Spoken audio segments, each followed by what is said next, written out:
And welcome to the Anniston Country Club. Good morning. It's the Calhoun County Quarterback Club High School Football Media Day. I'm Jim Jacobs. To my left, your right, as you're looking at the screen, is the newest member of the FNN family, Miss Ellen Tibbetts Hurst, and that's with 2 B's and 2 T's. You got it. Yep. And as you can see, she's proudly wearing a Jack State jersey today. I told her she could wear a football jersey today, just today for Media Day. So, are you excited about today? Oh, yes. I'm excited about football. I can't believe it's already here. Yeah, it is going to be here. We're going to be playing before you know it. Yep. The first FNN game of the week will be coming to you on August the 20th. That's a Thursday night when, for the first time, we'll visit Hope Christian Academy as they'll be hosting the Donahoe Falcons in Oxford, and that'll be our first game of the week. We'll follow that up on Friday night. Right now, it looks like it's Oxford at Gadsden City. Still waiting to get the thumbs up on all the settings from Gadsden City on that, but we think that's pretty much in the bag, and that'll be week 0 action, and that'll be the first week of, gosh, a bunch of them. There you see the graphic on the screen, Donahoe and Hope Christian. A lot of buzz about Hope, Ellen. You know, a lot of growing things happening over there. People doing a lot of the right things. There's Oxford at Gadsden City. That's a kind of a rivalry that's going to be renewed this year. Big football game for both teams. And there you see the schedule on your screen. Hope you can read all of that. There's a lot of them there. Week 1, we will head over to Hoax Bluff on Thursday as Southside will visit the Eagles and Coach Rob. And then on Friday night, Ellen, can you see that? Friday night, week 0? Week 1. Oh, week 1. Oh, yeah. Coosa Christian at Alexandria. At Alexandria. Yeah, in the valley. Well, I think we've changed that. I think we've got what are we doing, Jake? Do you remember?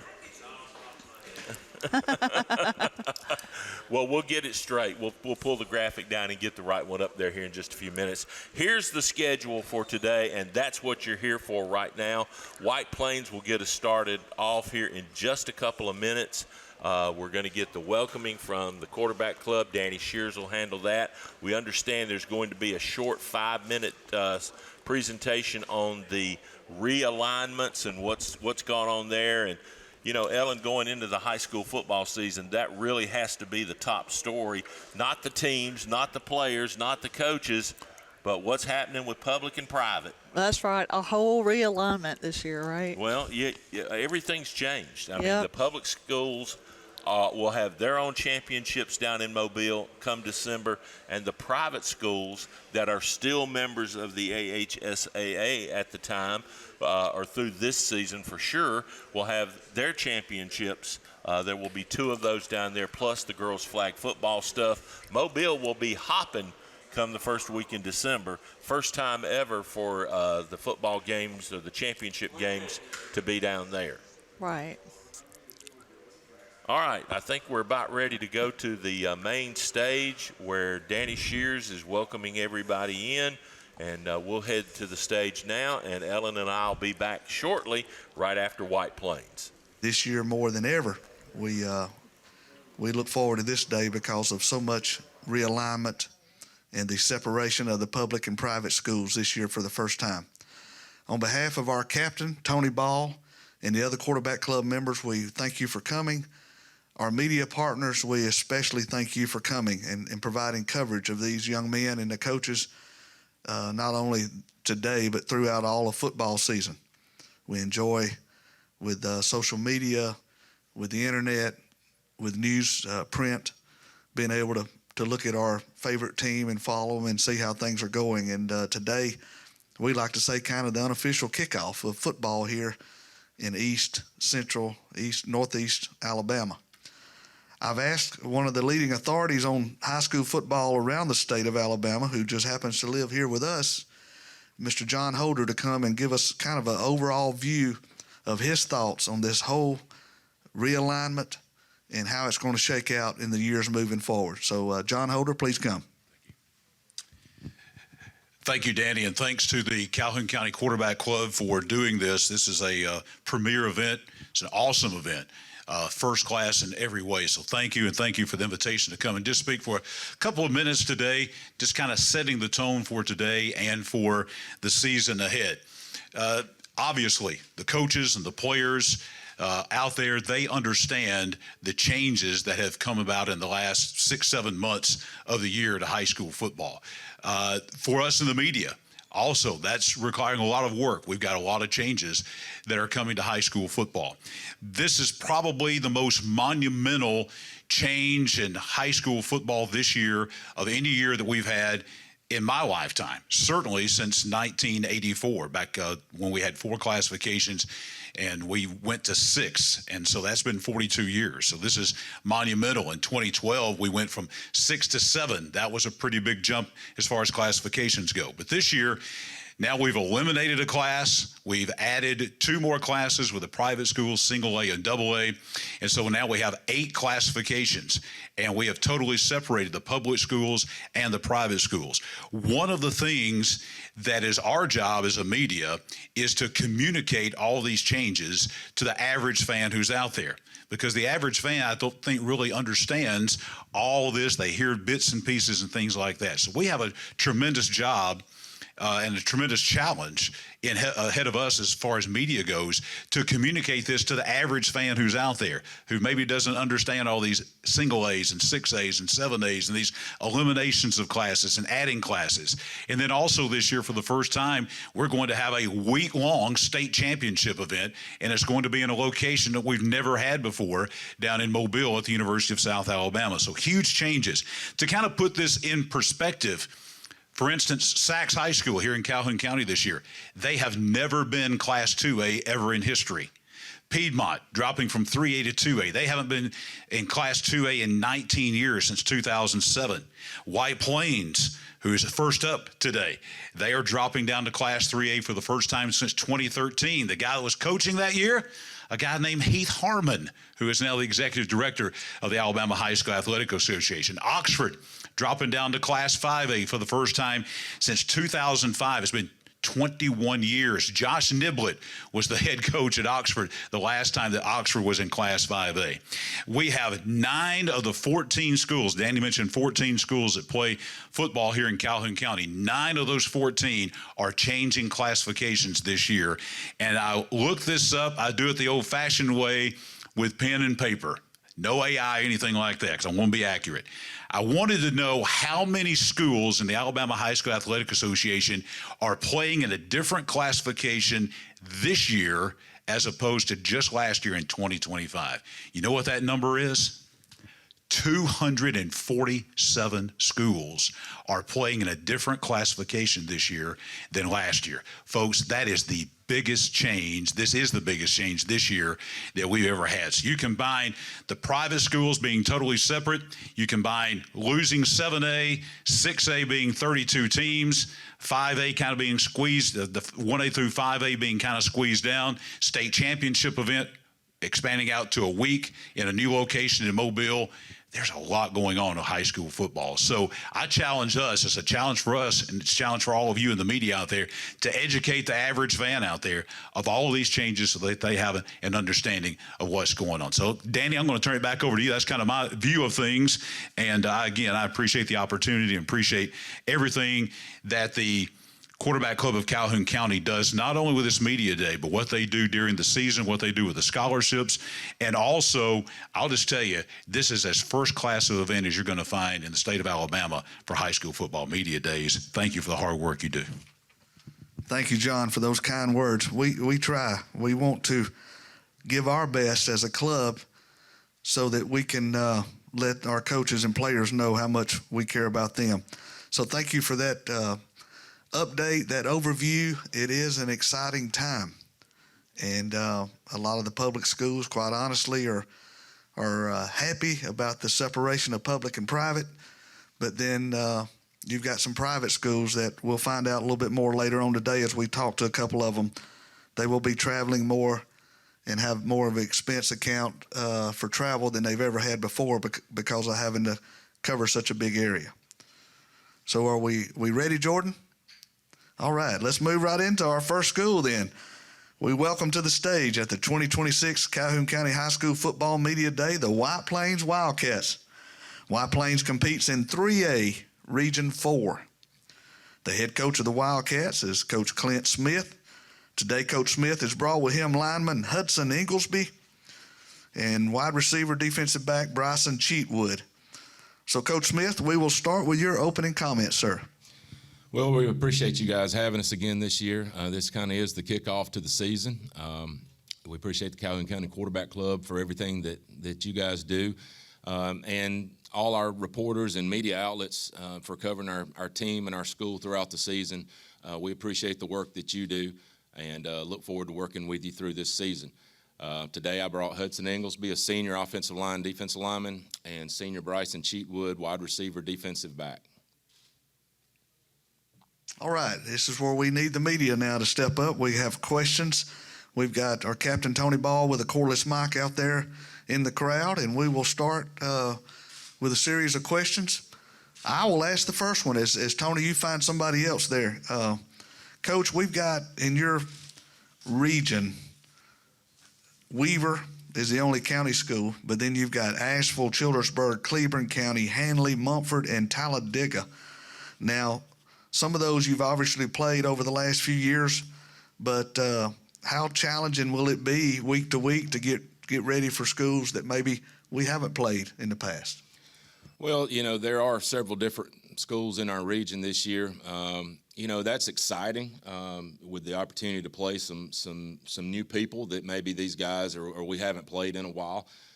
Maybe an opportunity to create some new rivalries. We were in the South, so they sent us south this year. And when you go south from this area, it usually increases your travel, and you lose a lot of those in-county teams that we've played throughout the years. We were able to keep Weaver.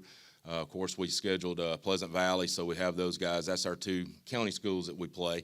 And then, some of the schools we've played for a while that we played last year non-region are actually in our region this year.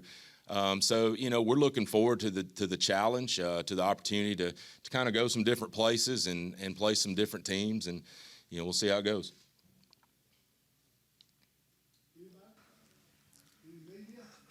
We've got a question on the floor. Yes, sir.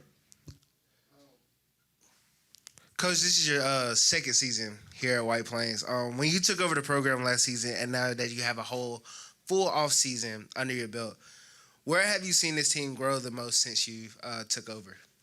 Well, when we got there last year, by the time, our staff got hired, and we really had about 2 months to go before the season started. So really it was, everything fast forwarded to X's and O's and just trying to get people to understand what we're trying to do offensively and defensively and things like that. Having a full season with them, getting to have an off season with them has really allowed us as coaches to have the opportunity to get to know them, get to know their personalities, get to know what makes them go. And I think that's been the biggest difference is kind of being able to see where people fit, having time to invest in them, having time to build those relationships so that we can see what works and what doesn't. Every team is different. Every strategy is different sometimes, but I think the biggest thing is having the time in the off season to see them a full year in the weight room, see them how they act in every situation, and just getting to know them has been a big deal. And we got great kids; they work their tails off every single day, and we're excited about the upcoming season. Joe Medley with a question. Clint, since the elephant in the room is reclassification, what's your take on how it affected you guys, and then just the big picture, how they did that this year? Well, last time they reclassified, I think we were not even a full student into 4A, so we were probably one of the smallest 3As, in the state, and that makes a difference when it comes to numbers and things like that. But I think 3A is kind of where we naturally belong, and so we knew that we would probably have a chance to drop to 3A, and so that's how all that figured out. As far as the split, as far as all that kind of goes, I kind of have mixed feelings about it. I think that for years everybody talked about private schools and the advantages or disadvantages that they may have over public schools. Maybe the word recruiting always came into the picture with that kind of thing. But just to be honest with you, there's more public schools recruiting than there is private schools. So when you throw that out there, it's kind of a mixed bag there. That's one of the biggest issues we have, and I don't think you can put all that on private schools when there's just as many public schools doing it. But around here, in the region, you normally don't really deal with a whole lot of private school, public school. It's usually in the playoffs. The last 7 years that I was at Jacksonville in the playoffs, we got beat by a private school, and 2 years in the third round by Montgomery Catholic. And so, you sit back sometimes and wonder, well, what if it would have been just public? What would have happened then? But, I liked everybody together from the standpoint of everything being under one voice and one thing. But, it is what it is. We're going to play where they tell us to and just focus on what we can control. Coach, we're 4 minutes into this media day, and you may have just given us the quote of the day. There's more public schools recruiting than there are private schools. I like that. Joe Eastep with a question. Yes, sir. Thank you. Hudson, I noticed that at the Piedmont 7-on-7, you were there. It was hot. You didn't do anything other than just kind of stand on the field and toss the ball back to the quarterback sometimes. Why were you there? What did you think about the purpose of showing up from the get-go? Yeah, I think just showing up there, it just shows that they have my support. I support them as much as I hope that they support me, and as I just wanted to be a help coach, help whatever they needed, and just show my support. It was raining out there, and they've been out there all day, and so I was like, what's the least I could do? I was going to be sitting at the house anyways, so I just had to show up, and I was just give them my support. So, Bryson, I saw you make some nice catches in Piedmont. Do you think that the offense will be a little more pass-oriented this year? Yes, sir. Playing all last season, we made some big plays, and having a coach that does so much like that, like Coach Ed, he's so offense-oriented, and having Crew Martin make them plays and reads, he's gotten so much better. You mentioned Crew Martin. Coach, take just a second and talk about your quarterback this year. Yeah, Crew. This will be his third year starting. He's grown. He's his leadership skills have grown. He's gotten so much better in different ways, and he's a great teammate. He's a great leader. Does a really good job of getting our offense going, and he's kind of a dual threat guy. He can run it just as good as he can throw it, and gives us another weapon back there to do that. But Crew's done an outstanding job, and he just continued to grow in really every aspect of his game, and looking forward to him having a really good senior season. Coach, I have a question for you, but first, Hudson, I agree 100%. It's so much better to be out and with friends and at football than it is just sitting around the house. Coach, if you could just fill us in on both the players you brought and what kind of people they are and what kind of players. Well, it didn't take me long when I got to White Plains to notice these two, to notice how they did everything, that they do in the weight room, in the classroom, on the practice field. And so, I was naturally drawn to them and really just getting to know them. We've got a team full of great kids. We've got a team full of hard workers. Just like you mentioned with Hudson showing up, they support each other. They're in the trenches together.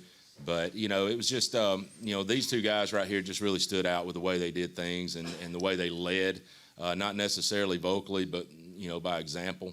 And I knew they were going to be two really good, just kind of, I guess, pictures of our program and what we want to accomplish with all of our kids. Coach Short with a question. Yeah, Coach, when you first got to White Plains, you talked about, your facilities and, what all you had done at Jacksonville to bring those facilities up to par. Could you talk a little bit today about where you are in your facility upgrade and where the field stands today? Yeah, we have gravel out on the field, and they're working every day to try to get it done by the season, which they will. It's been a great improvement. the field is going to be awesome. Having turf, having had it before, I understand all the benefits of it and the way that we're able to do things on it. But the field's going to be awesome. They're supposed to have it done by the first game. The turf should be going down in the next few days to a week, and then once that process starts. With the turf, it kind of goes pretty quickly. It's all the other stuff that kind of takes time, and when you have rain and things like that puts people behind. With all the things that they have to do. But it's a lot of progress out there with the field, and it's taking shape. We're fixing to start on a new field house. That's definitely going to be something that our kids will benefit from with a new locker room, film room, offices, things like that. So that's going to be really nice to have, big upgrade for us. And so just really appreciate our county and our school board for allowing us to do those type things so that we can have the things and our kids have the things that we need in order to compete.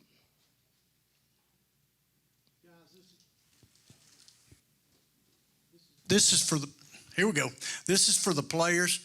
Hudson, off the field, your name's pretty big right now, and leadership-wise, tell us a little bit about how these younger guys look at you, and then Bryson, both of y'all kind of tell us what you think of what Coach Smith has done and how much you guys care about him. Does he have fun at practice? Do y'all ever get a minute to laugh about it or whatever, but kind of give us your leadership roles there at the school off the field, and then what you think about Coach during practice and on the field. Yes, sir. Yeah, so my leadership role in specific, I think the younger kids really look up to me. I take as advantage of that and really try to lead by example. I've become more a vocal leader. I've noticed in my years playing, I think it's been necessary as well. Definitely just trying to lead by example. I think just how I carry myself throughout the day. Like there's some hard times of practice where it's like you gotta show up and be that guy that's like you just gotta make through it. And then going on to what Coach Smith, I think he's been a great coach for us. Just bringing that energy to the program, new faces and new ideas. He's been a great coach. Kind of like what Hudson said. Main thing is leading by example, because looking at them younger kids, they don't know much really. And me and Hudson, I feel like, are the two best leaders on the team, and we show them younger kids what to do, what not to do. And Coach Smith, we joke at practice all the time. It's fun having him out there, but he gets serious sometimes, and it's always fun. And I'll say this, Hudson, it's no secret about his recruitment and things like that. But what he don't realize maybe is how good that is for our school, how good that is for our team and our community. Every day of spring practice, we had college coaches on our campus watching practice. And we're talking about, Arkansas, South Carolina, Florida State, all the big names. And, that gave them an opportunity not just to see Hudson, but it got them opportunity to see other people. And, I think that was a really big thing. And Hudson is one of the most humble people, and Bryson as well. They go out there and they do their job. But, just being able to have those guys on campus at White Plains and at our spring game and all the things was really big for all of our kids, not necessarily just for Hudson. And, I think that just goes to show you can get anywhere you want to get to from White Plains, Alabama. Everybody talks about you got to go here for more exposure. You got to go here for this and that. This guy right here is proof that that's not true. And just so that's been really good for our whole program and community is, just being able to have those guys out there every day. A follow-up to that question to the two players. I've learned, and now you're learning, that leadership quite often is just an opportunity to serve. What are one or two things that you two guys are doing this year that maybe you didn't do in the past, but you feel like you need to do it as in the way of serving? Give me an example.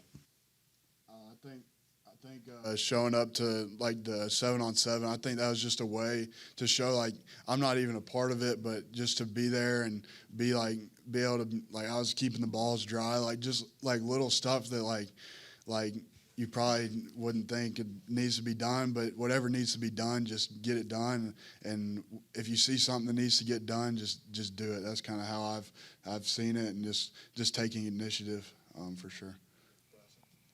One thing is showing up, doing the right thing. One thing we didn't have in the past is vocal leaders, and that's something we still need. Me and Hudson still struggle on that, but that's one thing is being vocal to the younger kids and everybody on the team. Guys, just curious, I know there's a trend of, teams going to turf and everything. You guys are getting turf. I'm just curious as to how excited you are that White Plains is getting turf. Yeah, I'm really excited. I think that's going to free up our coaches like that. I remember seeing them Thursday nights painting the field. I think that's just going to give them a lot of leeway there, and them cutting the fields, everything. It's going to take a lot off their plate. It's going to be able to give us Thursday morning practices like we're not going to be fighting the dew in the morning, and it's going to open up a lot of opportunities just to be able to practice on the field and get game-like scenarios throughout the week. We usually practice on our baseball field, and so that just it gives us a whole world of opportunities that we probably wouldn't have on turf on regular. Yeah, practicing on the main field with turf like every single week or every single day, and that's one thing, and it's going to look a lot better. And like what Hudson said, we're going to start practicing Thursday mornings, and it makes it so much better without the dew. This about wraps up our time with White Plains. Coach, if you will, give us your final thoughts on this season coming up. Yeah, we're excited about the season, excited about the new opportunities in our region. I've got an outstanding group of young men that work extremely hard, and a great group of coaches. White Plains is a great community, very supportive, and we're just looking forward to the season, looking forward to working with you guys as we move forward, and go Wildcats. Coach, we appreciate you and those players. Good luck to the White Plains Wildcats in 2026. Coming up next in 5 minutes, the Ohatchee Indians on the stage. And Ohatchee will be next up, as you just heard Mr. Shears tell the media in the media room, which is right behind where we're seated out here in the, I guess we'll call this the main dining area. I see we're in line for the lunch buffet, so we've got the important stuff covered. That's right, G? All right. Of course, it takes a lot of folks to put stuff like this together and to put moving pictures on streams and things of all that nature. And, want to certainly mention the folks that are working with us that you don't see in front of the camera. Jake Jacobs, my son, produces the event today. Garrett Lloyd, who has been with us for a long, long time, is also here. And our new guy, Double H, Hunter Helms. Okay, so we got that part right. Let's run to break, and then we'll be back, and hopefully we'll have Coach Smith and maybe a couple of the guys from White Plains here in just a second. Hi, I'm Sean from Right Way Auto Salvage. Save money on your auto parts. Over 10 million parts in stock. You name it, we got it. Wheels, engines, transmissions, anything to do with a car. Quality used parts for a fraction of the cost of new. Everything comes with a 90-day warranty. Give us a call, 256-831-6760. Why buy new when used will do? Right Way Auto Salvage, Oxford, Alabama. Come and see us. At Farmers and Merchants Bank, we're showing off our school spirit with our newly designed vertical Spirit debit cards. Now, these are customized with your favorite school's logo, and half of every Spirit card purchased goes toward your school. So, show off your colors and support your local school with the FNN Spirit debit card. You can learn more at fnm.bank. Member FDIC. Are you the last? So many out there. I think, yes, sir, I am. Hey, guys, I'm Chris Bailey with Right Way Auto Sales of Anniston. Come see me today. Bring your down payment, your ID. We're going to put you riding today on the beautiful Motor Mile in Anniston, Alabama. Right Way Auto Sales. Buy your car the right way.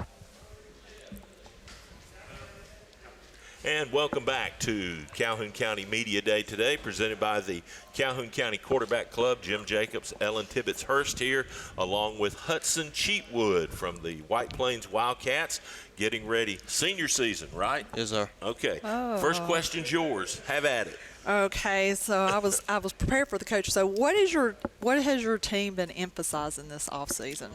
Mainly changing our mindset and about everything, and having a new region really help with that. Because looking at that last year's region, we played some good teams, and looking at that, but we really changed our mindset. I feel like we changed our mindset, and that's one big thing. Well, what are your personal goals? Personal? Making it to the playoffs mainly. Changing what has happened in the past couple of years. We're going to make it to the playoffs. You know, Hudson, I think you've got a really good chance to do that this year with the region realignment. It's not quite as tough, I don't think, as it has been. We'll go ahead and get Coach Smith in here if he can join us. Yeah, you put that right there and put that headset on. I think you've done that a few times. Doing all right, Jim? Doing great, Coach. Good to have you. Thank you. Good to be here. All right. Of course, we got your guy down here. Oh, yeah. We'll get to the other one here in just a minute, the one that's brought you all the attention. Well, Bryson, while we're waiting right quick, what if your coach had to describe you in one word, what would it be? This ought to be good. He's thinking. I got a word right now if he can't think of it. Yeah, go ahead. It's competitor. He is a competitor. In everything that he does at full speed, and just really blessed to have Bryson. He's been a really good leader for us. People look up to him, and he just does everything the right way. He's an outstanding athlete. He's got great skill set, and he's a really good leader for us, and he's there every day. He's there every day, in the weight room. He's there every day at practice, and just a really good person, and just really great player. Let's talk about the facilities update real quick. I know they're still moving dirt and pouring concrete and all that stuff out there. Exciting. What's your deadline? Well, it's going to be ready for the first game. We're still practicing, down there on the baseball field on what we've always practiced on. Right. And so we're still doing everything the way we've always done it, and watching them, work up there, and just excited about the day that we can go out there on that field and practice and play and do all the things that we want to do. And so we're just really excited, really just for our community. And, it's going to be a beautiful field, beautiful facilities, and so that's just really big for our team and our community. So we're looking forward to it. Clint, I think the region realignment really kind of maybe helped you guys out just a little bit. Think the road to the playoffs might be just a tad easier, but the first part of the schedule is brutal. Yep. And it can. How do you keep that from getting away from you if things don't go your way?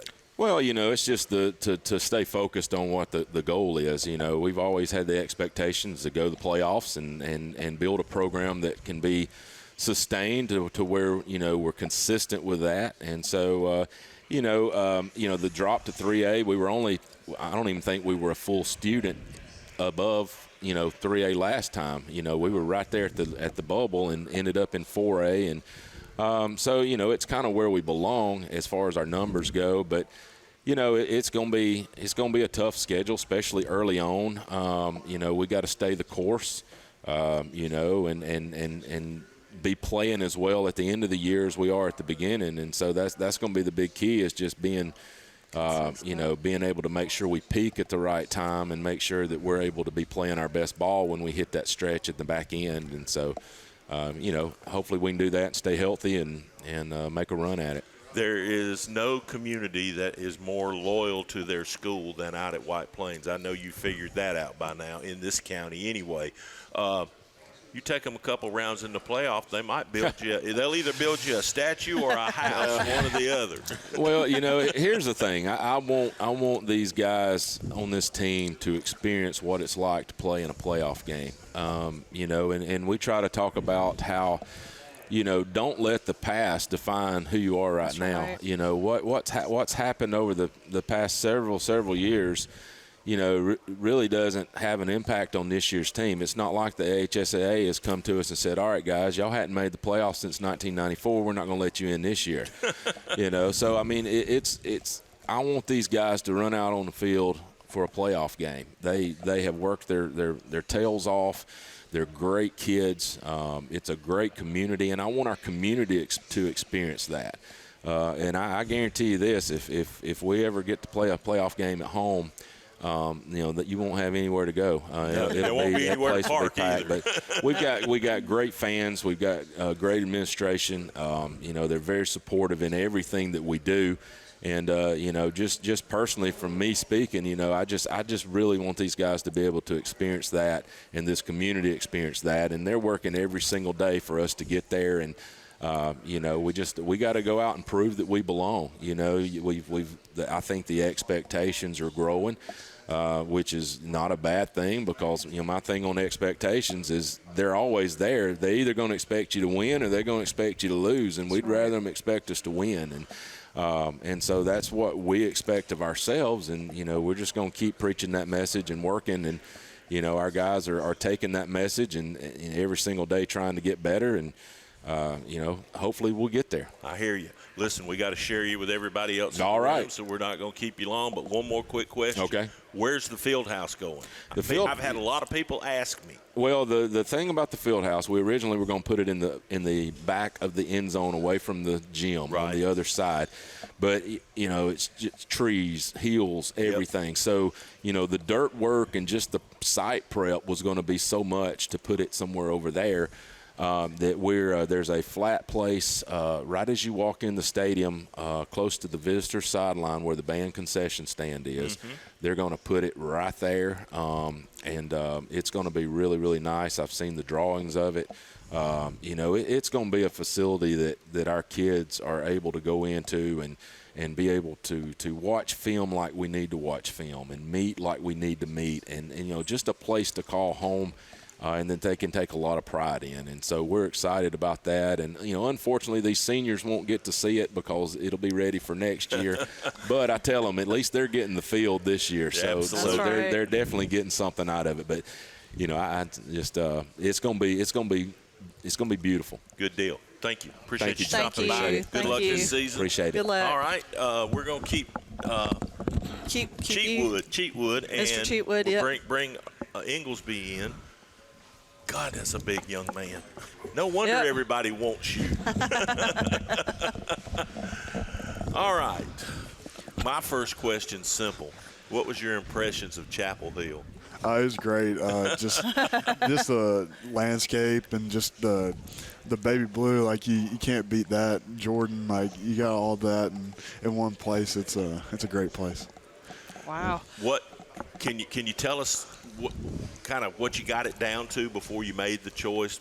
Maybe a 2 or 3 list. So we went to an official visit we went to UNC first, and then we had an official visit at Kansas State, and then that was then we were planning on going to Virginia and Florida State as well.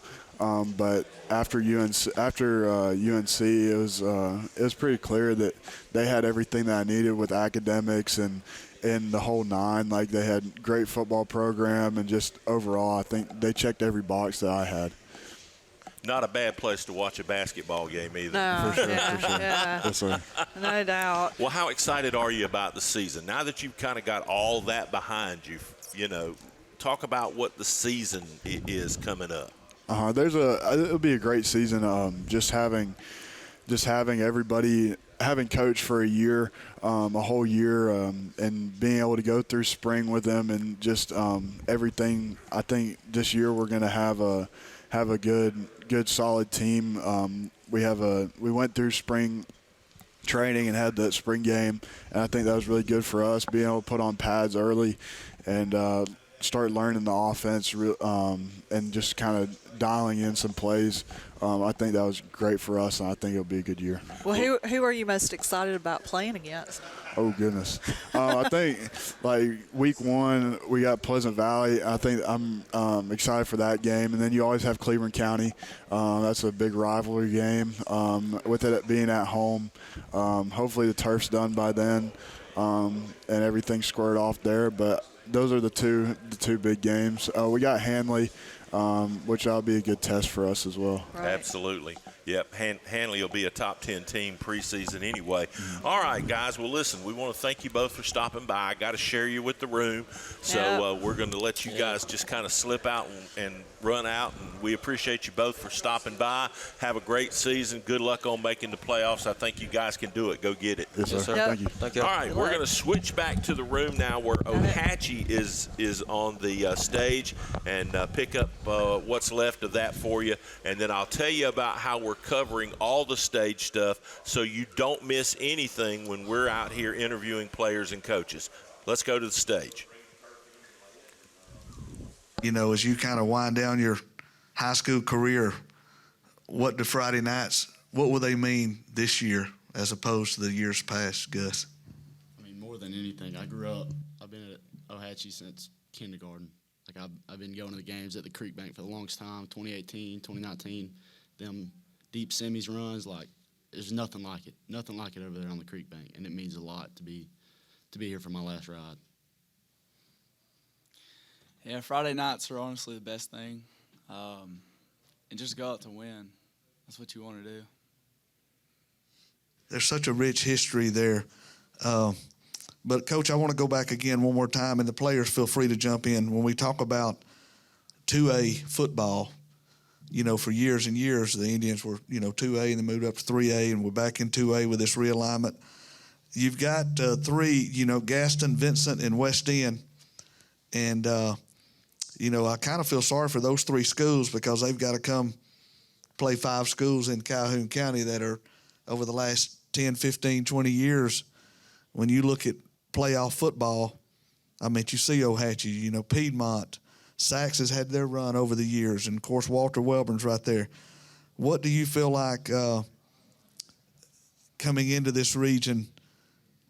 You want to represent Calhoun County, obviously, but when you play these other 3 schools, will it be any different on a Friday night than lining up against, the Wildcats or the Panthers? I don't think so. You think about Vincent, man, they had a really good team last year. They got put out in the second round by Pisgah. They're going to have a bunch of athletes. They do a really good job down there consistently for the past, 4 or 5 years. Gaston, playing Gaston, West End, we haven't played them in as much here lately, but I do know Gaston has had a running back move in who's got offers maybe to Pittsburgh and a few other places, and he's dynamic. He's very dynamic. And then West End, like I said, it's been a long time since we played those guys, but at the end of the day, our guys are worried about New Hope right now. That's what we're worried about. We're worried about August 21st, and we've kept it on the board for a long time. You've got X amount of days to get 1% better before we kick that thing off against New Hope on August 21st, and that's really where our mind's at. Win that game, and then we'll worry about the next one when the next one comes. Jaden and Gus, I noticed that both of you are dual position, play offense and defense. A lot of times we watch these college games, those guys just do one way. Tell us a little bit about the challenges of playing both ways with no breaks.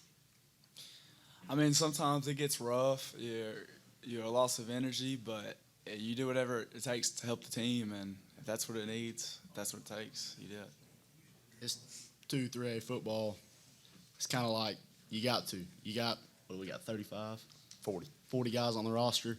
You got to go out there and you put your best 11 on both sides of football, and if it ends up being the same guy on both sides, it is what it is. You just got to go out there, put 11 versus 11, play football. And I'll add to that. Last night we weren't able to do this last year. We did a good on good. We called it gray offense versus gray defense. And it made practice pretty fun there for about 15 minutes. You don't want to do too much of it when you go good on good, but, you got Jaden on offense and Gus is playing defense. Where that shows we've created some depth in the weight room with our younger guys. And I think we've got some depth coming with that group of 10th graders and our group of juniors who are really going to be able to help us this year, going to be able to contribute and do some of those things where these guys maybe aren't having to play as both ways as much, and they're able to get a breather. And that's a big deal when you're playing teams like Piedmont who are running, 11 on and 11 off, in our first region game. I think that's a huge deal, and that you're going to get that. We're going to get that with New Hope. They're a bigger school than us, bigger classification. It's got to be in great shape, and that's one thing they've done in the weight room throughout the offseason is work so hard and being ready for that task when it comes. We've got a couple of more minutes. Let me expound on that, being in great shape. Obviously, most of the kids young men that we see here today will be the elite of the team. That's why the coach brought them, and many of them, the majority, will be playing both ways like you two guys are.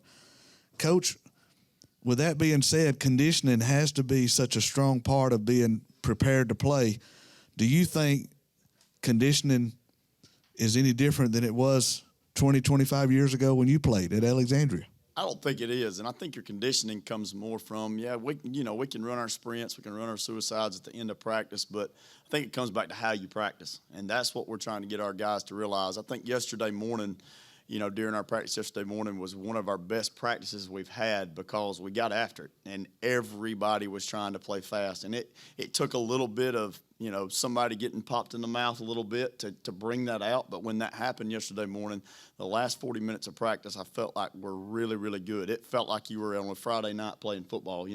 Some guys were kind of going through the motions maybe at times, but then, we had one or two guys lay a blow on somebody and some people get challenged, and that made a big difference for us. And so I think that part gets you in better shape for Friday nights because we all know game shape and just, running shape's two different things.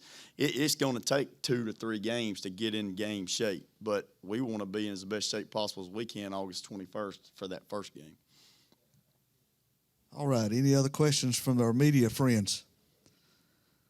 If not, Coach Jennings, we'll take your parting remarks and give us your thoughts on how this season's going to shake out. Yes, sir. I got these two guys up here with me, and I've got Gus and Jaden up here with me, and I've got Case and Braxton Davis in the back. And these guys came with me today because they're our leaders. They're our guys that have really pushed us. Braxton, Jaden, and Gus since last November, and then Case moves in June. They've done a great job of that. I'm real big on leadership, and that's what I told our guys, and what does it take for us to become a champion this year. And we've put up some stuff in our weight room. We've put some stuff in our field house, the pillars and the pyramid and the things it takes to become a champion. And that's really what we've preached on and what we're going to continue to preach on. And, not necessarily just leading by example and being silent, but being a vocal leader. Because if you're not a vocal leader, to me, in my opinion, you let the standard down. And what's the standard? The standard's to be a champion.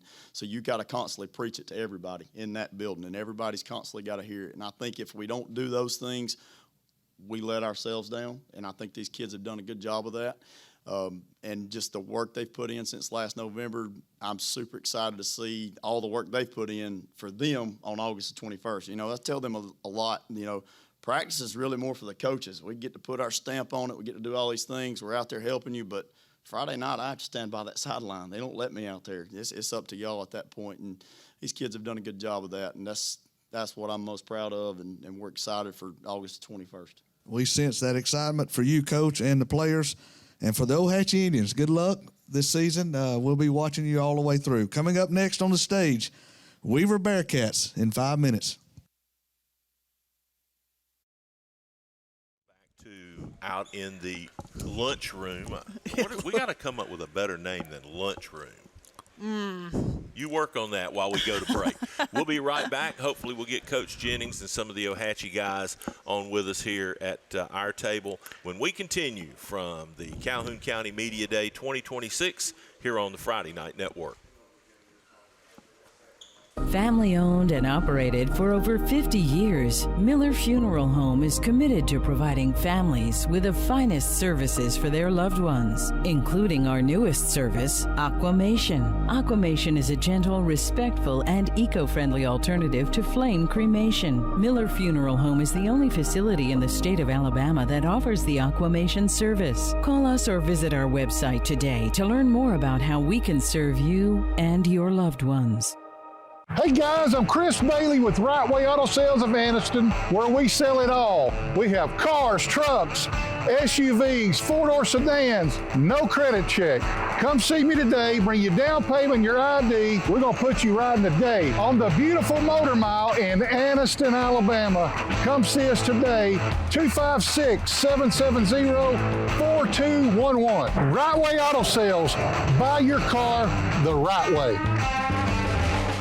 Hi, I'm Sean from Right Way Auto Sales. If you're looking for a car, truck, SUV, first-time buyers, no credit check, come and see us. We'll give you top dollar for all your trade-ins. Drive off the lot today with a down payment or trade-in. Y'all come see Bruce at Right Way Auto Sales. Bring your trade-in, I guarantee you top dollar. Good credit, bad credit, no credit, everyone's approved at Right Way. Come see us at Right Way Auto Sales. Come buy your car the right way. Don't buy the wrong way. Everybody's approved at Right Way. Come and see us, Oxford, Alabama.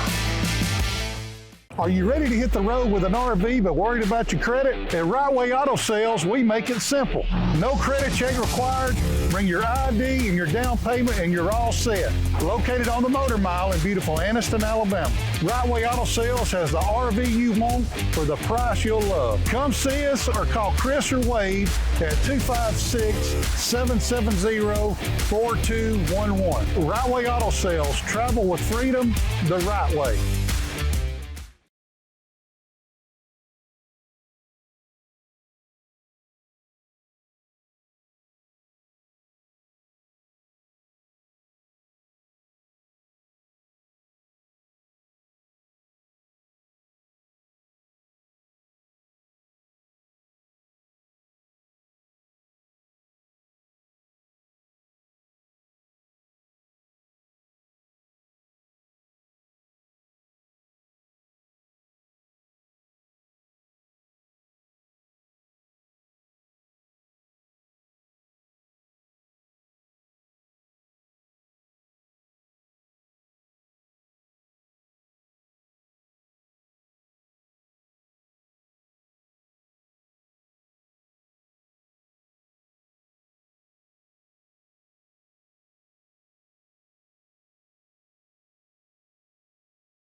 region. You know, Welborn's going to be very good. I think Vincent's going to be very good. Those guys, they've had really good teams in the past few years, especially Vincent. They got beaten last year in the second round. Coach Smith's going to do a great job at Welborn. You know, we don't know a ton about Gaston. We don't know a ton about West End just because we haven't played them in a long time. Coach Easley's going to, you know, he'll get that Sachs program turned around. He's a great coach. I'm a big fan of Coach Easley. Me and him are buddies. Those guys will be better. But at the end of the day, like, our guys are going out there to win the first game against New Hope, and then we're going to show up to win a region championship. That's our goal. You know, we want to be at the top of that list. When you talk about people, you want to make all of us look stupid. When you talk about Piedmont, you talk about Pleasant Valley, and those people, yes, they got great teams, but we that's our aspirations, is to be a region champion for sure, and that's what we talk about every day. Well, you know, one of the great things about Ohatchee, at least over the past few years, is going to Piedmont is not really foreign to you guys as far as having success. Right. You know, you've probably done better with them there than you have at home. Right. So, I mean, there's the door's wide open. Everything's possible at this point. We'll let you finish up with what's the turf meant to you guys. Man, we just get to show up every day, and I'm gonna let Case kind of talk about that a little bit himself. Well, we're gonna get his partner in here too. We'll drill them on that. You tell us. I mean, I think the Indian head in the middle, by the way, is beautiful. Yes, sir. Hey, that's one thing. Like, you sit there as a coach. I think that was my favorite part of the whole thing. It's almost like you're playing an NCAA football game, you know, where you're getting to design this thing. What's it going to look like, and just playing with the different things. It's just that part was fun, but the ease of it is we go lift, we go run, and then boom, we're practicing football, and you don't have to worry about lines. You just go out there and you do your thing. It's been great, and just our Calhoun County Board of Education, those guys, the board members, and Mr. Willis and Dr. Dowdy, them doing that for us, where we, as a public school, you know, in a county system, I'm never paying for that out of my own budget, where they did that for us, and that's just such a big deal, and we appreciate that. All right, Blake, we're going to let you share you with other folks here in the room. Appreciate you stopping by. Best of luck this season, and I think when do we see them, Jake? Is it the Welborn game? It's Welborn. Yeah, Welborn game. Yes, sir. So looking forward to seeing that Indian head. Take care of it. Yes, sir. See you, buddy. Yes, Blake Jennings, we're going to get Tittle's teammate in here so we can talk a little bit about Coach Jennings behind his back. All right, young man, introduce yourself and class. I'm Braxton Davis, senior, play nose guard and right tackle. Mean dude. Look at that haircut, Ellen. Doesn't that I mean, I'm jealous. That just He's got great hair. That just screams, I'm bad. That's right. Doesn't it? That's right. I've got to ask this, though. I mean, who's the hardest worker on y'all's team? I couldn't tell you. We all work really hard every day. I mean, all of us that are here today are in the same weight group. That's a great team answer, by the way. We push each other day in and day out, and I mean, there's not one guy that works the hardest. We all work. So who's the clown? Hard. Who's the funniest? Yeah, who's always getting everybody laughing? Probably Jaden Ziegler over there. Jaden, okay. All right. Okay. What songs blaring in the weight room when you guys are lifting? Like on squat days, it's usually some rock. If Coach Clark's in there, and when Coach Jennings is in there, it's usually a little bit of rap. You know, a couple throwback rap songs. Well, what song gets you pumped up right before the game? Oh, We Be Flow by Big Yavo. Oh, yeah, We Be Flow. Okay, and what's your favorite pregame meal? Can't beat steak and potato. Can't beat steak and potatoes? Or, I mean, Ron's is really good, too. Ron's Ron a long time. Ron's chicken fingers. There's nothing like them. Ron's is good. I eat there, too. Oh, yeah. I gotcha. All right, guys. How do you get off the mark so that instead of having to come from behind like 0-2 or 0-3 to try to make the playoffs, what are you guys and the rest of your teammates, what do you feel like you're accomplishing now that's going to put you in a better position to really get a good fast start on the season? Because, you know, igniting a season is probably the most important thing that can happen to a football team that's coming off a year or two of not winning a lot of games.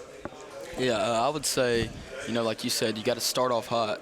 You know, and when you start off hot, say you get 2-0, 3-0, then I mean the fans are gonna be involved. It's gonna be packed out every game from then on, and so you gotta start off hot, and then you gotta keep going. You know, you can't start off hot and not finish hot. You gotta start hot, finish hot, and you just gotta keep it going.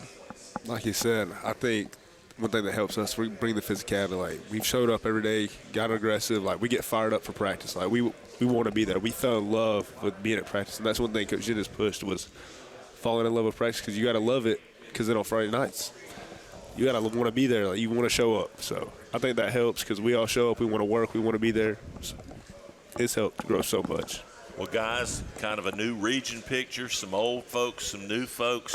Best of luck to the Ohatchee Indians, and we'll see you guys the week of Wellborn for the game of the week. Yep. Yes, sir. Good luck. Can't wait. All right, it's on. Yes, All right, sir. we're going to take a quick break, and when we come back, we'll send you back to – tell you what, let's skip the break right now. Let's go back to the stage for Weaver for their finishing up in front of the media in the media room, and then we'll come back and get a commercial break in and continue talking with guests here throughout the afternoon on the Friday Night Network. That he got me out here, and I'm ready for the season. Yeah, buddy. Guys, I'm just kind of curious as to what your impressions of Coach Brooks has been so far, new coach and everything. Just talk a little bit about some impressions that you've gotten from him so far. So when Coach Brooks first got here, I heard about him, and I didn't know what to think, honestly. Moving new coaches here and there, it's a struggle, because as a leader on the team, you have to adjust to your head coach. You have to get on the same level as your head coach. So, but when I first met him, he was good at looking in the eyes. Like, he looked me right in my eyes and said we was gonna work this season. So, but as soon as we got out there and we started more working together, I thought he was crazy at first. But he told me, he challenged me. He said he was going to work me. He said he was going to make sure I made it to the collegiate level, and I was going to go to D1. So first impressions was pretty high. I thought he was pretty good coach. So My first impression was that he was a winner. He wanted to win, and he wanted me to go out there and succeed, and yeah. Yeah, guys, as a former administrator and coach, as a former principal over here too, what does it mean to you two to look out here and see your principal and assistant principal supporting you? That means everything. From day one, they've been that supportive group, man. And in our interview, when I interviewed with Mr. Brazier and Ms. Sanders back there, man, I told them I wanted them to be involved from the top down. Like, my job as a football coach is to make their job as administrators easy. Whether that is, going into the classroom and just building relationships with everybody. One of our mottos in the county is building excellence. And what does that look like? And that's excellence in the classroom first, right?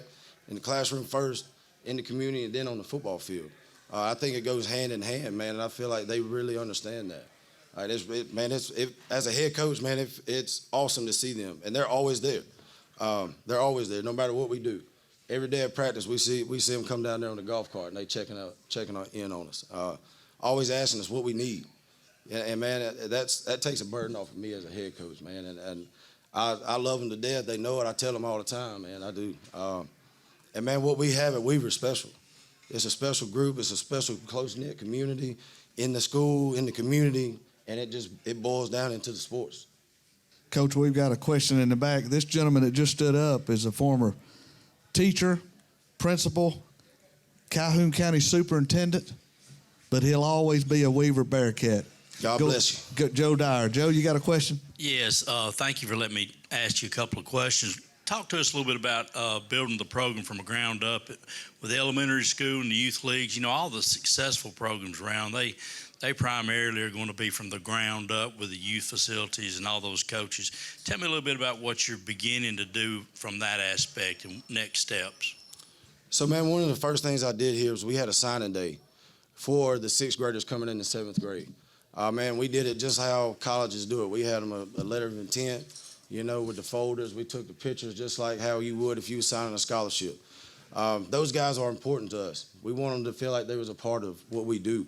I go down to the elementary school every week just to check in on them, make sure they're doing what they're supposed to be doing. Even in the off season, when one of our guys that were coming up to the high school, they had all-stars and baseball and all that, man. I wanted to go to as many games as possible. I wanted them to know that I was going to be there. one of my big coaching points is, man, that the kids don't know they don't care about what you know until they know about how much you care, man. And that's one thing that every single kid that I coach will never be able to say is Coach Brooks don't care about them. Because I don't care about what they can do for me on Friday nights. I don't care if they ever catch a pass from me on Friday nights, man. I'm going to be there for them, regardless. And it starts at the lower level. We had a youth camp. We had a youth coaches clinic. I want everybody in the community of Weaver, man, if you're going to be a part of it, I want Coach Brooks to be accessible to you. Whatever I can do to help you out as a coach, man, because the Little League coaches, they don't get paid a dime. So they do it out of the love of the game. And anything that I can help them out with as far as like scheme-wise or them just coming up and seeing me, you know. As a young guy, man, when I went out on Saturdays and we was playing, it was something special to see the head football coach at your game. You know, and that's something I want to build here at Weaver, man. They're always going to see me. You're going to see me at the dollar store, you know, right down the road. You know, I'm going to be in this community, man. And I go to church in Weaver. My daughter, she's starting pre-K in Weaver. We're going to be here, man. And that's kind of how we're gonna build it, man. And we're building something special, but we ain't done yet. Coach, before we get to your closing comments, tell us a little bit about your background. Most head coaches, before they get to that position, they were a position coach. And were you always kind of aligned on the offensive side of the ball or the defensive side of the ball? Tell us a little bit about your background. Well, man, actually, I started on the defensive line. When I went with Coach Fountain at Escambia County, I was a defensive line coach. And then I kind of transitioned from there to the offensive line. Was an offensive line coach to begin with. Then I got up with a previous head coach who I have is one of my mentors now, is Vincent Harris. He's an defensive line coach now at Auburn, but he was an offensive guy. He was from T.R. Miller. And when he first came in, kind of told him about my dreams and aspirations of being a head coach. And he challenged me, man. He put me in difficult spots, and he moved me from the offensive line to receivers. And that really helped me in my progression as a coach, seeing the whole field and not just predominantly the box. From a wide receivers coach, then I went to run game coordinator. Then I was offensive coordinator for, you know, the better part of the last 3 years. So you've covered both sides of the ball, which you need that being a head coach, obviously. Yes, sir. Coach, give us your closing comments and what your thoughts are on this upcoming season for Weaver Bearcats. Man, I'm just excited. I'm excited for this season, man. I'm excited for these guys. One of the things I would like to, I'm proud of them. Man, like, I'm proud of the way that we've competed this summer. I think that we're going to surprise some people, but we still got to continue to love the work. And, man, that's one thing that we haven't shied away from, and that's being physical and being tough and being disciplined. That's what we're going to bring on Friday nights. We're going to attack all areas of the field, man, and all on kickoff, we're going to put pressure on you. On kickoff return, we're going to come with it. On punt, we're coming with it. There's not going to be any kind of free periods. When you play Weaver Bearcats, it's going to be 40 minutes, 48 minutes, and we're going to be putting pressure on you all day, all night. Well said. Connor, Caden, we look forward to watching you two guys all season and seeing you progress. We wish you the best of luck. And, Coach, again, welcome to Calhoun County. We hope you're here for a long time. Hey, man, I appreciate y'all. All right, that's the Weaver Bearcats, 3A Region. And welcome back to our position here in the lunchroom. I can smell it cooking. Yeah, I can too. Yeah, it smells pretty good. Yeah, I don't know what it is, but it smells pretty good. Hey, look, our bunch doesn't care as long as it's hot and ready. All right. Well, of course, you just heard Coach Brooks and the Weaver Bearcats from the stage. Hopefully, we'll have them join us here in just a couple of minutes, along with some other folks we're trying to nail down to get in the chair for a few minutes. While we've got the opportunity, let's take a quick time out, and we'll be back with more here from Media Day on the Friday Night Network. Hi, I'm Sean from Right Way Auto Salvage. Save money on your auto parts. Over 10 million parts in stock. You name it, we got it. Wheels, engines, transmissions, anything to do with a car. Quality used parts for a fraction of the cost of new.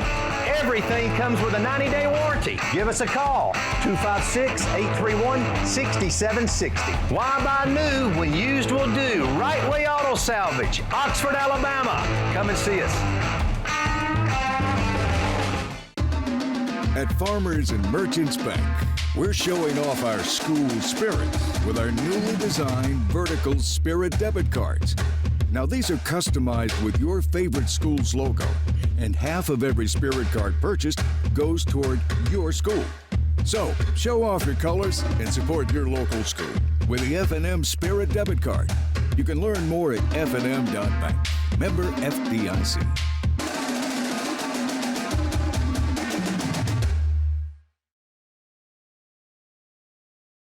Hey guys, I'm Chris Bailey with Right Way Auto Sales of Anniston. Come see me today. Bring your down payment, your ID. We're going to put you riding today on the beautiful Motor Mile in Anniston, Alabama. Right Way Auto Sales. Buy your car the right way.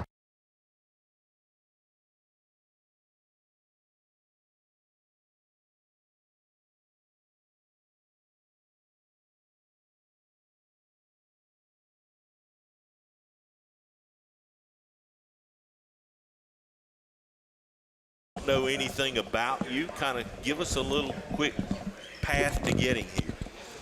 Well, man, my wife, she's from Alexandria, and we met at South Alabama in college. She's been with me for going on 8 years now, and man, I tell people all the time, man, there's a special place in heaven for coaches' wives. Oh, absolutely. And man, she's been by my side since day one, and we welcomed our new baby girl in January. Congratulations. Thank you. And so I always told her that we was going to try to make our way back up here. And so when this opportunity presented itself, man, I came up here and just threw my name in the hat and fell in love with it. And What is your identity going to be, the team identity going to be for 2026? Man, the pressure. No matter where we at on the field, no matter what if it's punt, if it's we're gonna put pressure on opposing defenses. We're gonna put pressure on opposing offenses. If you're gonna take a break on kickoff, we're gonna put pressure on you. So, and that's kind of how we practice. That's kind of how we do everything, man. And any given time, man, we're just gonna get after it, you know. And we're gonna be a tough daggone football team. And for 48 minutes, man, you better be on your toes. And that's how we practice. That's how we do everything.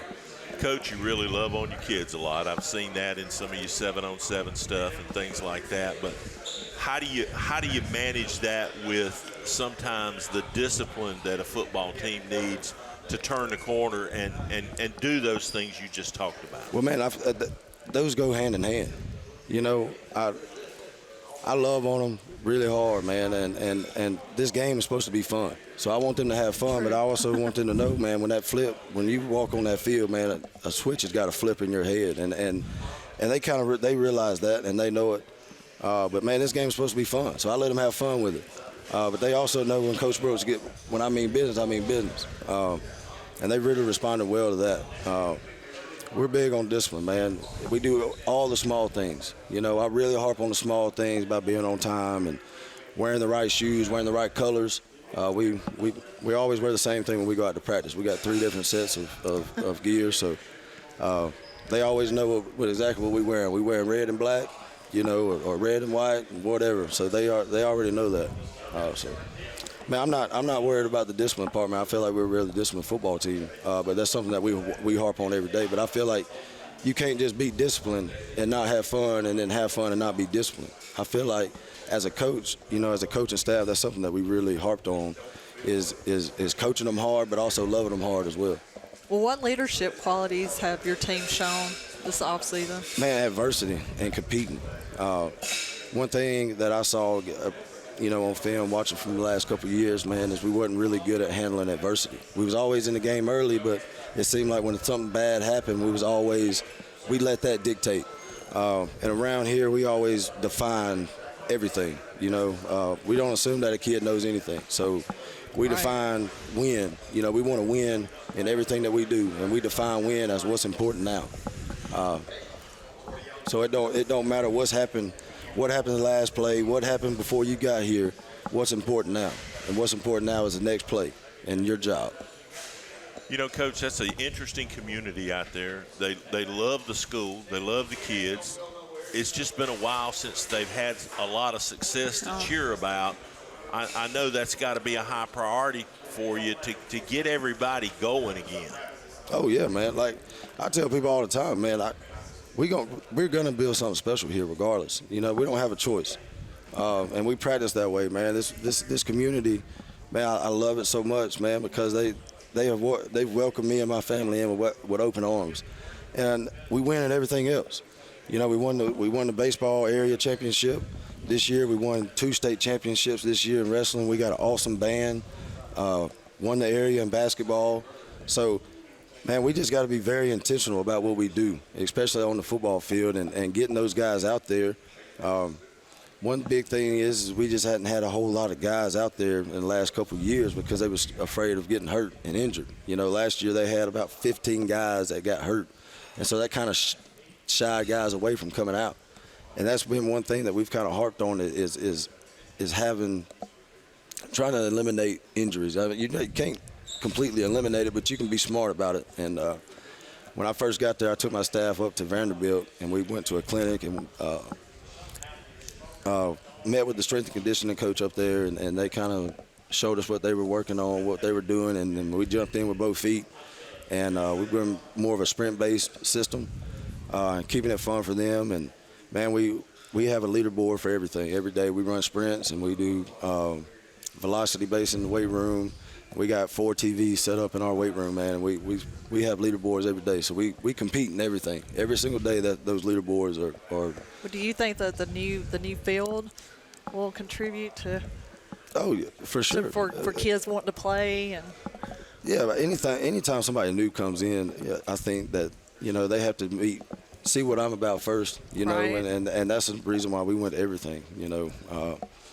Didn't matter what was going on, you know. If it was a chess match, I was going to be there, you know. Softball, volleyball, basketball, whatever, man, I was going to be there. And I think that's brought out a lot of kids, man. We're dressing right now on varsity, close to 40 kids, and that's good. When we get into 7th through 9th, we got close to 60. So we got a lot of young guys coming out there. So, and that's another thing, man. We want to keep it fun for them. You know, like we keep it fun for them. So we want them to love coming and being a part of our team, being around our coaches, man. And I think that we've done a really good job at that. Is just keeping at it.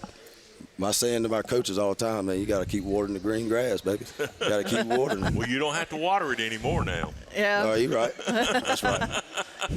All right, Coach. I've always heard that a new coach coming into a program basically has to spend a decent amount of time, what I call working the halls. Have you been doing that, and has it produced any new fruit for you? Oh, well, you're looking at him right over there. Man, when I first saw that cat right there, man, you see his thighs, man, my Lord. And the way he threw a baseball, man, when I saw that, I said, I got to have him. You know, the other coach was like, Coach, you ain't going to get him. And I said, watch. You know, I've always prided myself on going them daggum hallways and getting some cats out. So now I've got to ask, what was it that he said that brought you to the other side? Brought you to the jersey. It was like really just trying something different. I mean, I've always played baseball. I ain't really played football except like Little League, and try something different. I mean, I always wanted to like try quarterback, but I always thought I was bigger to play quarterback. So now, is he the one that was slinging it at the 7-on-7? That's him. Coach, I got to tell you, y'all look pretty good throwing the ball up there. Yes, sir. Yes, sir. I mean, he got it there, and then you got guys that went and got it when he got it in the zip code. Oh, yeah. Well, man, that's what I'm saying, man. We got some dudes on this team now, and they work really hard.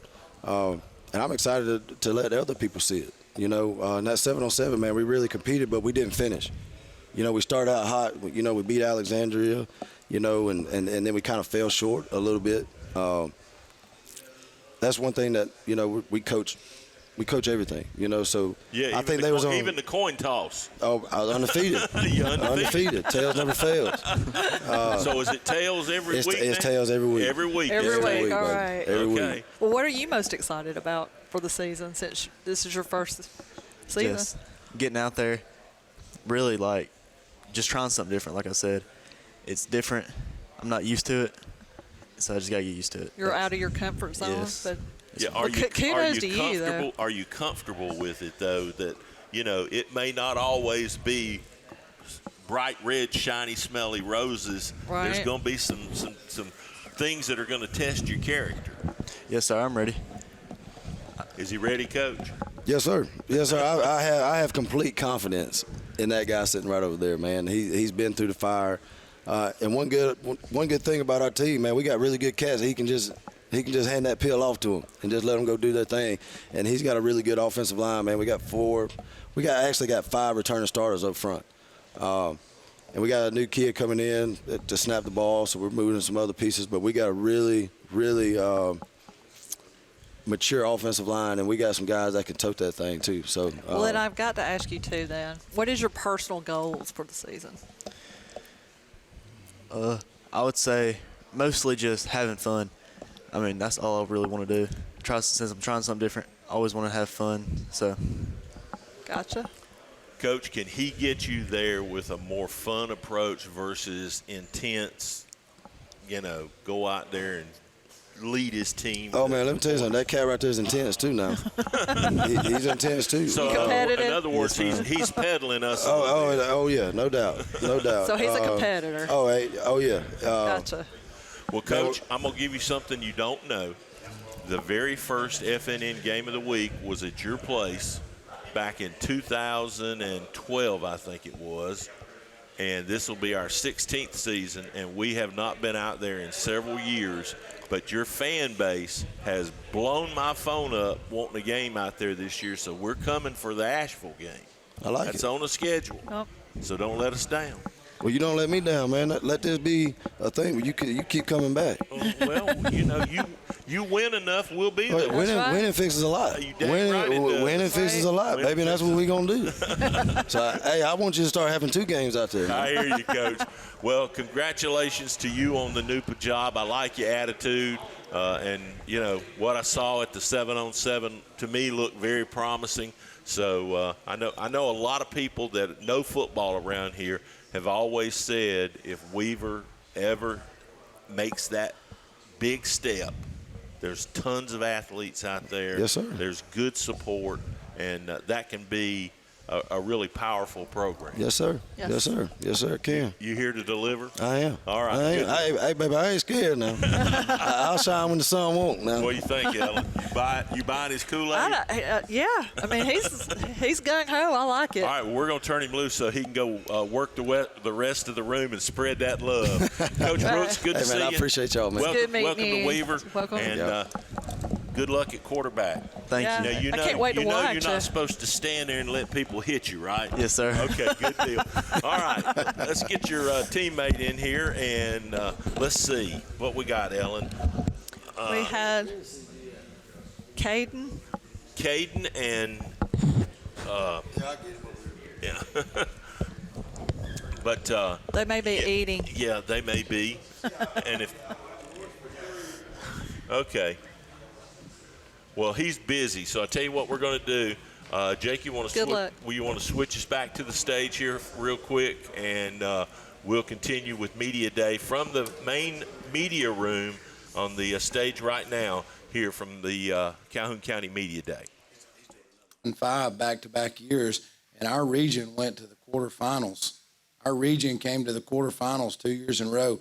And so, like you use a golf analogy, if a golfer goes out there and shoots minus 12, is that a good day or a bad day for him? Sometimes minus 12 won't get you first place, though. But still, you did your very best. So some days it might take a minus 15. But sometimes you don't even know who the minus 15 is because you're playing your game, you're where your feet are, and you're on the 17th hole. You don't know what the score is up there. And so, like with this team here, we just got to be where our feet is.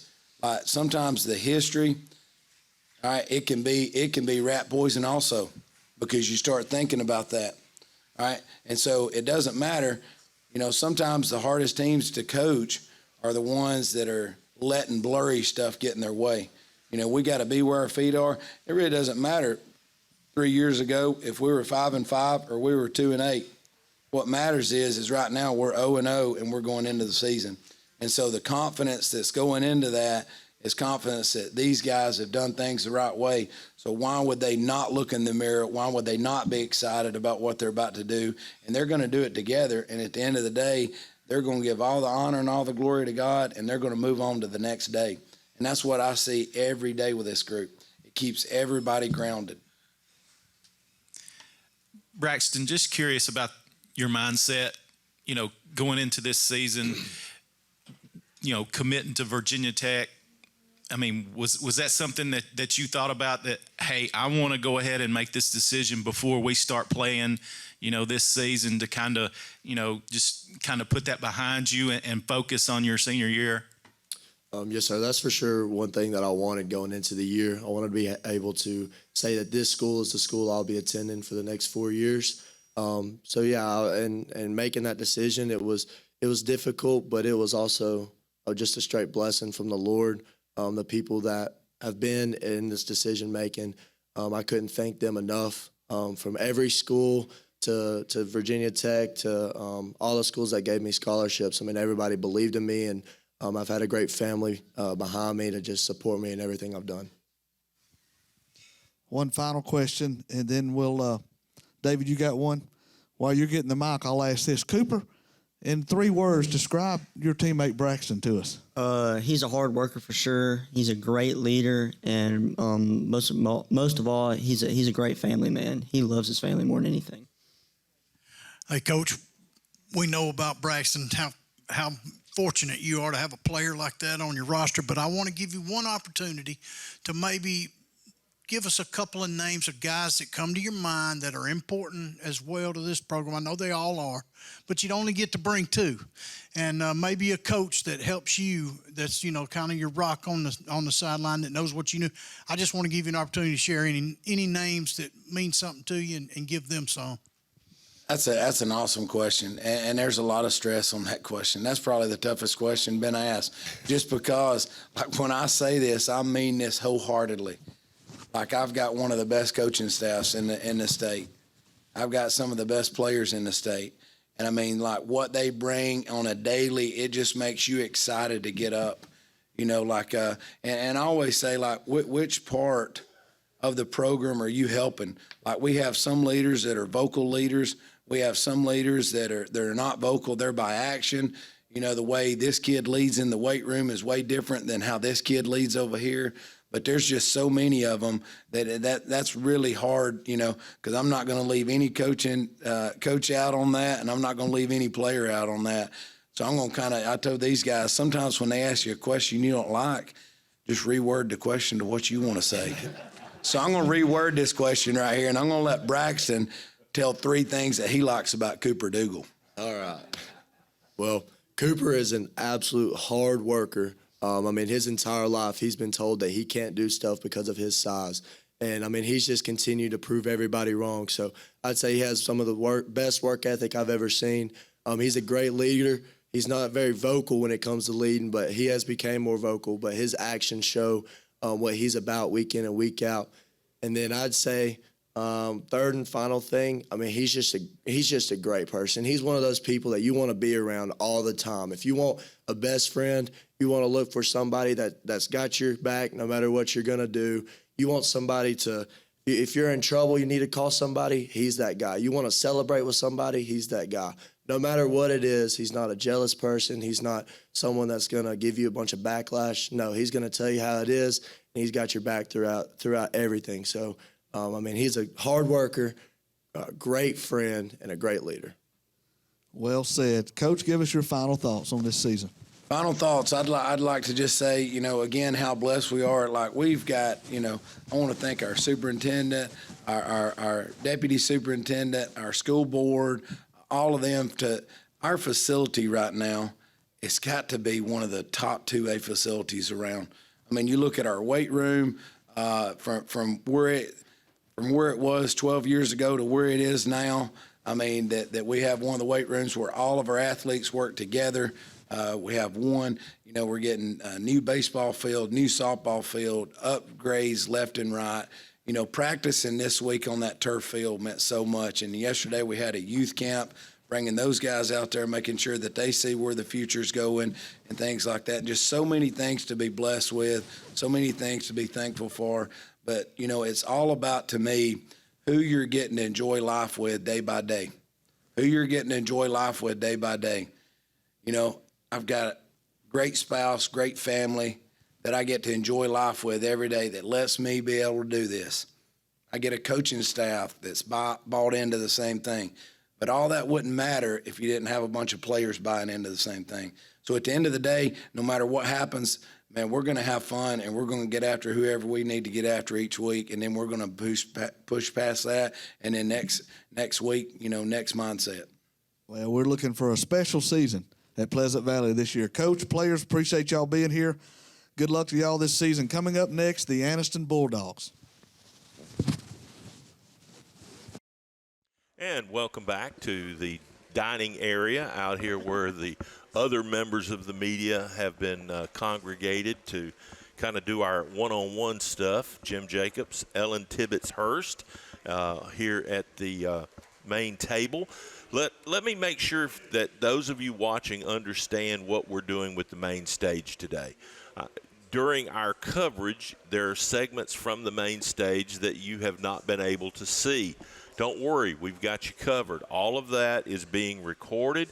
It will all be posted on our Facebook page as well as the FNN mobile app. You can get that free, download anywhere from the iOS App Store or Google Play for your mobile devices, your pads, and, of course, you can always watch us on Facebook and YouTube and a gazillion other places. And we're really thrilled about our new association with Consolidated Publishing, the parent company of the Anniston Star, the Daily Home, the St. Clair Times.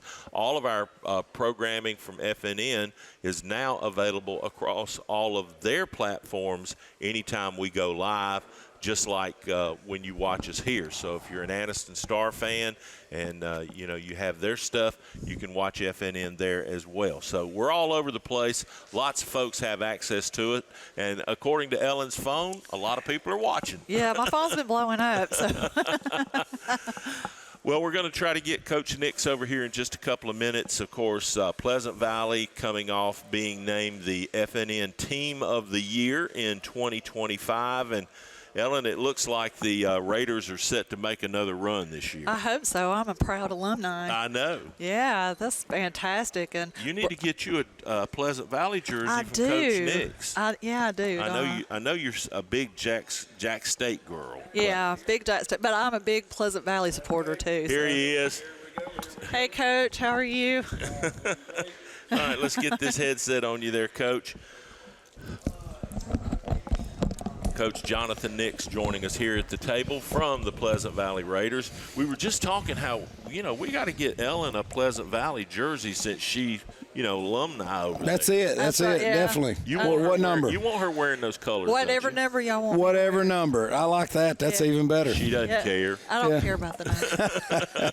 As long as it's Pleasant It's more Valley about the name than the number. Right. That's The it. name That's on the it. chest. That's the name right. on the chest. That's right. I like that. I was just mentioning before you sit down to join us, Coach, that, of course, Pleasant Valley named our 2025 Team of the Year last year at the banquet, and you guys now have one of the football men trophies, hopefully in a nice trophy case somewhere. Definitely. You still got the turnover chain? Still got to turn over the helmet chain. Yep. Yeah, the helmet. The winning, and we're about to start that again here in a few weeks. You think you can repeat? Maybe so. Maybe so. I mean, that thing still looks pretty nice to me. It does. It does. Yeah. What has your team emphasized this off season since? Besides the field, the new field. I'm going to be honest with you, you know, they've really been bought into, and that's what I love about this team. How can we get bigger, faster, and stronger? And I know that's a cliche that's been used for years and years, but as soon as the season was over, are we buying into the weight room? Are we buying into nutrition? Are we trying to put on some bulk the right way? Are you making habits that you're proud of? You know, first you make your habits and your habits make you. Are you looking back and saying, I've been creating good habits? And so these good habits has now been, you know, almost like a piggy bank. You know, I've been saving this, and now I'm ready to break the piggy bank and go buy something nice. Coach, I've known you since the Raglan days.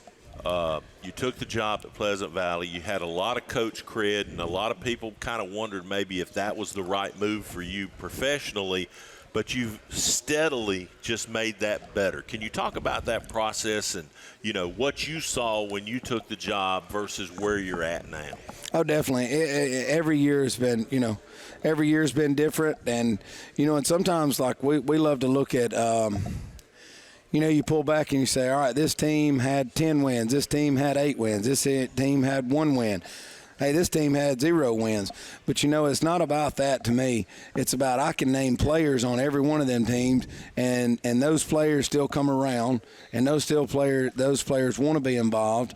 And, how did football help them become a better person, a better teammate, and the struggles maybe that we went through that now that they can use in life. And, we would like every year, for every team, to win 10 ball games. Right. But sometimes that's not, part of the cards that are dealt, and you have to look at it and say, hey, am I a better person for being a part of this program than when I first got in the program?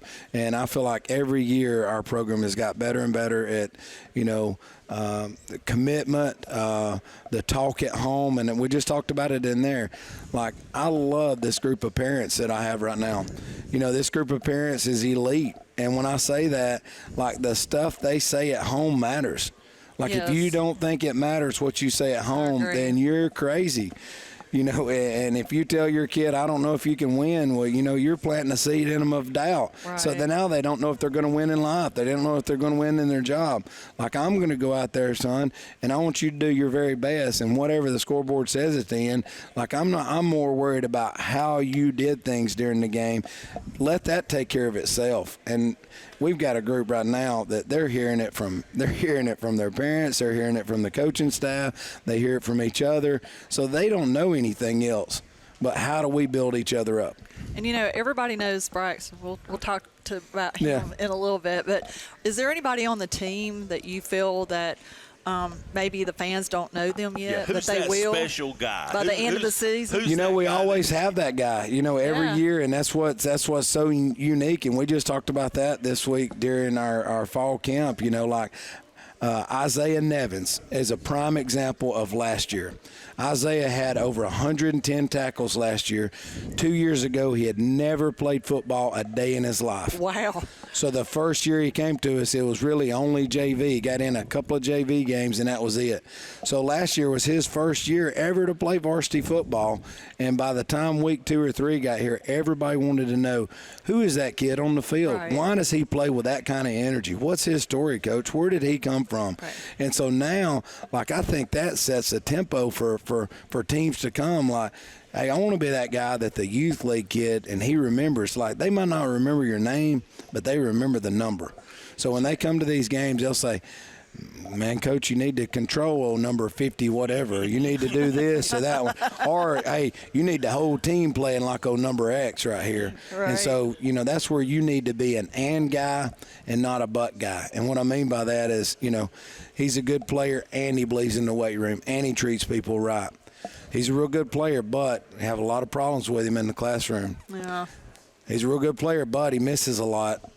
Real good player, but Coach's nightmare, isn't it? That's a coach's nightmare, them butts, man, Right. Talk a little bit, Coach, about what his attention has brought to your program. We all know he's a great football player, and he's got a bright future in front of him. But what has his attention brought to Pleasant Valley football? I said this. I think one day he's going to be on a Nike commercial. I really do. I mean, we like, could say when you win. Are you down for that? He's in. I know he's down for it. I remember him when I first got here. He was a manager, and he like that. Oh yeah, and he'd come to all the pregame meals, and he'd be up there with his little notepad like he's taking notes, and and then he started in the 8th grade as a quarterback, and so now he's at 40-something ball games under his belt. We just talked about that in there. We've got 8 or more kids that's got 30-something games of experience. Wow. So we're a veteran team that's been through the fire, right. And like all these teams, it wasn't like this when they first started playing, so they've been through adversity. Now, since 10th grade, they've won a lot of ball games, but they've been through adversity. And so he just, not only him, but, man, this group of parents, this group of players, senior class right here is really each class has built blocks, to get the success where it's at.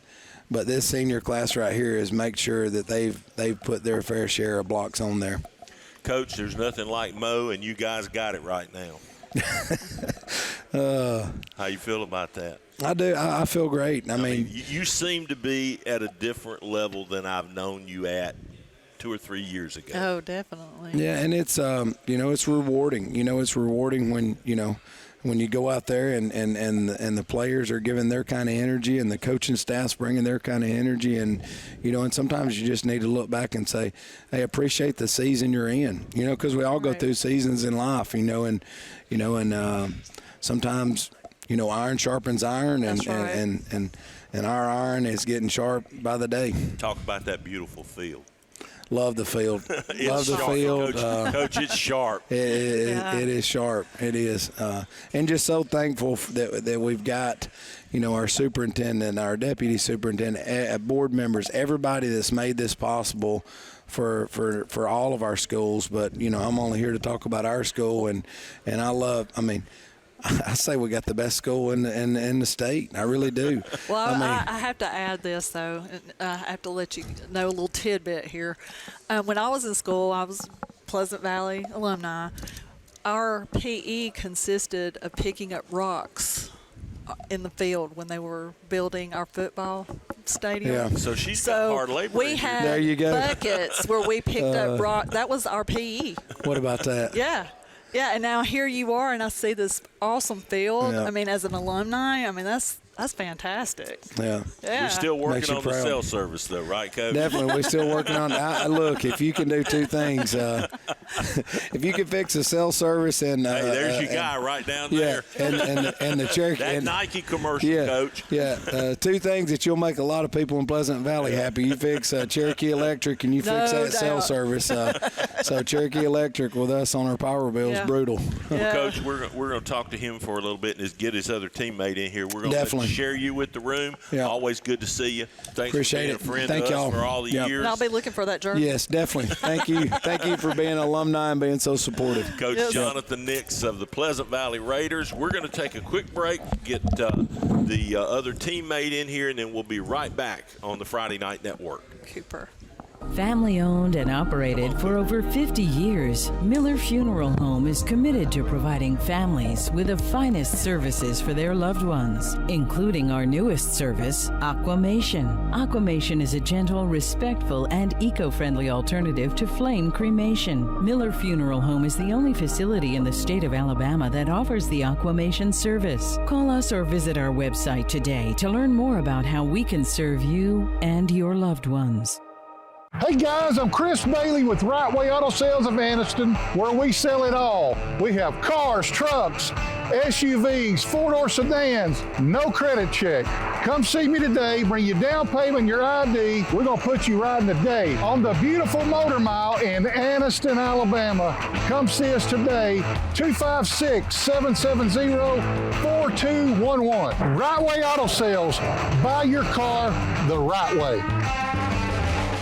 Hi, I'm Sean from Right Way Auto Sales. If you're looking for a car, truck, SUV, first-time buyers, no credit check, come and see us. We'll give you top dollar for all your trade-ins. Drive off the lot today with a down payment or trade-in. Y'all come see Bruce at Right Way Auto Sales. Bring your trade-in, I guarantee you top dollar. Good credit, bad credit, no credit, everyone's approved at Right Way. Come see us at Right Way Auto Sales. Come buy your car the right way. Don't buy the wrong way. Everybody's approved at Right Way. Come and see us, Oxford, Alabama. Are you ready to hit the road with an RV but worried about your credit? At Right Way Auto Sales, we make it simple. No credit check required. Bring your ID and your down payment and you're all set. Located on the Motor Mile in beautiful Anniston, Alabama.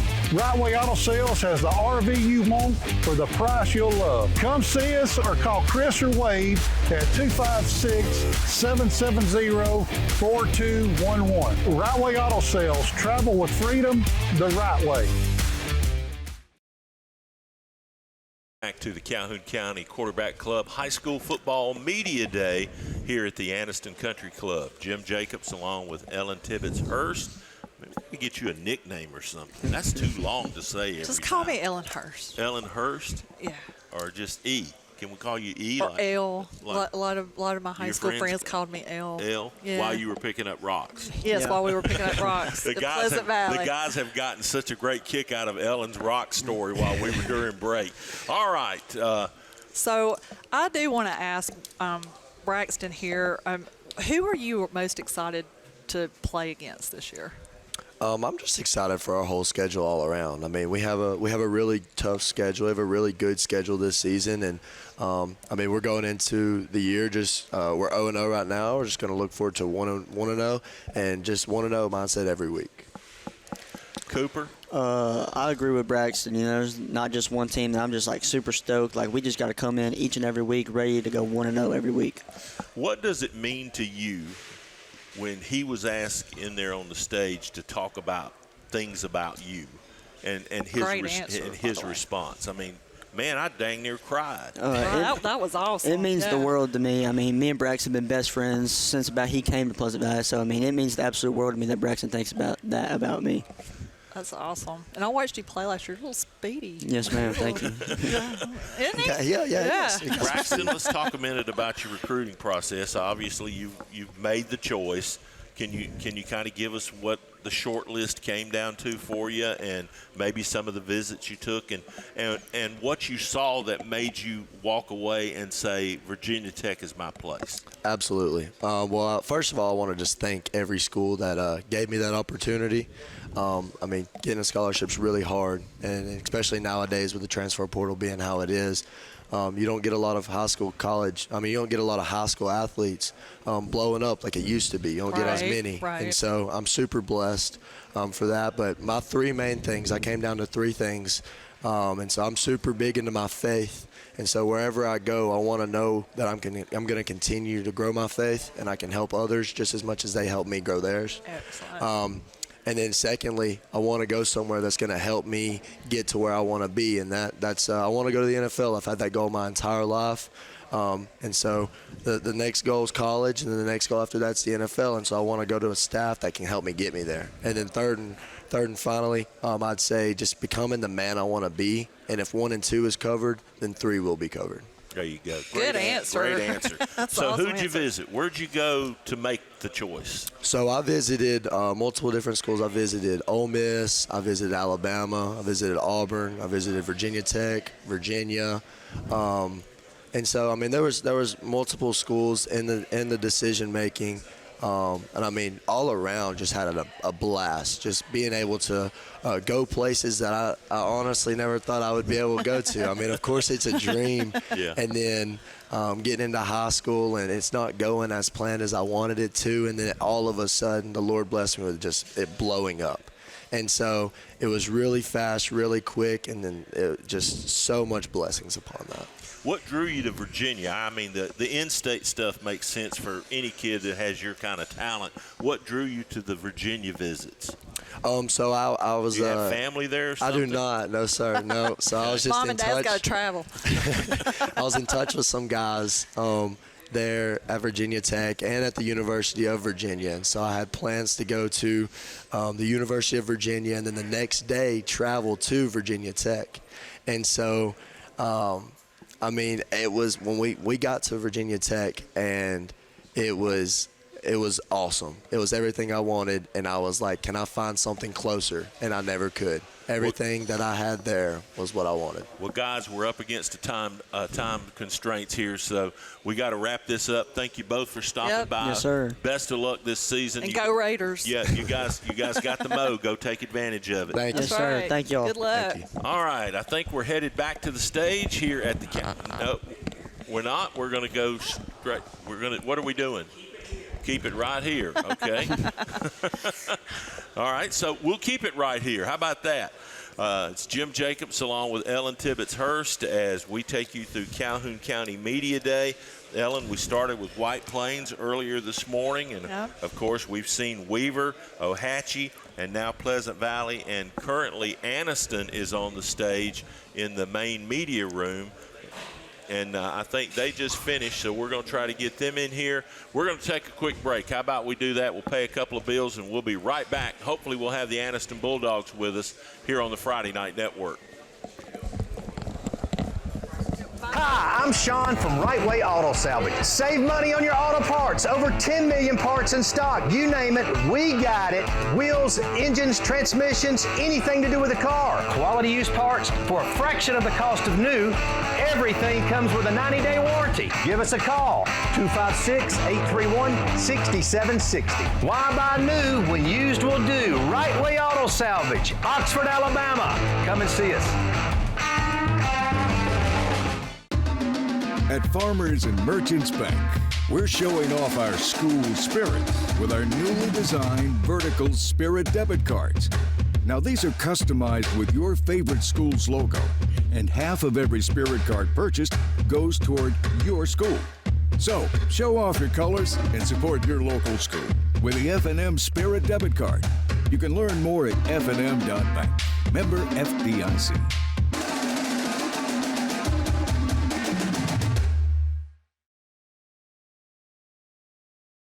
Hey guys, I'm Chris Bailey with Right Way Auto Sales of Anniston. Come see me today, bring your down payment, your ID. We're gonna put you riding today on the beautiful Motor Mile in Anniston, Alabama. Right Way Auto Sales, buy your car the right way.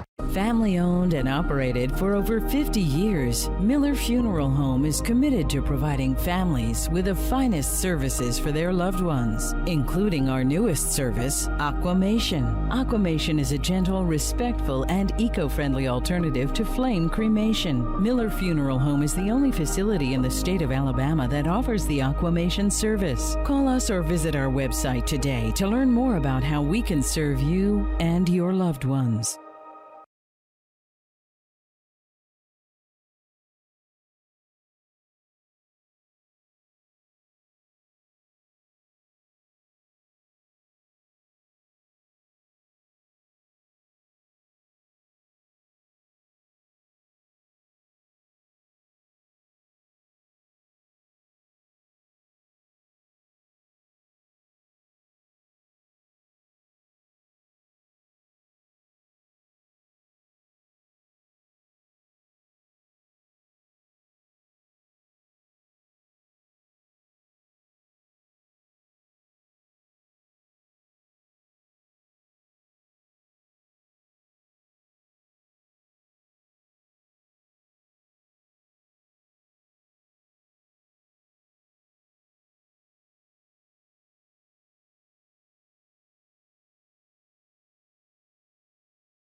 that to the field, then we're going to be absolutely better. Coach, your quarterback last year was nominated as one of 4 nominees for our Player of the Year award. Yeah. I mean, like you said, the cupboard got plucked pretty good with graduation and that kind of stuff. Who are some of the young men this year that are going to have to really step up and take leadership roles and performance roles on the field for you? Young man to my left, man, Jaden Hurd is that guy. He's the dynamic playmaker. When I tell you we're going to get the ball in his hands, he's not a guy who's shy, so he's definitely going to have the ball in his hands. He's got to play 2 and 3. Right now he's saying wide receiver DB, but, certain plays are going to be for him, so he'll be different places. So we're not going to let people know where he is. We're going to line up different places, motion, and get the ball in his hands. Wow. Talk about the region, Coach. Hey, listen. Not that anybody did you any favors. Listen, I don't know. I want to ask those people. Everybody in 4A dropped down, and everybody in 5A dropped down around us. So I don't make the regions, but just looking at it, I'm a competitor. They are the best. We're the underdogs. If they're the best, super. Let's go. I've always been counted out. I've always been the underdog. I've had coaches say that you won't ever play, and I love it because that's the fire. And being a dog, you're already born. You're already down 1 strike. So what are your personal goals? Really just to get back to the state championship game, be able to win and compete, because we fell short last year. So just really getting back to state next year. I'm kind of curious if you could talk a little bit about that day over at Protective. I mean, everybody knows what the score was and what happened. What was it like going through that for you? I mean, the excitement of going, the disappointment of the game, maybe the bus ride home. What'd you learn from all that? You just got to stay together, just be more prepared, just stick together as a team, and maybe we'll just do better this year. Well, Coach, I'm pretty sure Jackson's going to be in the mix again this year. They didn't lose a ton of stuff, so, that's kind of where the bar is. Oh, yes, sir. But I think they dropped to 3A, actually. So they did us a favor in they that. Left town. Yeah. They did us a favor with Jackson. Not going to lie. Those young men, they did a great job. They were well prepared, well coached. But we're dogs. So, you're only good as your last game. So that's why we're the underdogs right now. Everybody's counting us out. And so all we can do is just work, stay together, and be understanding that discipline is going to win out every time. Coach, you have a fan base that's just out of this world. I tell people all the time, and I mean this has proven itself year after year. When the Anniston Bulldogs are on the game of the week, we have some of our highest viewership from not only just this area, but from really all over the country. Yes, sir. Hey, there's nothing like being a dog. If you've never been a dog and been inside Chink Lockman Stadium, Mosby Stadium, made plays and heard the crowd, and you hear it through the town, that's why we're raising the expectations of these young men off the field. And my thing is books and ball. So now we have athletes who understand that the reality that they hold in their hands. We play a game, but it's really not a game. Right. Well, if you had to describe your team going into the season with one word, what would you? Physical. Physical again. All right, you give us one word that describes your new coach. Yeah. Just energetic. Energetic. That's always a good thing. Coach, it really is. I mean, yes. Talent obviously is number one as far as what you can do with yes, it, but sir. you got to have that mindset. You got to have that that killer instinct, that wanting to go get it. And are you seeing that at this point from all of your guys? I mean, is that where you want it to be yet? It's not there yet. I'm raising the expectations, so it's not there yet. These guys went 14-1, and I can tell you they did some things that a 14-1 team shouldn't have done. So those things, we're just it's the details in what they're missing, the details. So I harp on the coaches because everything starts from the top. So I got to be detailed, help the coaches, help the players, but it's in the details. And right now, these young men have bought in. They're coming to practice energy. Yesterday's practice was tough. Nobody complained. So that's what I'm proud of. So why should fans pack the stadium?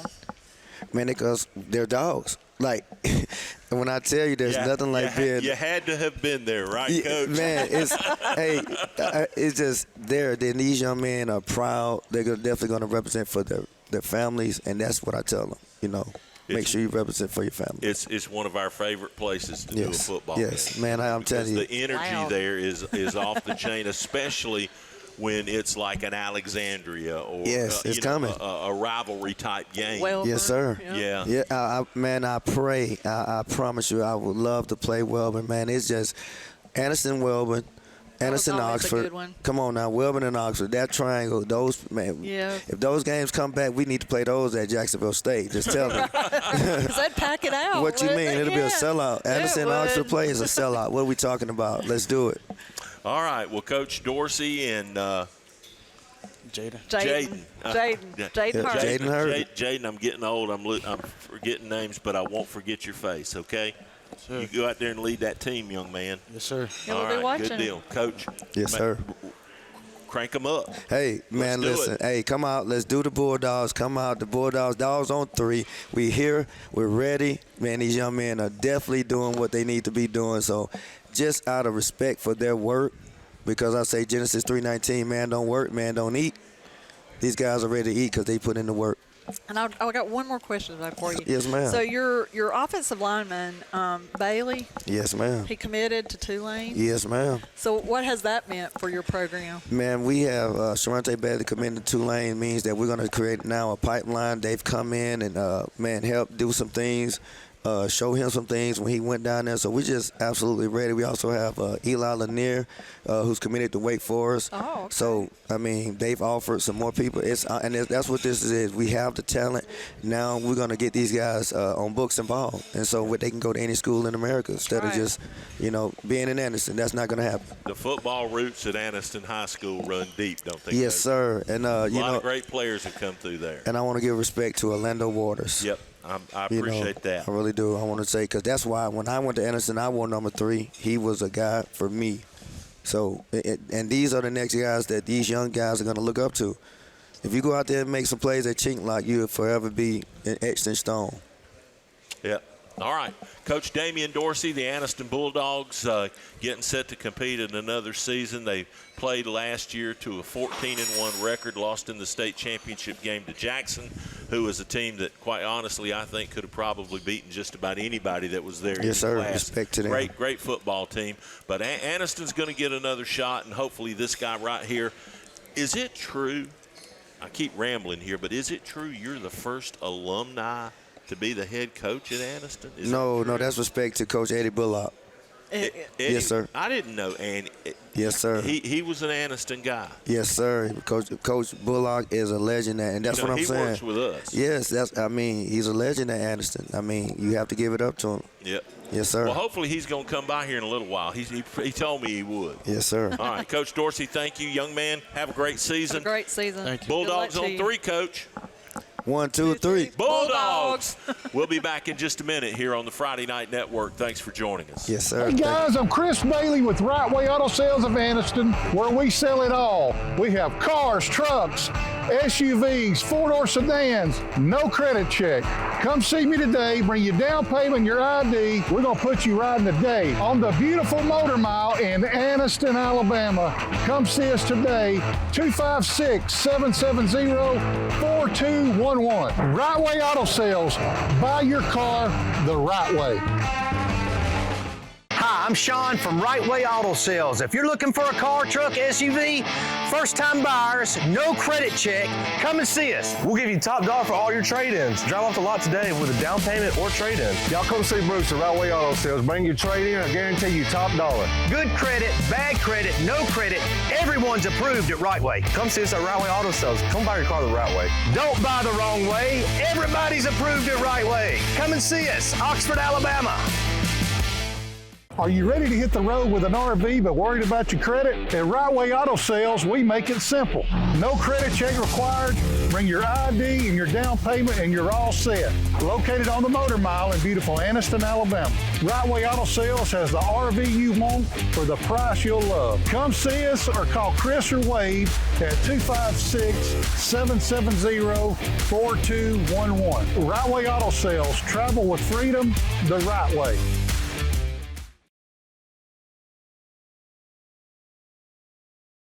Welcome back to the Calhoun County Quarterback Club High School Football Media Day. I think if I have my numbers right, this is the 8th edition. We're going to get Tony Ball, the quarterback of the Quarterback Club this year, in to talk with us here in just a little bit. But right now it's a lunch break. We're going to put a graphic up on the screen and probably be off for about 8 to 10 minutes, and then when we return, we'll get you to the main stage for Coach Sam Adams and the Oxford Yellow Jackets. That is all straight ahead here from the Calhoun County Media Day from the Anniston Country Club on FNN.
Okay, ladies and gentlemen, we resume the 2026 Calhoun County High School Football Media Day presented by the Quarterback Club of Calhoun County.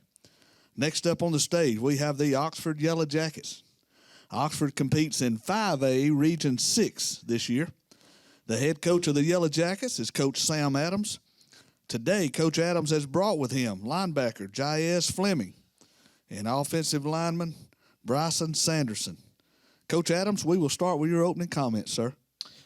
Thank you. Appreciate you guys having us here, and this is always a fun event every single year. We're glad to have today two young men that represent our program really well, two seniors that have, this will be, I guess, both of them third year to start for us, right? Fourth year to start. And both of these guys are going to have or do have a bright future ahead of them in football and life outside of football as well. Bryson's recently committed to Memphis, and Jaiz has several opportunities out in front of him as well. This season, we have a really experienced team that's had a lot of starts under the belt and played a whole lot of football. And we put a big emphasis this year on physicality and winning the line of scrimmage and just being really sure tacklers. This was the first year in several years that we've done the full padded spring, which we kind of had the option to do or not do in the state of Alabama for a few years now. And we thought it was really, really good for us to get as many of those, full speed, full contact practices in as possible going into this season. And our guys have responded really well. This senior group is a big one for us. We got 25 seniors this year. That's the largest one we've had in a few years. And they've been through a lot of football here at this point. We played a lot of games over the last several years, had some deep playoff runs in a few of them. And this group had, they've learned a lot from the season we had last year where we felt like we had a couple games that got away from us that should have gone the other way.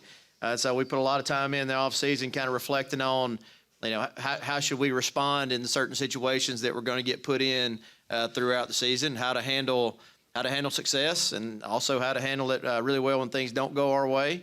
But I feel like this group is they're leaning on each other really hard. I think they're doing a good job of policing each other and becoming better leaders every single day. And I can't wait to get this thing started in a few weeks with these guys. Coach, you mentioned leadership. There's a reason you brought these two men with you today, and I'm sure there's 5, 8, maybe 10 more that you could have easily brought out of that many seniors. You've got some great leaders.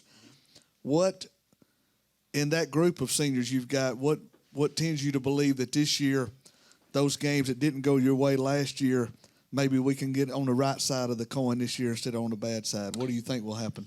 Well, the tough thing is it's easier to learn from failure than it is from success sometimes. Yeah, and I think maybe the group that we had last year had been so successful the previous year that they kind of looked over some things, and coaches, we maybe kind of looked over some things that should have been addressed a lot earlier because we were rolling along pretty well, But I think this group, we've done a really good job with them, just going back and talking about specific circumstances. How did players respond to things that didn't go our way in our game, and some of those games when we lost the momentum and we're unable to really get it back. These guys have done a really good job. These two up there that are specifically up here with me right now. If you're going to be a leader, the first person you got to lead is yourself, right? The other guys on the team have to be able to look and see that these two and several others do things the right way, and these guys also are not afraid to open their mouth and speak to the other young men that maybe need a little extra guidance. And in those situations, it really shouldn't always come from the coaches. The coaches are always going to be leaders, but the team really takes off when the players take that kind of role on as well. I think these two young men have done a really good job of that. We'll continue our questions from the media right here on the second row. Coach, even though you're moving into a new classification, you still have a lot of familiar faces in Clay Chalkville, Pinson Valley, and Pell City. What excites you most about this region, and what do you think it'll take to come out on top of this region? Well, if you look through our region schedule, those are the familiar names on there: Pinson Valley, Pell City, Clay Chalkville. Then you also have St. Clair County, which maybe for a lot of people kind of flying under the radar right now.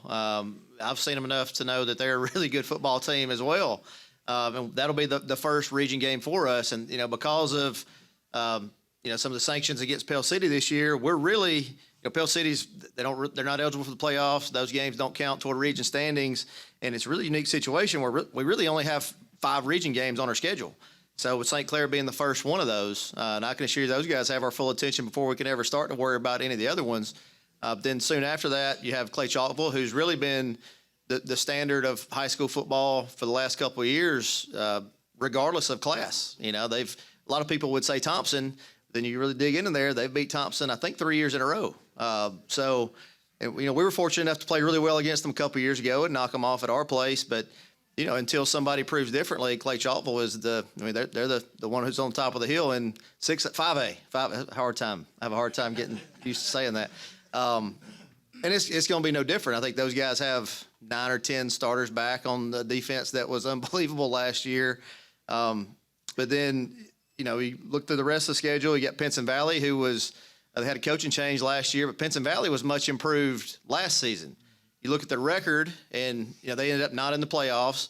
But if you do a little more homework right there, you realize they were ahead of 3 of the 4 playoff teams in our region in the fourth quarter. Most of those, 2 of those 3, they were up by 2 scores, and it didn't go their way in the fourth quarter. We were one of those. I mean, those guys were up 14 on us pretty late in that game. But they did the same thing to Mountain Brook. They did the same thing with Pell City. Coach Colo Francisco there now, who's a friend of mine, known him for a really long time. And they seem to have a lot of positivity going in their program right now. And then you have Springville and Southside Gadsden, who were not in our region in the last alignment. But when I first got here back in 21, they were in our region back then. So really a lot of those teams we're super familiar with. It's a deep region. There's a lot of good football teams. And our non-region schedule this year, we're starting off with Gadsden City, who had been a rivalry game for a long time, and we weren't able to get that one on the schedule the last couple cycles, but we're glad to get that one back in. We got Jacksonville, who's a local team that's got a really good season out ahead of them for sure. And then we have Mountain Brook, who was in our last region alignment, and that was really one of those games last year where it didn't go our way, and I was kind of making it a point to try to get them on the schedule again, because that was one we feel like we didn't put our best foot forward in that game, and that kind of left a bad taste in all of our mouths. And so we wanted to have another shot at those guys. So I mean, the schedule's challenging from the first game to the last. Unfortunately, there's only 9 games on it this year with the late realignment that happened, and we were unable to find a 10th game that made sense for us. But we have those 2 open weeks during the season, and they do come at good times to get us where we need to be. Absolutely. Bryson, Jaez, and Coach, you can chime in as well. At a program like Oxford has a bunch of success. So obviously the community and the state expects, they have high expectations of y'all. So how do you and your team use those expectations as motivations to get better during the off season and throughout the season? I'm gonna say we are held to a high standard at Oxford, and just not at Oxford, throughout the state, throughout the city. And I just feel like we can't be on bottom. We just got to be leaders, not just football, but when it comes to other aspects, men outside of football, and just being around and just being in public too. Kind of how he said, the expectations, it really just helps to give you that extra edge, like when you're working, to want to make yourself better. Everybody thinks you're going to be good. You have to be better than everybody thinks. From a coach's standpoint, I mean, those are the places where you want to be, right? I mean, places that have high expectations. And you mentioned it from the standpoint of our community, and the state has high expectations for us, but nobody has higher expectations for us than we do for ourselves. And we have standards that we fight every day to uphold all throughout the year. Sam, what was your take on reclassification this year? Pros and cons, how it affected you guys, but also the big picture. Yeah, it was surprising, to be honest with you. I didn't, the coaching rumors start early and end late. There's constantly something swirling around throughout the offseason of, this is what the regional alignments are going to be. And these documents get leaked out every year that are, really just some dude sitting at his desk typing on an Excel file. I actually sent one out this year that I just did at my desk, and I was waiting to see how long it would come back to me. And it took about 3 days. Somebody told me it was leaked from the AHSAA. So, but I was surprised. I didn't see that coming with the non-split, whatever that, the difference in the playoff system now between the publics and privates. I didn't see that coming. I didn't know St. Clair was going to be moving up into our region. That one was a big surprise. The big thing that affected us the most was the 3 weeks or so, a month-ish after the initial alignment, when Douglas moved out of our region into another one after Scottsboro moved down. And that's what really put us in a bind scheduling wise. And I've never really been the kind of guy to hope we're in a certain region or anything like that. I mean, just give me the teams we're playing against and let's get ready to go. That's kind of the way I've always looked at it. But I think it's still, it's a region that has had a lot of success in the past, in recent years, and we're excited to get into it.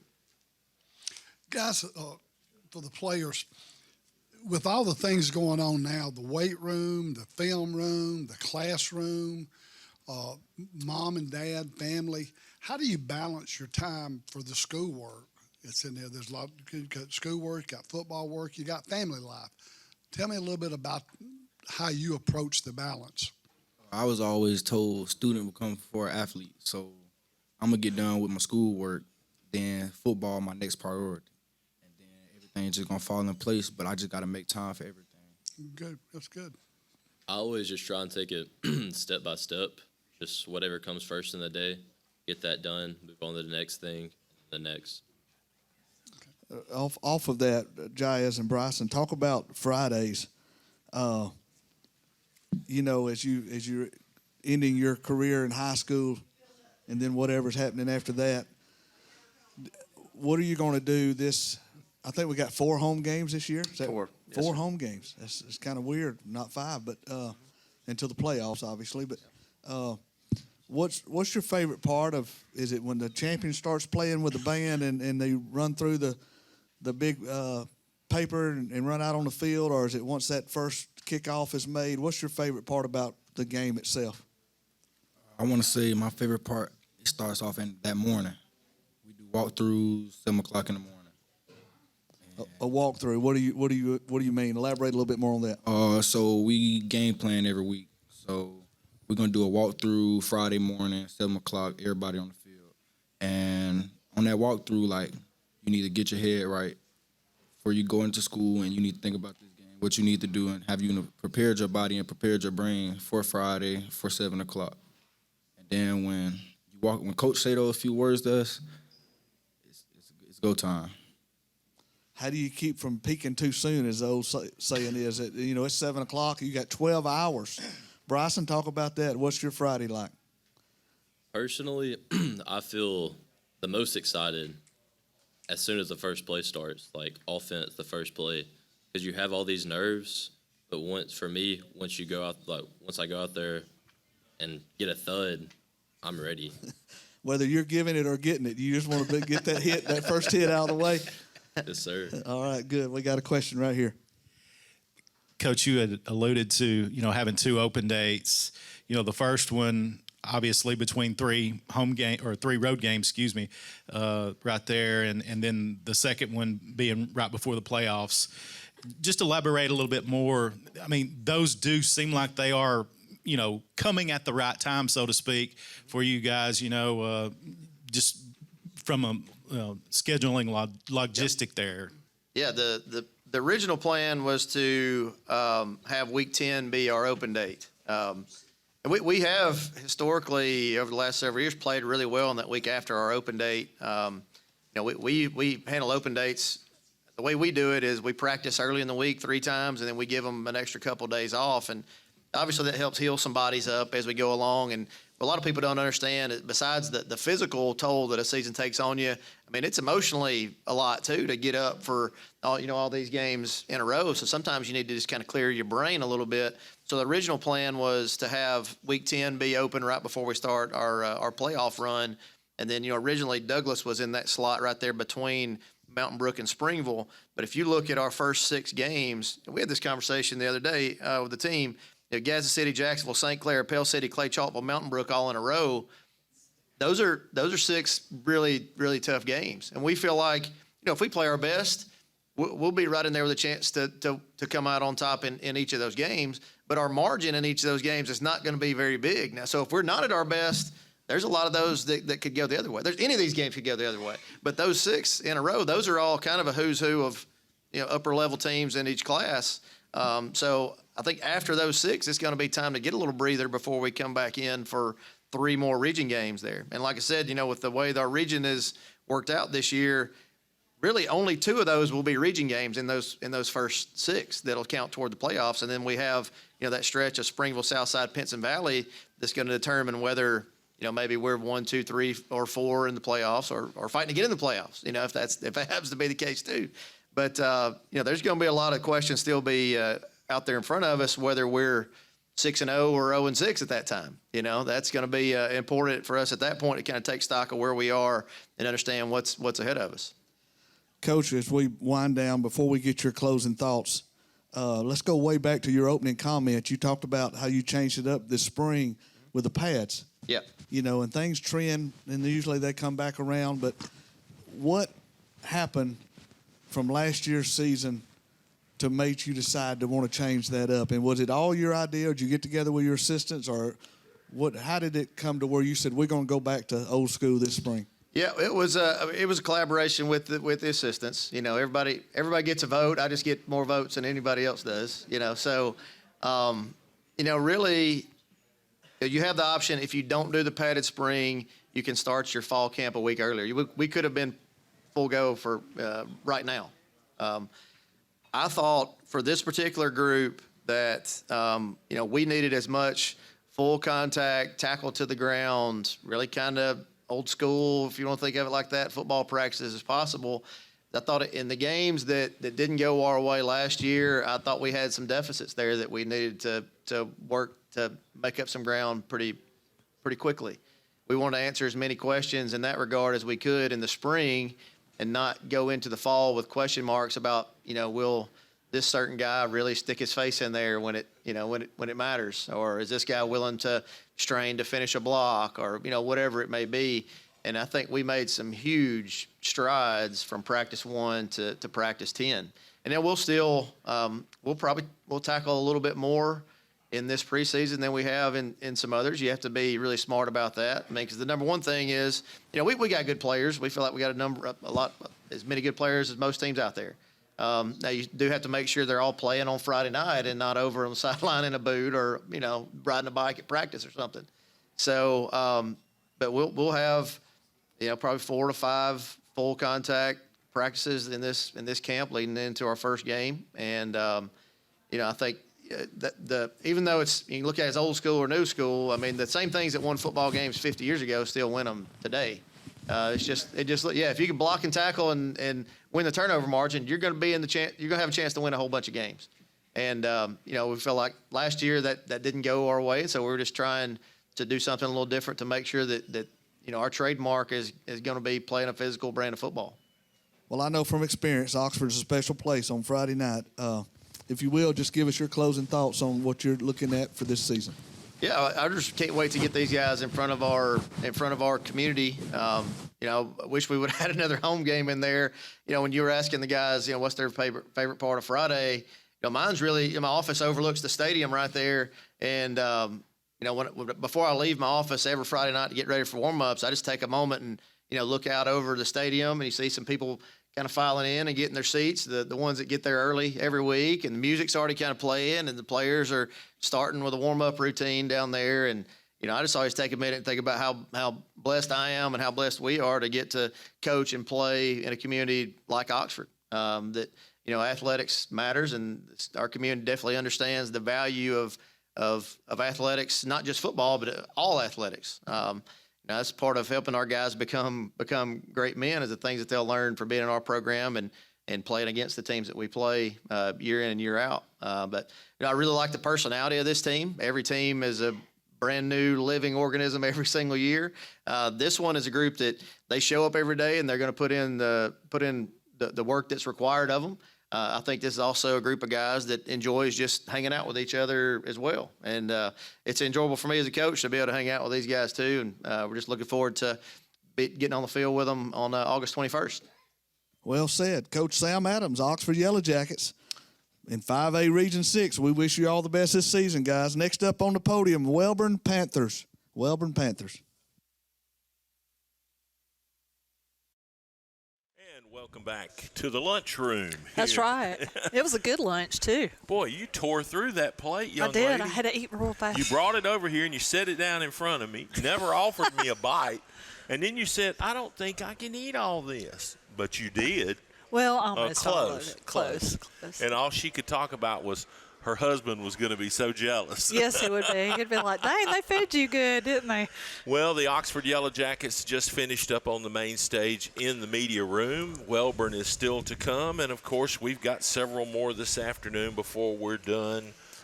Should be somewhere, right around 4 o'clock, something like that. Mm-hmm. So lots of teams still to come from the county as Media Days continues here from the Anniston Country Club. I'm Jim Jacobs. This is Ellen Tibbetts Hurst. Her first day on air with us here at FNN. We probably ought to tell people what the plans are for you, shouldn't we? Well, yeah, I guess so. You guess so? Yeah. Ellen is going to be one of 3 members that will host our new Friday night after the game show, and it's called Pigskin Wrap Up. And we're basically doing something different here. I mean, a lot of people say, well, that's just another scoreboard show. Well, that's not the plan. We don't want to be what other people are or have tried to be. We want to do things that we feel like our audience expects from us. And the first and foremost thing is people on the set knowing what they're talking about in regards to these teams, these coaches, these kids, and where we are that week in the season. Right. And I love football. I can't wait. Can't you tell? I can't wait. Yes, this is awesome. Yeah, well, but that's coming up. We'll have our first show hopefully on the 21st. That's still the plan. So make sure that you join us after the game of the week. Hopefully it's going to be Oxford and Gadsden Gaston City that night. So, boy, what a game to follow. Right. Right. That's a big one. Yeah. Now, we're still finalizing Ellen's partners for the Friday night show. We had a couple of people lined up, and then things happened. One of them took a coaching job over in Georgia, so he wasn't available to be with us. And then we kind of basically came to the conclusion that the other young man that we wanted to join us just lived too far away, and it was too much to ask of him to basically travel back and forth on a Friday night and be in a situation where you're not going to get home until 2 o'clock in the morning. Yeah, right. All right, let's get to Oxford here. Coach Adams, we'll get him in here and start there. This is Bryson. Is that his name? Yeah. Come on over, guys. Bryson? Yes, ma'am. Okay. All right, well, Bryson's here with us. Hopefully we'll get Coach Adams in here in just a second. He's having a conversation out in the hall here because that's what this day is all about. I mean, it's not a lot of formality other than in the stage room, but we get a chance to sit down and talk with the guys. And you good there, Bryson? Yeah, I had him hemmed up over here. He's all right now. Okay. Yeah, just pull that microphone there over in front of your mouth. Good. There you go. Okay, Bryson. Position, class? And I'm a senior. Offensive lineman, and you're a senior. I mean, can you not tell? Well, I knew he played something big. Of course, yes, I feel this little. We've seen these kids come in here today, and, I mean, they're all big except for the one little guy from Ohatchee. No, except the one little guy from Pleasant Valley. Too. Yeah, Dougal. that's right. Dougal. Yeah, that was Salster's friend. Yes, Okay. yes. Let's talk about the off season. What's it been like for you? Really, I've just been trying to work, get better, fix the small things that like I was messing up last year. Just the little things matter is what they always say in the offensive line room. And you learn from your mistakes, right? Yes, ma'am. That's a good thing. So, who are you most excited about playing against this year? Really, it's just everybody. Everybody. I don't have a single game I'm looking forward to. I just want to go out there and win. It's a good attitude to have. You have any personal goals? Just be the best player I can be. Got you. All Here's right, your coach. Yeah, we're getting Coach wired up here, and we'll get to talk to him in just a few minutes, or just a couple of seconds here. As soon as he gets wired up. Let's see. Yeah. All right, there we go. Wires everywhere. While your coach is getting wired up here, if your coach had to describe you in one word, what would your coach say? This ought to be good. One word.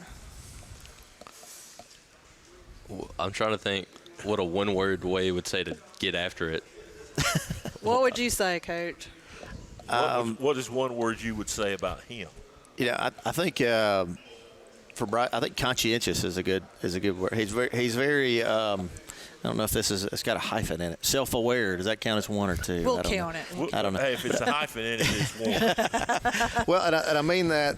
I don't know. That may sound like a boring word to be described as. I don't know if that really gets you fired up to hear that. But I think. But is he self-aware in that he's kind of your guy on the field? Yeah. In practices and stuff. Yeah, he asks really good questions.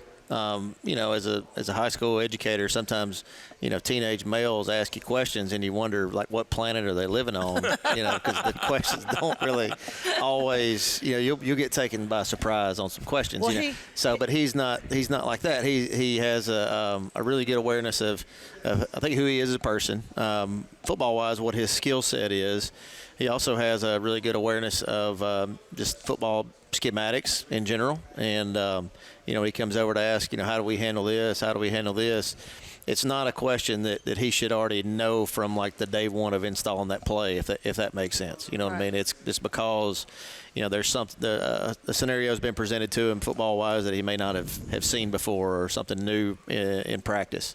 So that's why I went with self-aware. Okay. You've committed to Memphis, correct? Yes, ma'am. Correct. Mm-hmm. Okay, and then you have another player that committed to Ole Miss, then decommitted. Correct. Jais Fleming is here with us today. I don't know where he went off to, but he was committed to Ole Miss for a while. We have another offensive lineman, Jackson Elston, is committed to South Carolina, and we have a handful of others that have some offers as well. Wow. What does it do for a program, Coach? We've talked to some of the smaller schools that have been here today from the county that had one guy that's like a D1 guy, and the attention it brings to the school. But at Oxford, that's pretty darn consistent. Yeah. And it's usually more than a handful. Sure. What does that mean to the program? Well, I think it gives the families that are part of our program a little bit of comfort knowing that our program does prepare guys for football after high school, for life after high school in general, but football being part of that for a lot of these higher prospects. So, and I think if you look back at the track record of the success of guys that have come out of Oxford have had once they got there, because signing is important. But it's not the end of the road. It's really just the start, right? I mean, because the way it works now, if you sign somewhere and you're not very productive within about 2 years, then they're getting you out of there. There's a cliche: signing ain't staying. That's correct. That is correct. I think if you look at the guys that have come through Oxford and played college football, those guys have had a lot of success. And actually, the coach that's going to be Bryson's position coach at Memphis played for me at North Gwinnett High School, so that's kind of neat too. Yeah, Andy Kwan is their offensive line coach. So. But I mean, I think it shows that our program does prepare guys for football after high school, and we run it. We don't really make it a point to make it like a college program, but I think when guys come out of our program and then after we talk with them after they've been somewhere for a year or so, they're like, well, really we already kind of knew what to expect, because that's kind of the way that the processes that we followed at Oxford too. Coach, you know what the expectations are where you are. Mm-hmm. And the thing that impresses me most about you is you seem to be able to maintain a really stable key about yourself. Mm-hmm. When you're out in public or, doing things like this, Mm-hmm. Sam Adams today is Sam Adams next Friday. Mm-hmm. Where does that come from? How do you do that? My dad was he passed a few years ago, unfortunately, but he was a high school principal for a long time. Oh. And, when I first told my parents that I was going to teach and coach, my mom cried. She was a teacher for a long time. She's retired now, but she was a teacher for a long time. And, I think Dad really started kind of mentored me to be that kind of person from a really pretty young age, I think part of handling high school age males in general is, there's going to be some instability there with a lot of those guys on a day-to-day basis, just part of growing up, right?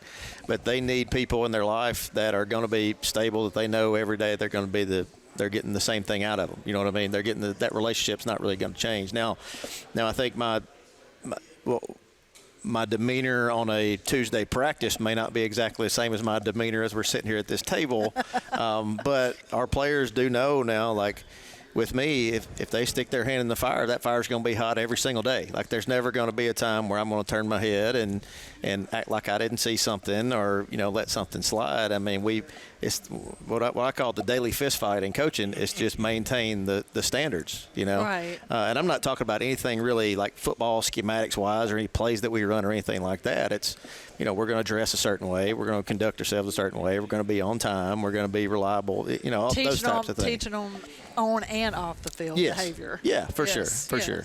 But I think all those things together, kind of make me who I am. And I've learned how to do this, in addition to my dad, from a lot of legendary football coaches in high school and college. And I felt like the best ones, the ones that I admired most, were very consistent with how they handled the players and the media and the administration and the community and all that. Now let me turn to you and ask you kind of a similar question. To you, what does the Oxford way mean? It's really getting things done the right way. Because like I said earlier, in the O-line room, it's very consistent. The small things matter. The small things win games. It's a game of inches, so even on the field and off the field, every little thing you do adds up, builds your character, makes you who you mentally are. Right. And Coach, what is one thing that you hope everyone is saying about your team, like say come November? Well, what I hope other teams say about our team is when that final horn sounds, I hope they're saying we're glad that's over. Gotcha. That's really the biggest thing. Aside from that, in the social media kind of age and all that, where everybody's got a voice and everybody's got a microphone, there's going to be some people that have some very invalid opinions of us, regardless of what our record looks like. Right. So I've been doing this long enough to realize to not pay attention to those kind of opinions a whole lot. But I hope that the most important opinions we have are going to be the ones we have of ourselves, right? Right. So I hope when I'm talking with our seniors after this season is over, and hopefully another 5 months or so from now, that the biggest thing they take away from our program is that it was hard, it was worth it, and that they feel like they're prepared to do whatever they're going to try to do next, whether that's to be a college football player or go into the workforce or go into school. And you're losing a lot of seniors this year. This is a big group. It is 20-something. 25 seniors this year. Yeah, as compared to last season, we only had 11, and that was a really small one. Wasn't a lot. No, it was not. There were some really good players in that group, but there just weren't many of them overall. Are there any players that fans should look for that they don't really know but might stick out that they probably will know by the end of the season? Who's the next stars? Yeah. Yeah, the next, let me kind of go through a lot of these names that, people already know, guys that have not been on the field a whole lot for us.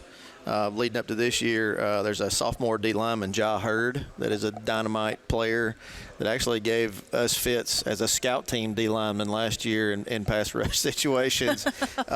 Really athletic player that, I mean, just doesn't really say a whole lot, but is super active on the field. And I could see him being a guy in a few years, if he continues to develop at the rate he is now, and to be, in the same breath as the other ones that you mentioned earlier that were, have lots of offers and can play after high school. On the offensive side, there's, really offensive line-wise, I mean, we've got 6 senior offensive linemen that we feel like are all kind of starters, So with the 7th being a junior, Jaquez Goodman, really Jaquez Goodman, to me, looking at how the guys developed in the offseason, he was our starting center last year as a sophomore. And, I feel like he really bought in as hard as anybody else in the course of the offseason. He's rarely missed a day. He finishes out in front of all the sprints. And, sometimes it's the skinny guys that finish out in front. Right. He's not really a skinny guy, but he's finishing toward the front in every single one of those. And it has really good leadership skills there. So, I mean, I would say Jaquez Goodman on the offensive side and Hurst on the defensive side. All right, Coach. I got a question that I've just been burning to ask you. I bet I picked up the phone 3 times to call you. Once I got your voicemail, and I said I'm not going to bother him. I'll talk to him later. And it's the Pell City game situation. Yes. And take the name off of it, just the game situation. Mm-hmm. How do you coach that game? I mean, do you use it as an opportunity to play some kids that maybe don't get on the field a lot to get experience? Yeah. I mean, do you want to? Is it just another game? I mean, it just seems like to me there's a lot of opportunities there to do some things that traditionally you couldn't do.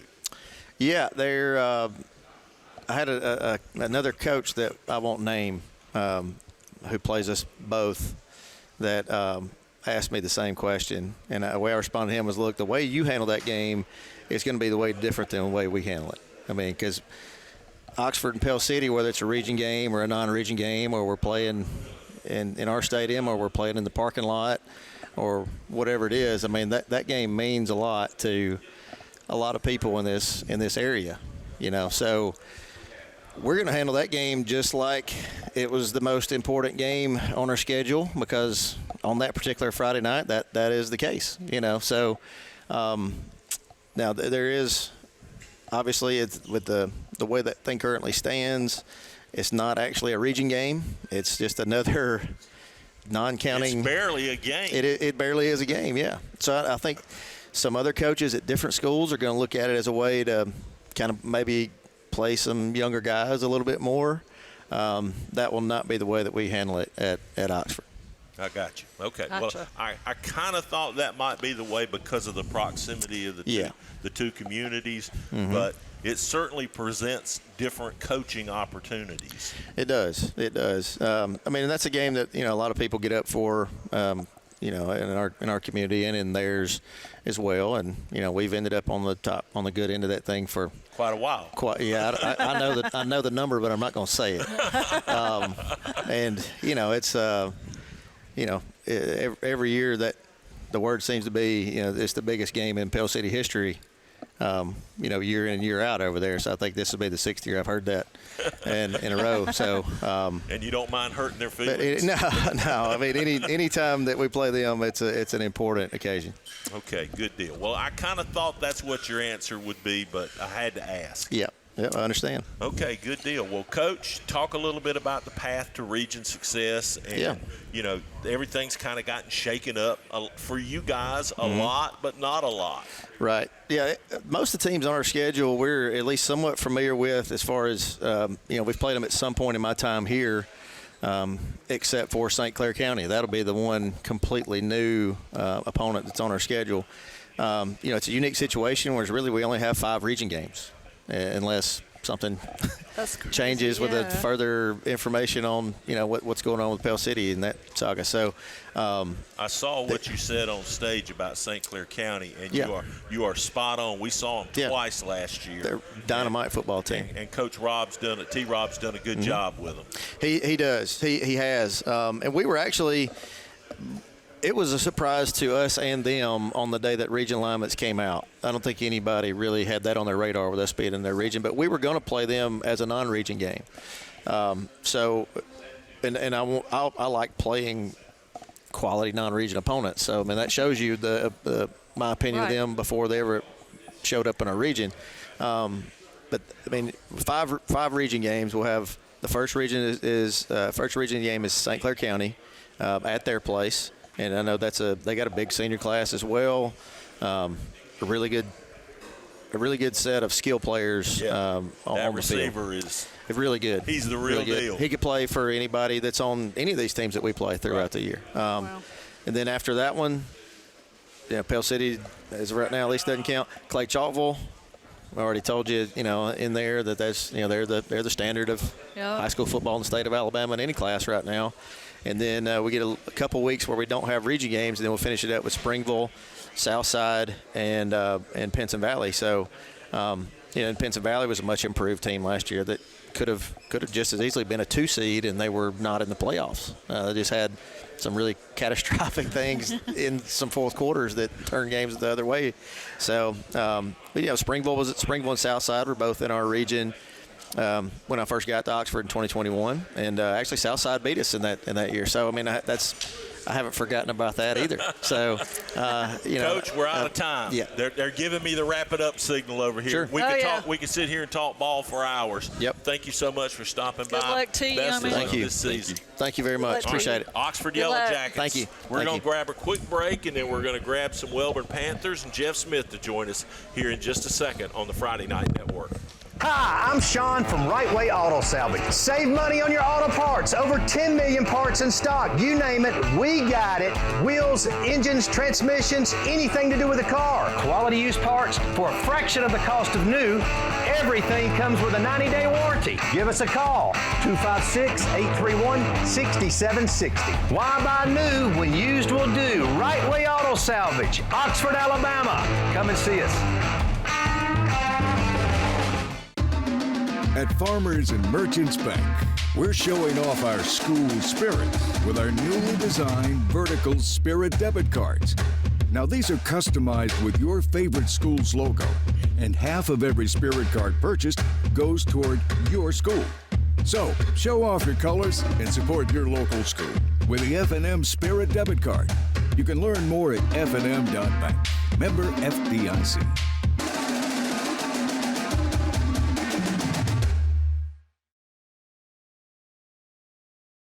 Hey guys, I'm Chris Bailey with Right Way Auto Sales of Anniston. Come see me today, bring your down payment and your ID. We're gonna put you riding today on the beautiful Motor Mile in Anniston, Alabama. Right Way Auto Sales, buy your car the right way. We are back as Ellen chats with Coach Jeff Smith about the good old days when they were classmates at JSU, right? Well, there's no bigger JSU fan than Ellen. No, there's not one. Well, look, Coach. Absolutely. I told her she could wear it today. Just today. Yeah. Okay. All right, Coach Jeff Smith here with us along with the Welborn Panthers. Who we got down on that end, Ellen? Well, over here we have Maurice Traylor. Is that right? Yeah. Yep. Got to put the mic up to your mouth. Senior. There Yep. you go. He's a senior, RB and a DB. Yes, ma'am. Yep. Oh, he's a good one. Is it good one? Oh, yeah. Look, and I tell you, his granddaddy played with me at Welborn. His name was Steve English, and you talk about a good player. Sorry. He was an outstanding player. And then Maurice plays running back and defensive back for us, and you talk about a competitor. I tell you what, he's going to give you everything he's got. I remember our spring black and white game that we had this year. I didn't coach either side of the ball, so I just kind of stepped back and watched. And man, if I could have videoed Maurice's face, his determination out there, man, I'd be a millionaire. All right, let's talk about the Hill. You are the last person I thought would ever have artificial grass on their football field. That's right. But I like it. But I do like it. I got to tell you, and I'm in there with you. That's right. Football's to be played on grass. That's it's right. just plastic grass now. That's right. But Jeff, it looks so good. It's beautiful. It's a beautiful field. It's made the stadium even more prestigious, I think. Well, and I tell you something else. What it's made is made us do a lot of work around that stadium because it's like the field looks so good. We got the field done, the new fence, and the new goalposts, which were replicated just like our old ones. Yep. You wouldn't even know it was the new ones. I mean, they look just alike. All right. Well, then we pressure washed the stadium. We painted the wall there where it says, where it says Panthers. And, we spruced some other things up, and then we're trying to get the concession stand painted here before the season starts. But it's been like if you paint a wall in your house, then you got to paint the other 3 walls. Yep. Correct. And so it's been a lot of work this summer, but it's been fun too. And we've had a lot of people in our community that's come out there and helped us with it. And where our field is, you can see it from the road. So a lot of people, you see these cars just kind of creeping by and taking that turn and looking at it. Checking it out. Yeah, right? it's just good. Yeah. Real good. What excites you most about this year's team? What excites me the most about them is I feel like that they are a team and they're very committed to each other. I don't sense any jealousy on the team, and their work ethic is unmatched. We had 14 players this year that did not miss a single summer workout. Oh, wow. And we still work out 4 days a week. And they didn't miss any workouts. They only get 6 cuts anyway. And I didn't have to get rid of nobody for missing. I'm saying it's just been good. Did you have a lot of players coming back? How many Yeah, we seniors got a lot of returning players, and matter of fact, starting on our offense, there's only one young man that did not start at some position on our offense. So we got 10 starters back on offense. And then defensively, I was looking at it the other day. I think we got 2 guys on the defense that has not started for us on defense somewhere. Now we've changed positions with some players, but we got 10 back on offense and 9 back on defense. And we're fortunate right now. We've got 18 kids starting out of the 22, and for 2A that's not bad. That's just 4 going both ways. Coach, are we still going to be looking at that famous Jeff Smith wing tee? Oh, yeah. But see, that's again misleading. Everybody thinks we're a wing tee team, but we've never have been a wing tee team. We're a wing team that we start in a wing tee formation, and then we kind of go out there. Maurice will tell you that too, right there. We kind of get labeled. You know all about that, right? Yeah, we get labeled in a box, but we do a lot of different things. But what I think you guys do so well year after year is you disguise it nicely. We do. You kind of never go where we even see it with our camera guys sometimes. You kind of never know where the ball really is. Well, we do that, and we take a lot of pride in being a misdirection offense. And we have a base that that we have stuck to all these years, and the kids learn it. From when they hit the 7th grade, they learn these certain plays and how we want to play it, and they carry that with them. What's an area your team is going to have to improve on this year from last year? Staying healthy. Bottom line, staying healthy. It is so hard, and I'll tell you, it is so hard to keep the team's edge and keep them healthy. Yeah, how do you coach that? That's hard. Yeah, how do you coach it? That's the hardest thing I'm going to have this fall is dance that line where they're still tough and keep them healthy too. You got to still practice a little physical in practice to keep that. But then again, you don't want to get one of them hurt during practice. Can't beat them to death. That's right. So you got and the players are going to have to help us too. Like when they leave the field, don't do anything. Don't go play no pickup basketball and roll your ankle. Right. Okay. Don't have a 4-wheeler wreck. You know what I'm saying, like that. We've had crazy stuff that's happened before, but take care of yourself when you're off the field. When you get off the field, hydrate yourself back up. Make sure you're getting enough rest, and your body heals itself when you rest. Right. But if you stay up all night long playing video games, and you come to practice the next day, and you've had 2 hours sleep, chances are you're going to get yourself hurt. Coach, tell me a little bit about what the response to the field has been in the Wellborn community. Well, we had our youth night last night, our youth camp. Man, it just Jim, so many smiles. The kids were happy. Our players were running around out there with them happy. The parents were happy. The youth coaches, they just seemed so happy. Just a lot of joy last night. We had the sound system going and playing the music and having a youth camp out there, and it was a good night, just a real good night. What did you think about it? What did the players, what did you and your teammates think about that new field? At first, I was hesitant to get on the field. Then, when I got on the field, I was like, "Oh yeah, I like this turf." Well, Maurice, you'll say this too. Now, look, you also like that in the morning when we're out there practicing, you ain't got to get down there and all that dew and get sopping wet. Yeah. Because that's the thing. You don't have the field's dry when you get out there. Right. It'll pour down in rain, and 5 minutes later, it's dry. And then you guys don't have to keep it up either, right? Well, there's a lot more to that than you think. Well, there's some grooming that you got to do to it. But now you also don't want to over groom it. I found that out too. And then what also helps is moving the ball around and not just putting the ball down on the 20-yard line and repping plays over and over in the same spot. You've got to move. But now we've always done that. We never just stay in one spot. We've always drove the ball as we practiced. And same thing defensively. So, if you just can take care of it, it's not going to be a lot that you're going to have to do to it. All right, I think I know the answer to this, but I'm going to ask it anyway. Was there ever any serious conversation about making it black? Black end zones? Well, I know the black end zones. I'm talking about the whole thing. Man, if we made that whole field black right there, I'd look like a raisin out there. What about you guys? Did you guys ever hope that it would be a black like turf? All black turf field? Nah, I didn't want it all black. I wanted just the end zone black. Yeah. And look, I tell you something I think we did a good job of with the field is it's not, and this is our preference because it's us, okay? It's black and white.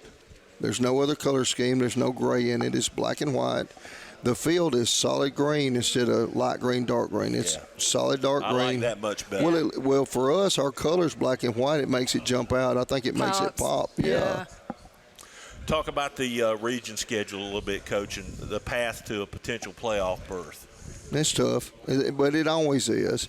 We went from 3A to 2A, but most of the teams that we're playing, we've always played. Yep.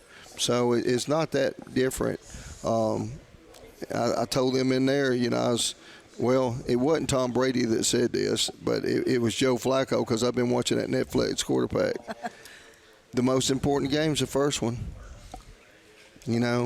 Sets the tone. Well, half the teams in the state will be 0-1, the other half will be 1-0. That's right. And, I'd rather be 1-0 than 0-1. Right. Well, I have to ask you, what is your favorite pregame tradition at Wellborn? My pregame tradition, what's your favorite? What do you guys like to do? What do you guys do? Like, what's your favorite thing to do before? Oh, when we tradition-wise. After prayer breakfast, we got there and just get warmed up and rep some of our plays. I just get in my head and like, you got it. Getting your game face on, right? So what is your favorite song to get you pumped up? But does your coach play any certain songs or anything before you guys go on the field? Gosh, my stuff's too old for him. I was going to say, if he did, it's Elvis. Well, I was thinking more like AC/DC. Yeah. That's what I was thinking. But is there any certain songs that you like to play? When I'm in my free classes, I just go to the field house and I just sit down, put my headphones on, and I listen to Lil Tony. Lil Tony, okay. All right, Jeff. You're the senior coach in the county. You're a Hall of Fame coach. What in the world needs to be done to straighten out this football mess? Is there any easy answer? Well, In what way are we talking? Because there's several areas you could go into, but what are you specifically talking? You got private, you got public, you got this Gulf thing that everybody's talking about now for the private schools, these multiple state things. Well, I think first separating the private from public was a good thing. Why? Well, because it's not to me personally, the years that I've been in, I don't think it's an equal playing field. Because, But can you honestly sit there and tell me that public schools don't recruit just as much as private schools do? Yeah, I can. I don't think the public schools do. Here's the deal, okay? A public school is going to have a school zone. Right. We have a zone. Okay, now the private schools, they do have school zones now. But for years, they can get them from everywhere. Okay? If we lose a linebacker, well, we got to grow the next one. Right. Okay? If say, a private school loses a linebacker, well, they go find somebody's linebacker and bring them in there. But you've lost good players to public We've schools. lost players to Anniston. We've lost players to Oxford. We've lost players to Piedmont. We've lost players to Hope. So how does that happen then? Well, I think somebody moves. Well, sometimes it is. Sometimes they're recruited. I think a lot of it is. How would I put this? A lot of times we think the grass is greener somewhere else. Yeah. Okay, and it's not. Every place, there's no perfect place. Every place has its problems. Okay, our problems that we have at our school may not be the same problems that they have at, say, Jacksonville. Okay, but Jacksonville's got problems there too. There's no perfect place, but I think a lot of the transfer and stuff that's going on now, it started with the NFL with free agency. Then that trickled down to college with the transfers. Okay, and now it's going to the high schools. Here's one thing too that happens. Okay, like you'll have a player. Players don't want to compete for positions anymore. No, they okay, don't. when I came up right there, if I wanted to play, I had to beat this kid out to play. You had to work at it. I had to work and earn my spot. That's when I went to right. Jacksonville State, I had to work and earn my spot. And if I didn't practice good that day, well, guess what? I lost my spot, and the guy behind me had it. But nowadays, you look at in Division I football, look at Alabama and Georgia and some of these other places. They got a good first team, but their backups, there's nothing like it was in, like, say, 2009 when Alabama won national championship. You're right. Because the players are not going to stay there and work to be a starter. They want it right now. They want the NIL. Yes, they want it now. But now listen to this. And that's been made easy for them, though, Coach. Yes, it has. But now listen to this. You'll like this. All right. When I was at Hueytown in 2007, we're fixing to play Hoover in the second round of playoffs. Okay? And I took the kids to the Bright Star to eat. And guess who we had come speak to them? Gene Stallings. Awesome. All right, so when Coach Stallings came in there, he said this, and it has stuck with me since then.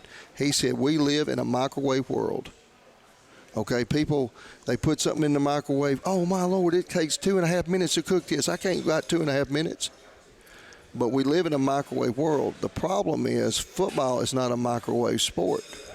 It takes time to build it. Yep. And people have gotten now where they want to live in that microwave world, and everything, sports, everything's got to be done yesterday. Speaking of getting it done, Coach, I've had the wrap-up sign for 5 minutes. Thank you for coming Well, by. hey, I just enjoy talking. It's always great to see you. Thank you so much. You know you're one of our favorites. I appreciate you. Helen, I'm so glad to see you. Good seeing you. Lead them, young man. That's right. We'll be watching for He you. sure will. We're going to grab a quick break, and we'll be right back because I have no idea what we're doing next. Sacks, I think. Family owned and operated for over 50 years, Miller Funeral Home is committed to providing families with the finest services for their loved ones, including our newest service, Aquamation. Aquamation is a gentle, respectful, and eco-friendly alternative to flame cremation. Miller Funeral Home is the only facility in the state of Alabama that offers the Aquamation service. Call us or visit our website today to learn more about how we can serve you and your loved ones. Hey guys, I'm Chris Bailey with Right Way Auto Sales of Anniston, where we sell it all. We have cars, trucks, SUVs, four-door sedans, no credit check. Come see me today, bring your down payment, your ID. We're going to put you riding today on the beautiful Motor Mile in Anniston, Alabama. Come see us today, 256-770-4211. Right Way Auto Sales. Buy your car the right way. Hi, I'm Sean from Right Way Auto Sales. If you're looking for a car, truck, SUV, first-time buyers, no credit check, come and see us. We'll give you top dollar for all your trade-ins. Drive off the lot today with a down payment or trade-in. Y'all come see Brooks at Right Way Auto Sales. Bring your trade-in, I guarantee you top dollar. Good credit, bad credit, no credit, everyone's approved at Right Way. Come see us at Right Way Auto Sales. Come buy your car the right way. Don't buy the wrong way. Everybody's approved at Right Way. Come and see us, Oxford, Alabama. Are you ready to hit the road with an RV but worried about your credit? At Right Way Auto Sales, we make it simple. No credit check required. Bring your ID and your down payment and you're all set. Located on the Motor Mile in beautiful Anniston, Alabama. Right Way Auto Sales has the RV you want for the price you'll love. Come see us or call Chris or Wade at 256-770-4211. Right Way Auto Sales. Travel with freedom the right way.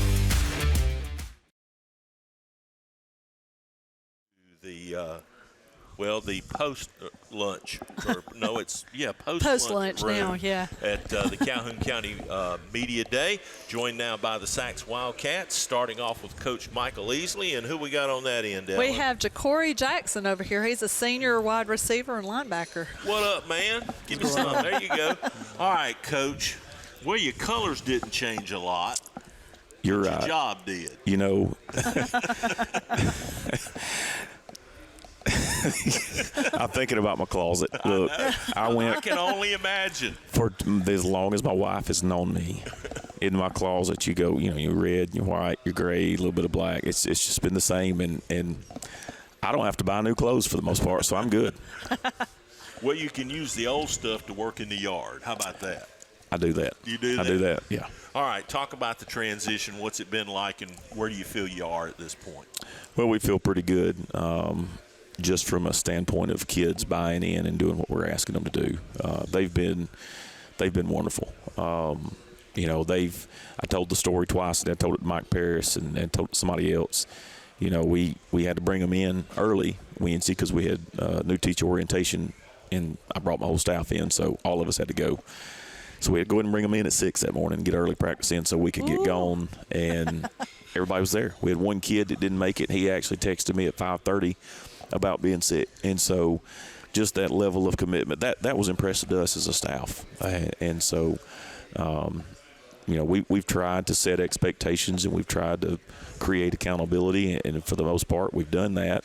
They've responded well to it. Now adversity hadn't hit yet, and we've kind of tried to talk to them about that a little bit. There's still a lot of hot days left, still a lot of weight room sessions left, still a lot of practices left when we don't feel great that day, and we've got to learn to fight through that and just kind of, I guess be tired later, as I like to say, be hurt later or whatever. Do you have a lot of seniors coming back? Or No. I mean not a lot of seniors, but a lot of players. What are the numbers? All right, well, you've got half our senior class is sitting next to you over there. So Gotcha. We've got 2 seniors. Gotcha. And, both of them's done a really good job for us this fall camp. We've gotten five practices in so far. But looking at the roster as a whole, there's only 8 guys that was on the team last year. Oh, wow. So there's a lot of new, for us, everybody's a new face. Right. But from a standpoint of teaching them football and getting used to contact and getting used to making football movements out there, that's new for the majority of the team. So we're trying to stay in teach mode as long as we can. We got after it a little bit yesterday. We had a 2-hour practice yesterday, and we thought it was the best one of the week by far. Kids' energy levels were good. They got after it. We had a little bit of physicality because we had shoulder pads on that day. Last night when we were talking, me and the coordinators were talking, and we were going over the practice schedule for today, I just pretty much told them we've still got to teach. I know we're full pads for the first day, and everybody wants to, defensive coordinators wanting to get out there and run to Oklahoma to start practice, and I'm like, hey, that's great. We're still in teach. We want to stay in teach mode. So we've tried to remember that as a coaching staff and just stay in that mode of teaching these kids how we want to do things. And look, just teaching them little things. They're just little. There's little things on the field that when it comes to contact and physicality and body position and stuff like that, they're still learning. What leadership qualities through all this have they shown? Surprisingly, we've had even some younger guys be kind of vocal. Of course, when you only got 2 seniors, right? You got to have some other guys step up. But one thing I want, and I tell our coaches all the time, I've got a really good coaching staff, but I push them. I push them to, let's make sure we're the adults and we're pushing these kids, because as much as every coach would want, every coach wants to have a player-driven or player-led team, because they're taking care of whatever issues you have on the field most of the time when the players are leading, but we're the ones that's paid to do that. So let's make sure we're doing that over time as kids learn and get comfortable in what we're doing. Then they start to grow as a leader. There are several kids out there that have great leadership qualities, but over time, those will grow over time. As coaches right now, we just need to be the leaders. We need to be the guys that are controlling the pace of the team, so to speak, and we need to be doing that because we're the adults. We're the ones that's paid to do it. I'm curious, Coach. The mountain probably looks pretty steep right now to most of the players because of what it's been like the last few years. But on the other hand, it really hasn't been that long ago that Sachs was a state championship contending team, and you were a part of that. How can you use that to motivate these young kids right now? Well, I want them to understand. Joe had asked me a similar question out there about the standard I talked about. I want them to understand. I've talked about the past some. I want them to connect. I want them to understand and respect the past, because that standard was set a long time ago, and but I don't want to harp on it. I want them to understand, though, how we got to that point and the work ethic that those guys had then. And I've used specific examples with some of the kids, and the school's all-time leading rusher was a running back that started for us there in 14-15 and was a backup in 13 as a sophomore, and he's the school's all-time leading rusher. Well, I talked to one of our running backs about him one of the first days I met, and I said, the all-time leading rusher here rushed for over 4,000 yards in his career, but he really made the biggest jump his senior year because he just refused to not be good, and he was out there doing extra running and extra stadiums, and it's the hardest he ever worked, and he was able to carry us in a year where we had lost some talent the year before, and stuff like that he was able to carry us. So, but it was because of the work he put in, not just because he was a senior, but it was because the work he put in. So I want them to understand that we've had some great players, but a lot of those players made a huge jump either going into their junior year or going into their senior year, and it was because of the work ethic they had and the work that they put in throughout the summer and off season.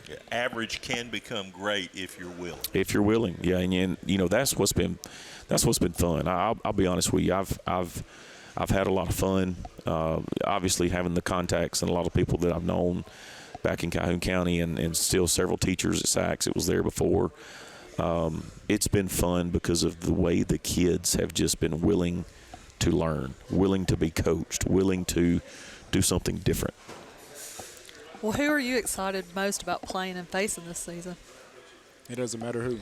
You're just ready to play. Yes, ma'am. You're just ready. Yeah, I guess we're getting to the point, Michael, where everybody now is starting to think about, not just practicing, but, you can see the first game. Yeah.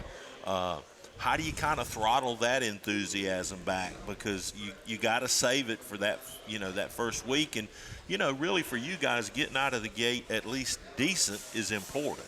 I think it is. And we have one challenge that we have had, I guess, over the last couple of weeks as we got closer to the start of football practice is figuring out how to plan and practice at this level, at the 2A level now with smaller numbers. Because, the whole time I was there before, we were 3A and 4A. The whole time at Mumford, we were 5A and 4A. So you've got to be careful because, you got to I've talked to Jeff Smith. Me and Coach Smith have talked about it a couple weeks ago. You've got to get your guys you got to get your horses to the race, but you still got to get the work in. And there's a happy medium in there somewhere that, as a coaching staff, we're trying to figure that out right now. And we're trying to make sure that we got to get the work in, but we've also got to have the legs to get to the next day or the next week or whatever. So just kind of trying to find that I guess that soft spot in there that's going to allow us to get the work in we need. And that's been a challenge for us as a staff, because it's just kind of new for us to deal with at a 2A school that with true 2A numbers. Scoreboard aside, what's the first win you need to get? I think it's handling adversity. There's times are going to come, early in the year and throughout the year where things are not going to go good. This is sports. This is football. Right. Life. I mean, life's going to hit you, and that's what we try to teach. I mean, you don't think life's going to kick you in the butt. You're wrong. And so, the big thing for this group is going to be, what are we going to do? And I've talked to them about it a little bit. What are we going to do when adversity hits? The adversity's coming. Everybody, you can put anything on a whiteboard and look good, but and I've told people, like, they're some schools have a year head start on us because their coaching staff's been there. They've been in the weight room for the last year, but we've got to handle adversity, and it's coming. It's going to come. Sometimes it may come in a 95-degree heat where the heat index is out the roof, and we got to go out there in full pads. Sometimes that's the adversity. Sometimes it's getting hit in the mouth and having to get back up and run the next play. Sometimes it's getting losing a ball game. It's going to come. Some point, adversity is going to come. How we respond to it doesn't just, for us, and this is what I preached, doesn't just affect this year. We're trying to set a foundation for this year that's going to last, in year 2, in year 3, in year 4, in year 5 years on down the line. Because that's one thing I felt like we were able to do many years ago was set a foundation, and it lasted a long time through an 18-year run. And I feel like that's what we're trying to do this year is build that foundation. Scoreboard aside, we got to build that foundation and make this thing last for way past when any of these players are here. And when I'm retired, I want it to be, I want that foundation to be set for well after. What is your identity that you're wanting everybody to know for this 2026 team? What do you want them to be known as? Well, I want people to look at our kids and see a group of kids that are playing hard, number one, that enjoy playing together and that are getting better each week. Sometimes that doesn't mean wins. Sometimes it doesn't mean that you rush for more yards than you did the game before. Sometimes it doesn't mean you have more tackles than you did the game before. It's how you play, and you get it from coaches a lot to the naked eye. It's hard sometimes to see if you're just sitting in the stands, it's hard to see if progress is being made. But and on Sundays when we flip that film on, it's very obvious. It's very obvious some teams are getting better and some teams are not. We want people to see, especially people in the community. But I want opposing coaches to look out there and see week 1 to week 10, and if there's anything after, we want them to see improvement each week. Got you. Michael, thanks for coming by. Yes, sir. Thank you. Thank you. Good luck, young man. Young man, have a great year. Make the senior year something to remember. That's right. Okay, you can accomplish a lot. All right, we're going to grab a quick break. When we come back, we'll see kind of where we are and pick it up from there. You're listening and watching to the Calhoun County High School Football Media Day from the Anniston Country Club, and we'll be right back here on FNN. Hi, I'm Sean from Right Way Auto Salvage. Save money on your auto parts. Over 10 million parts in stock. You name it, we got it. Wheels, engines, transmissions, anything to do with a car. Quality used parts for a fraction of the cost of new. Everything comes with a 90-day warranty. Give us a call, 256-831-6760. Why buy new when used will do? Right Way Auto Salvage, Oxford, Alabama. Come and see us. At Farmers and Merchants Bank, we're showing off our school spirit with our newly designed vertical Spirit debit cards. Now, these are customized with your favorite school's logo, and half of every Spirit card purchased goes toward your school. So, show off your colors and support your local school with the FNN Spirit debit card. You can learn more at fnn.bank. Member FDIC.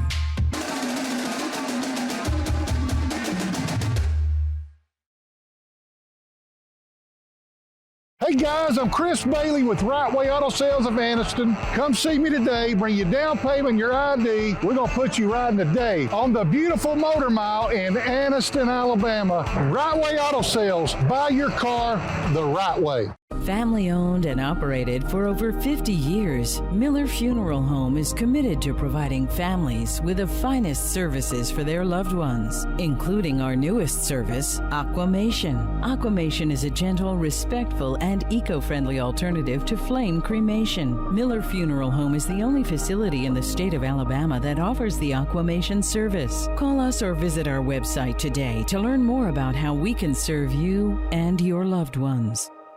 Hey guys, I'm Chris Bailey with Right Way Auto Sales of Anniston, where we sell it all. We have cars, trucks, SUVs, four-door sedans, no credit check. Come see me today, bring your down payment and your ID. We're going to put you riding today on the beautiful Motor Mile in Anniston, Alabama. Come see us today, 256-770-4211. Right Way Auto Sales, buy your car the right way. Hi, I'm Sean from Right Way Auto Sales. If you're looking for a car, truck, SUV, first-time buyers, no credit check, come and see us. We'll give you top dollar for all your trade-ins. Drive off the lot today with a down payment or trade-in. Y'all come see Bruce at Right Way Auto Sales. Bring your trade-in, I guarantee you top dollar. Good credit, bad credit, no credit, everyone's approved at Right Way. Come see us at Right Way Auto Sales. Come buy your car the right way. Don't buy the wrong way. Everybody's approved at Right Way. Come and see us, Oxford, Alabama. Are you ready to hit the road with an RV but worried about your credit? At Right Way Auto Sales, we make it simple. No credit check required. Bring your ID and your down payment and you're all set. Located on the Motor Mile in beautiful Anniston, Alabama. Right Way Auto Sales has the RV you want for the price you'll love. Come see us or call Chris or Wade at 256-770-4211. Right Way Auto Sales. Travel with freedom the right way.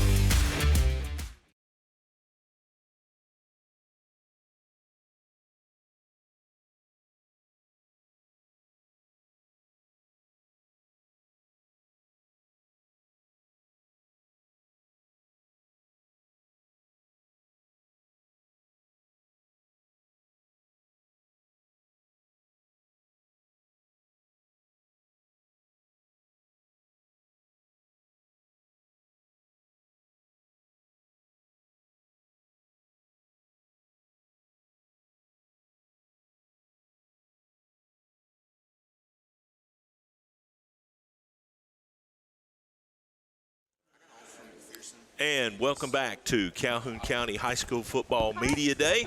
Jim Jacobs, Ellen Tibbetts, Hurst here at our table out in the post-lunch room as we visit with the Alexandria Valley Cubs and Coach Todd Ginn. And who we got down there, Ellen? Well, right here we have Parker. Is it Nemeth? Yes, ma'am. Making sure I pronounce it right. And we got his teammate over here, too. We're going to get to him. Yeah, we got Cole over there, We're going to turn too. Todd loose and get Cole in here after we talk to Todd a few minutes. How's your off-season been? Going good. Going good. Busy. Off-season is probably more busy than any other part as far as the summer's concerned because these guys working out and us doing football and basketball, I help Will there. And then all the weights and then the all-stars that my 6- and 8-year-old go through, and that goes all the way up till the 4th of July. So it's just got about a 2-week break there and enjoyed that. And then now, obviously, I think this is practice 7 today. So have you seen any big improvements? Well, we've got a veteran group. You know what I mean? I've seen dramatic improvements in strength and conditioning from last year. This is a veteran group we've got coming through, and just they put in the work and have gotten stronger and faster and handle themselves the right way, and it's seen a lot of improvements in that realm. As far as football goes, they were already pretty good football players. So yeah, you had a pretty magical season last year. Yeah, came up a little short. I don't think quite finish like you hoped you would. No, but. We'll talk about football here in just a second. I have been dying to ask you this ever since I saw the pictures of your place. Yeah. The first night that you drove up there, nobody was there but you and your memories. What did that feel like, seeing that football field? Well, seeing a drone shot of it the first time was what was the turf guy was so impressed with the way our field turned out and the colors and how they popped off the field that he flew his drone up there when they finished and sent me a picture of it immediately, and it's beautiful. What did you guys it's think really about really it? pretty. I like it. It hurts a little bit, but it looks really good. It hurts a little It looks really good, and it's a little warm, but It is hot. it's a beautiful field, and our players, other than the fact that it looks like real grass, it's not. So when they fall on it, it burns them up a little bit. It's like a lot of copper burn stuff. You'll get, but that's part of it. It's a beautiful facility, and it's a lot softer than I thought it would be. I thought they did a pretty good job on it. Todd, I have heard, I don't know if this is true, but I had heard that the pellets and stuff that go in these things, that supposedly the new fields here in the county were supposed to have some type of heat deflecting pellets within it. Yeah. Can you tell? I mean, I know you've worked on turf before, but to be honest, I've never been on turf in the heat of the day. Yeah. That doesn't have what they, when people come to our game of ours, what's crazy is that every morning our field looks immaculate. All the static electricity drops out overnight, and all the cooling agent, which is a yellowish tan color, is corn husk material, it falls back down. But as static, every time Nemo takes a step on the field, or Cole or anybody takes a step on the field, it's crazy. That static builds back up and then brings. So if you come watch us on Friday night, you get to the game, nobody's been on it, you're going to be like, man. But then every place somebody steps, you'll see a little shade of, especially like our black will turn to a almost brownish type color. And all that is the static of that cooling agent. So if you don't have the cooling agent, obviously it's hotter than I'll get out. Right. But if you do have it, you have that little change in color, but every night it falls out. Like if I drag it, the field, it's going to look like the biggest pollen explosion that has ever happened on the field. But that night it'll all fall back out. But it's a beautiful it's a beautiful field, I'll tell you that. All right, let's talk football. Okay, let's do it. How do you coach to the expectations that is all around this team? You tell them it's in their hands. We got a veteran group. You put it in their hands. And I hate, we just talked about, I got emotional a while ago talking about our seniors and these guys and how much they mean to me in the media, day up there. But I sit here and say it may sound like I don't care, but I tell these guys, and I've told them, I'm going to have another team next year, Lord willing. Right. It's y'all's time. Go be as good as you can possibly be. Right. And it falls on y'all's hands on playing physical football and playing the kind – we've taught you well. Y'all are good players. Let's go make it really, really tough to beat us. And I look forward to this group. I watch Parker every day go to work and the things he does, and Cole and JJ and MJ. And I watch all these guys grow up under, right there in front of my eyes. I see them every day at school. I watch them grow. I watch them turn into leaders. And it's that's what Dad always said. Alexander's got tradition because of the players that come through and play, So I'm just giving them an opportunity to play. What's one area that your team you feel like needs to improve on from last year? We've got a group of guys that hate so much to mess up. Parker's a perfectionist. He wants to do things right. Cole's a perfectionist. JJ wants to please you and do the things the right way. What we have to improve on is when something doesn't go. We didn't play good against Plainview last year in the last game. I still think we should have won that game, played Anniston in a heck of a semifinal game. I thought that's what should have happened going into that game. But we got a little down when things didn't go our way. And that's one thing. I've watched these guys this year. They let things go a little better. Last year we got down and held on to it too long. Big Royce stayed in his feelings too long and left that game early. And Royce won't do that again. He won't make that same mistake again at tight end. He was our tight end. He was our defensive tackle, and he exited that game early because he got in a talking fest, Right. And it was just because things were going bad. Another way to face adversity. Yes, in other words. if we will face adversity and bounce back from adversity, whether it be in game. Just embrace it and learn from it. Embrace and understand, hey, Yes. everything's not going to go great all the time. But when it doesn't, let's find that silver lining and let's move forward, whether it be we lose a game and have to face that adversity, or it happens in game and we find a way to get through that adversity. Right. That's the things we've got to be able to get better on. Todd, we've always known how community-oriented things are out at Alexandria. Yeah. I mean, how people just love the Valley Cubs and Death Valley and all that kind of stuff. I think I saw that best firsthand last year when we were there for the Cherokee County game and you guys won the belt. Mm-hmm. I mean, not only did your team congregate at the middle of the field so we could present it, but there were still fans staying in the stands cheering for you guys getting the belt, even though your backs were to them for TV purposes. Right. I mean, talk about that just a little bit, because, I mean, you've lived it. That's been your whole life. Right. Well, it's these guys can tell you, Parker and Cole can both tell you, because they were ninth graders playing on that first that team that wasn't real good. Yep. But every Friday night, it didn't matter what the record was. Guess what our side was? It was packed. Packed, yeah. And when we're good, guess what? It's packed. It's bad packed. And when we're not so good, it's packed. And that's the standard that Alexandria brings. Daddy always said in high school football is what you've got. And you are not judged on win. We're all about winning, and I hate to lose. But Daddy say it's what you get out of your players. If Parker's got a high ceiling, you make sure he reaches that ceiling. You know what I mean? We were talking right before we came on here. I said, Parker, if the good Lord blessed you and you were 6'6", he knows everybody in the nation would be after him because of the kind of football player he is. You know what I mean? He would. Got heart. He's what, 6'1"? He's 6'1". So in the world of football, he's a realist. He understands if he wants to keep playing, there's going to be some places that he can go play. But he's not expecting Ole Miss to call tomorrow. He's not. He's not expecting Alabama to.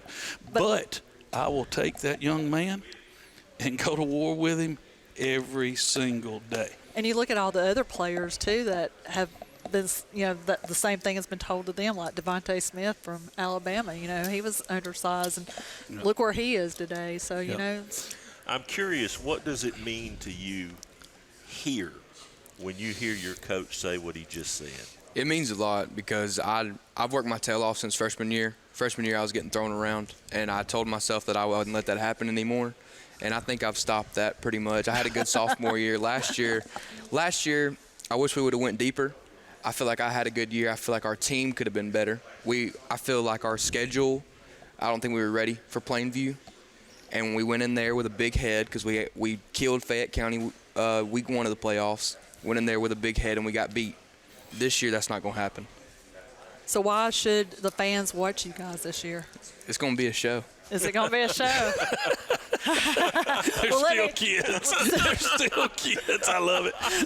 They're still kids, and they're going to tell you the truth. It's going to be a show, Coach. They say the things that I feel a lot of times, right. And I always hear in the back of my mind, Daddy say, do not set yourself up for failure. You know what I mean? You never tell anybody you're going to be good.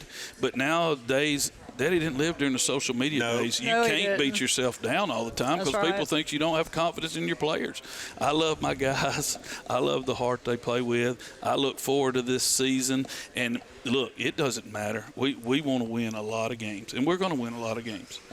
But whatever our record is when the playoffs start, we're going to be tough to beat. So – when Parker says it's going to be a show, we're going to get better and better and better because the mentality and the accountability that these guys are going to hold the rest of our team to.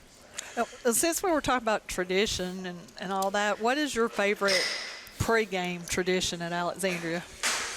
We sleep in the library before games. I think that's pretty good. Oh, wow.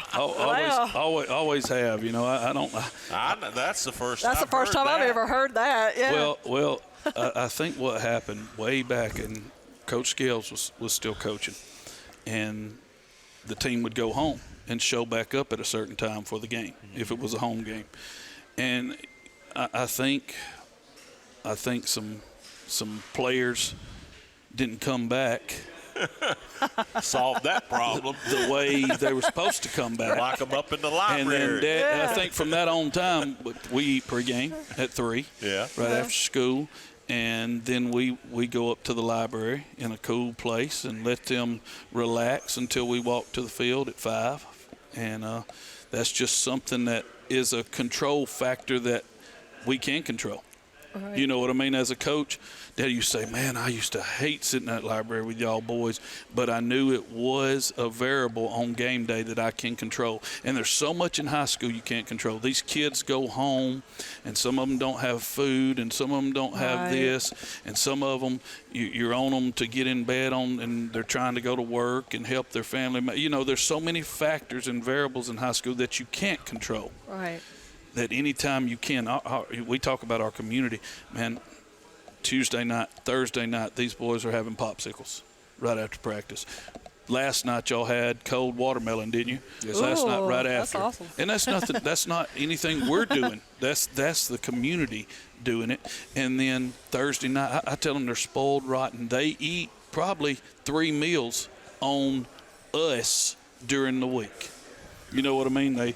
The parents feed them on Thursday night something great, and then on Friday we have a good pregame meal usually, you know, and then they get to go rest and hang out and get ready to play ball. That's great.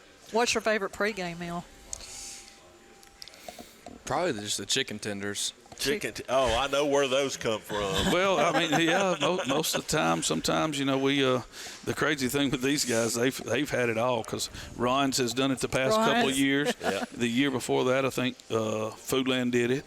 And the year they've been playing so long, the year before that, I think Johnson's did it. Oh, wow. So, you know, we've tried a chicken finger or two. Y'all know I promise you that. Yeah. All right, let's wrap this up with one thing I want to point out to the folks that are watching there. Of course, you won Coach of the Year last year. You'd been up for it, I think, at least once or twice before. Mm-hmm. I know you don't like to talk about it because it's a personal thing, and, you know, you're about team, and I get that. But there was a point in time last year where, for me, this is when you won it. At the end of the Cherokee County game, you knew you were gassed, and you had the guts to make the call. We either win it or lose it right here. Talk about that for a minute. Well, I mean, we say I had the guts. I've got 1, 2, 3, 4, 5, 6. I've got assistant coaches in my ear saying, let's win this thing. You know what I mean? And I get the credit for that. But all I had to do was say, yeah. You know what I mean? Let's go win it. But you have to live with the results. I do. I do. But I think if to be honest, I think if I don't make that call, these guys would have been disappointed because they knew. Let's go. We're about winning. We're not about, you know, Dad. That's one thing that people don't believe. Cole, most weeks. On Thursday during PE, Cole will be playing 3-on-3 basketball.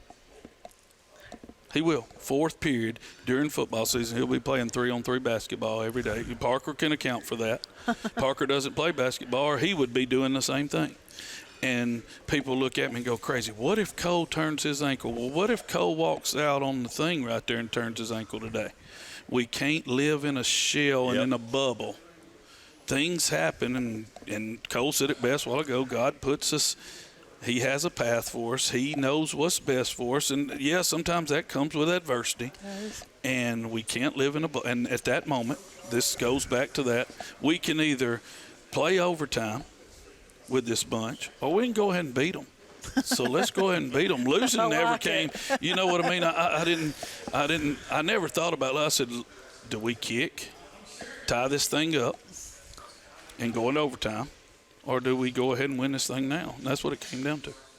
Thank you for coming by. Thank you, man. All Thank right, you. Todd Ginn. Good luck to you. Yes, ma'am. Thank you. Good luck. Thank you, young man. Appreciate Yes, you sir. stopping by. You guys go out and have another great season. Nice meeting you, Coach. Let's hang around come November, okay? All right, we're going to grab a quick break. We'll figure out where we're at next when we return to Calhoun County's High School Football Media Day from the Anniston Country Club here on FNN. Hi, I'm Sean from Right Way Auto Salvage. Save money on your auto parts. Over 10 million parts in stock. You name it, we got it.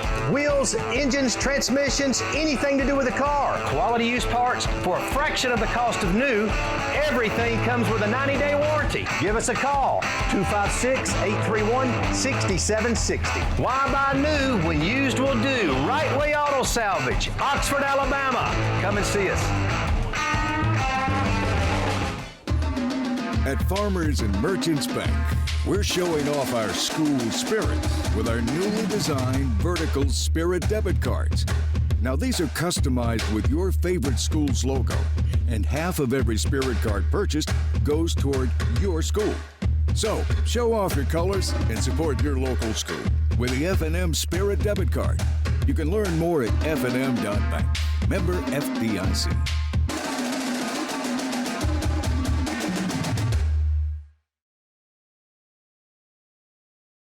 Hey guys, I'm Chris Bailey with Right Way Auto Sales of Anniston. Come see me today, bring your down payment and your ID. We're gonna put you riding today on the beautiful Motor Mile in Anniston, Alabama. Right Way Auto Sales, buy your car the right way.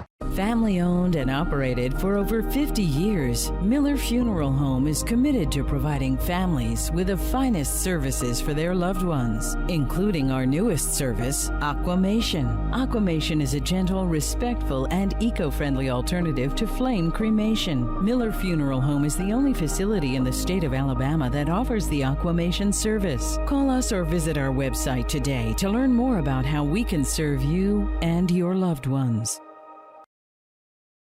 And welcome back to the Calhoun County High School Football Media Day presented by the Calhoun County Quarterback Club. Jim Jacobs, Ellen Tibbetts, Hurst here for the network, joined now by the Jacksonville Golden Eagles head coach Jeremy Sullivan. And Ellen, who do we have down there on the far left? We have Mr. Riley Matthews down here. He's a senior DB. All right, Yeah. Riley, welcome to the show. Glad to have you. Yes, sir. All right, Coach, let's talk ball.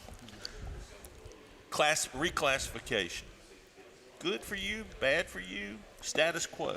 I don't know. It's probably about status quo. Maybe a little tougher region, but we got more local teams, so that's good for gates and for money. But it's a really tough region. It's we got the 5A state champ, we got the 4A runner-up. We got a lot of really good football teams in there. There's going to be a couple of really good teams that's not going to be in the playoffs. Yeah, it's going to be a long November for some people, that's Yes, sir. for sure. Yes, sir. All right, let's talk about the first game that, gosh, you got some really good ones coming up just to kind of get the season started. But how did the Oxford game come about for you guys? Because to me, that just makes a lot of sense. Well, we couldn't find anybody else to play. It's so hard to get people to play. It seems like if they think you have any chance of being pretty good, and we were able to win a playoff game last year, make it to the second round. So I guess they were thinking we were going to be okay, and I really like Coach Adams. Me and him have a good relationship, and so that's really where that came from. And me and him talked back and forth a little bit and decided that we'd go ahead and play it. And it'll be a great money game for us. Of course, they're a bigger school and they're really good and all that, but it'll be a good gate for us and on our return trip the next year. And so that's another thing you look for. You either look for somebody you can beat or somebody you can make a lot of money with. So it's hard to find both. If you got a preference, Coach? I think it's probably somebody you can beat, isn't it? I would take the win most of the time. They don't write down how much money we take in at the gate beside our name, but they do write down your wins wins and losses. But, we're going to give it our best shot, and we'll see what happens. But I think that's a great game. And, we played Piedmont the week before. And, yeah, that was going to be my next question. That's a super, a super matchup for us. And, me and Coach Miller had been talking, and it kind of decided we were going to play that, get that rivalry started back. And, we're just so close together, and they are, just such a storied program with all the things that they've done in the last, as long as I remember, they've been good. So you got, Coach Smith up there that did such a great job, and now Coach Miller's doing it. And, we thought that would be a good gate game, and that's the truth. I'm not sure that he was convinced he could beat us, and I know I wasn't convinced we could beat them, but we thought we could make a pile of money on it, and I still think that. So, that's whether people admit it or not, that's a lot of motivation for some of those out of region games. Do you have a lot of players coming back, or did you lose a lot of seniors? We got quite a few coming back. On offense, we got about 6 guys coming back, and on defense, we got about the same amount, about 6 guys. So we got back about half our starters, but we had some more kids that had played a lot, and it had been rotational players and things like that. And so, I feel like we still got a chance to be competitive. But you were so inexperienced last year after the year before you came in, where graduation kind of gutted the program just a little bit. Yeah. Did you meet your expectations year one, or do you feel like you exceeded them? My personal expectations? Well, your personal is probably a state map. But, realistically, Coach. Yeah, because I thought you exceeded them. Well, you kind of look down the schedule before the season starts, and you're like, win, maybe loss, maybe. Whether you, that's just being honest, and so I didn't really know last year going into the season. It was really hard for me to gauge what our level was going to be because I'd never seen a lot of those kids with the bullets flying. I didn't really know what we were going to get on Friday night out of them. And as the season went along and we got better and better and better, I felt like it was a very disappointing end to the season. We turned the ball over 3 or 4 times in the second round of playoffs and did some things that we hadn't been doing for the last few weeks. And I felt like we were on a roll and it got hot at the right time. And I'd like to have seen what would have happened if we could have played without all those turnovers. So the season ended disappointed for me because I felt like we should have been at least in the 3rd round. But going into the season, I feel like we probably did a little better than most people expected us to, especially people on the outside. Well, speaking of the turnovers, besides that, what do you think that your team has to improve on this coming off from last year to make it back to the playoffs? Well, we got to stay healthy, so that involves a little luck and a little of the work we did in the off season, in the weight room and all those things. That would be very helpful. And then, we've really focused on creating explosive plays on offense, limited on defense, and then back to the turnover thing, creating turnovers on defense and trying not to turn the ball over on offense. So, I think that's some things that we have to do to give ourselves a chance against the great teams we're going to be playing. Coach, I kind of felt like, we were up for the Moody game kind of early in the season. And, you guys, they were obviously, state championship material football team. And you guys, you hung in there with them pretty tough. Yeah, we at halftime. And to me, that was a surprise. Yeah, I'm sure. Well, it wasn't really a surprise to me, but I see it a little different, because I've always talked myself into, by Monday when I meet with the players, I've talked myself into we have a plan for them to give our players a chance to beat anybody we play against. But I thought our kids, it really kind of opened their eyes to what was possible because we were able to, we for a half, I think it was tied up at halftime. It was? I think it was tied up at halftime. So, our kids I think that kind of opened their eyes to what was possible if we played our best. And, that kind of, I think, helped us down the road in the season. Okay, young man. What's your pregame song? Honestly, I just listen to whatever's playing in the locker room. Whatever's playing in the locker room. You don't have the headphones and do your thing? Well, what has your team done or emphasized this off season to you? What do you think? What have you emphasized to be better? What do you mean? Well, has your team emphasized, more practice, working harder, physical, being more physical, more discipline? Discipline. Yeah, God, if you're I'm sure the turnovers in the last game kind of led to that, didn't it, Coach? Yeah, absolutely. And if your coach had to describe you in one word, what do you think he would say? Smart. Smart. You agree with that, Okay. Coach? I would say dependable. Dependable. That's a good And one. that's about the best compliment I can give somebody. That's a compliment. Yeah. Yes. That's a And compliment. in today's world, Coach, that word goes a long way. Yeah, doesn't it? that's a big compliment in today's world. That's not to jump in, but Riley is as solid and steady a kid as you will ever be around. If he's got an assignment on a play, you don't have to worry about that. He's going to be there. Now, is he perfect? No. Sometimes things happen, but he is as a dependable a young man and person as you're ever going to be around, and I mean that in the best possible way. So who are you most excited about facing this season? You guys are seeing some different folks. So who are you most excited about playing? Still Alexandria. Alexandria. Yeah. That rivalry. That rivalry. That's awesome. So, and what is your favorite pregame meal? You have a favorite? Not for real. He's just not. Coach, he's pretty easy. He's pretty easy going. Whatever the coach is feeding. Whatever the coach is feeding. He just goes along with whatever, man. I'm telling you. I can see that. He's a great kid. Yeah.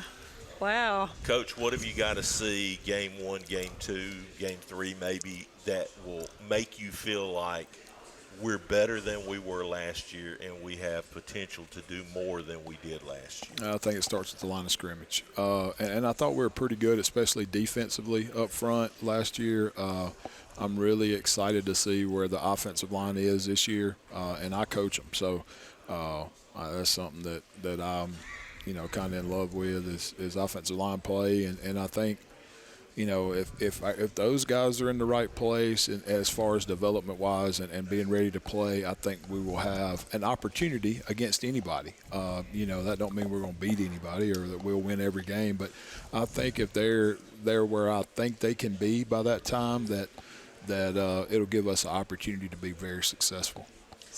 Well, all right, Coach. Thank you for stopping by. I see. I'm trying to remember what we have you on the schedule for this year, but it doesn't come to me top of the mind. Jake, you remember?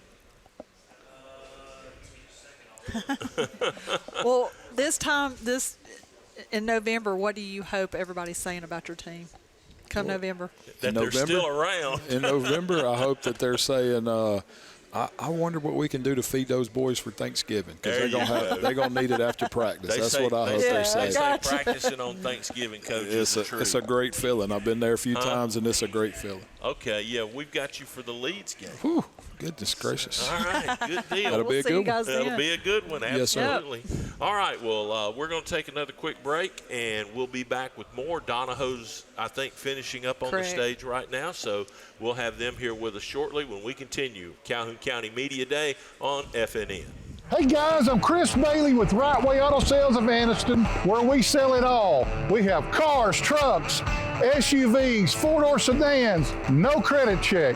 Come see me today, bring your down payment, your ID. We're gonna put you riding today on the beautiful Motor Mile in Anniston, Alabama. Come see us today, 256-770-4211. Right Way Auto Sales, buy your car the right way. Hi, I'm Sean from Right Way Auto Sales. If you're looking for a car, truck, SUV, first-time buyers, no credit check, come and see us. We'll give you top dollar for all your trade-ins. Drive off the lot today with a down payment or trade-in. Y'all come see Brooks at Right Way Auto Sales. Bring your trade-in, I guarantee you top dollar. Good credit, bad credit, no credit, everyone's approved at Right Way. Come see us at Right Way Auto Sales. Come buy your car the right way. Don't buy the wrong way. Everybody's approved at Right Way. Come and see us, Oxford, Alabama. Are you ready to hit the road with an RV but worried about your credit? At Right Way Auto Sales, we make it simple. No credit check required. Bring your ID and your down payment and you're all set. Located on the Motor Mile in beautiful Anniston, Alabama. Right Way Auto Sales has the RV you want for the price you'll love. Come see us or call Chris or Wade at 256-770-4211. Right Way Auto Sales. Travel with freedom the right way. 4-4 though, but they've got great heart, great leadership, and the kids really follow them. And at quarterback, I've got Luke is coming back. Luke Farrell is coming back at quarterback for us, and he'll be a starting linebacker and a quarterback for us. He missed 3 or 4 games last year with mono, and we had a tough time last year with injuries, with concussions, and with mono. And so there's so many guys I could mention right now, but those are my 3 seniors. Noah McClendon is one of our MVPs from last year. Noah is 6'4.5". He argued with me that he was 190. He actually got on the scale. He looks skinny, but he's 6'4.5", 190, and played. He was our leading receiver last year. Ended up being our first or second leading tackler. It's not a great thing when your free safety is your leading tackler. You don't necessarily want that, but he can move and he can run. He made a lot of tackles at the line of scrimmage, so really pleased to have him coming back. And so, any other X's and O's questions? Or I got a couple for the guys. Yes, Daniel, you going into the 9th grade, but this will be your 3rd year to start for the Falcons. That's right, a veteran. Veteran. What position or what part of the game do you enjoy the most? The part of the game that I enjoy the most is D-tackle. I like the one-on-one situations where I can really be a game changer, 3rd down. I'm more of a run stopper. 1st and 2nd down, I'm more of a you got to get past me type of dude. But yes, sir. So all the practice leading up to Friday nights when you're staring down that offensive guard or that tackle, they can see in your eyes, I'm fixing to get around you and get to that quarterback. Yes, sir. Boyce, what do you enjoy most? I know you're a lineman as well, but you at Donahoe, listen, you got to be prepared to go in anywhere. Coach will tell you that. What do you like the most? That's true. I also really love defense. I used to go in at DN before linebacker this year, and it's been so much fun. That was the first thing I used to get subbed in for when I was in middle school freshman year, and it was just fun getting to run in there, do whatever you want to, find the ball, hit somebody. Anything was possible on defense. There was no real rhyme or reason except for get where you need to be, do what you got to do.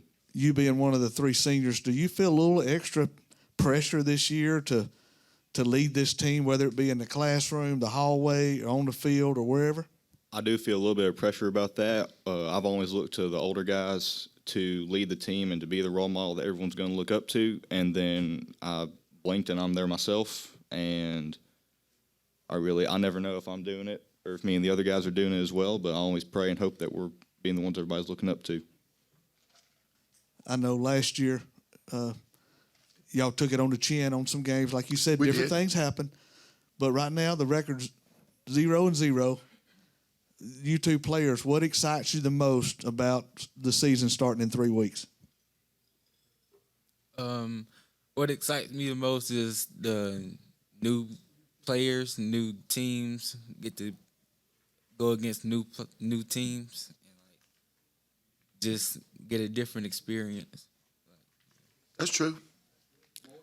I'm excited that I've just looked at the team, and all the years I've been a part of this team, we are stronger than we've been in a while, especially since last year. We're faster than we've been since last year. And like you said, 0-0, so I figure we can go out there and it's time to kick somebody in the teeth. Well, surprise some people, as Yes, they sir. say. And I think you guys can do it. Coach, if you will, give us your final thoughts for Donahoe football this season. Well, we are excited. I mean, they made great points. The last 2 years, I feel like we had one of the tougher schedules in the state. I know Fayetteville was as good as they've been in years. Winterboro was as good as they've been in years. Very talented. 3 D1 players coming back on that 1A team. And they benefited from the independent schools being kicked, because if that had not happened, they were going to be 2A. But because they removed 7A, it dropped everything down. So a lot of people, when it came out, they thought that they were going to really be in a better situation. Some teams fared well, and other teams didn't fare as well as they thought they were going to be. But we're stronger in the weight room. We are in better shape than we were last year, and now I just need to pray for health. A small school, that's the story of it. It is a lot. You got to be healthy. All right, there you have it, the Donahoe Falcons. We wish you the best of luck in the 2026 campaign there for the Donahoe Falcons playing football up on the hill there. Coming up next, we've got Jacksonville Christian Academy.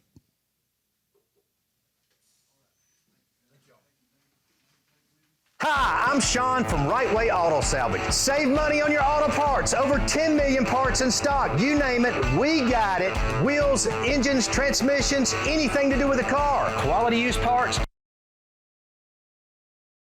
for a fraction of the cost of new.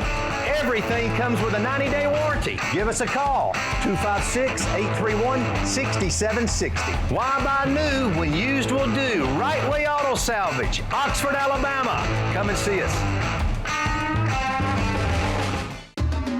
At Farmers and Merchants Bank, we're showing off our school spirit with our newly designed vertical Spirit debit cards. Now, these are customized with your favorite school's logo, and half of every Spirit card purchased goes toward your school. So, show off your colors and support your local school with the FNN Spirit debit card. You can learn more at fnn.bank. Member FDIC.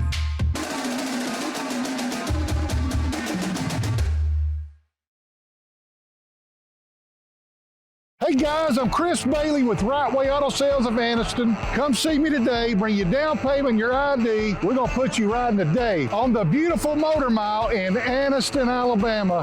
Right Way Auto Sales, buy your car the right way.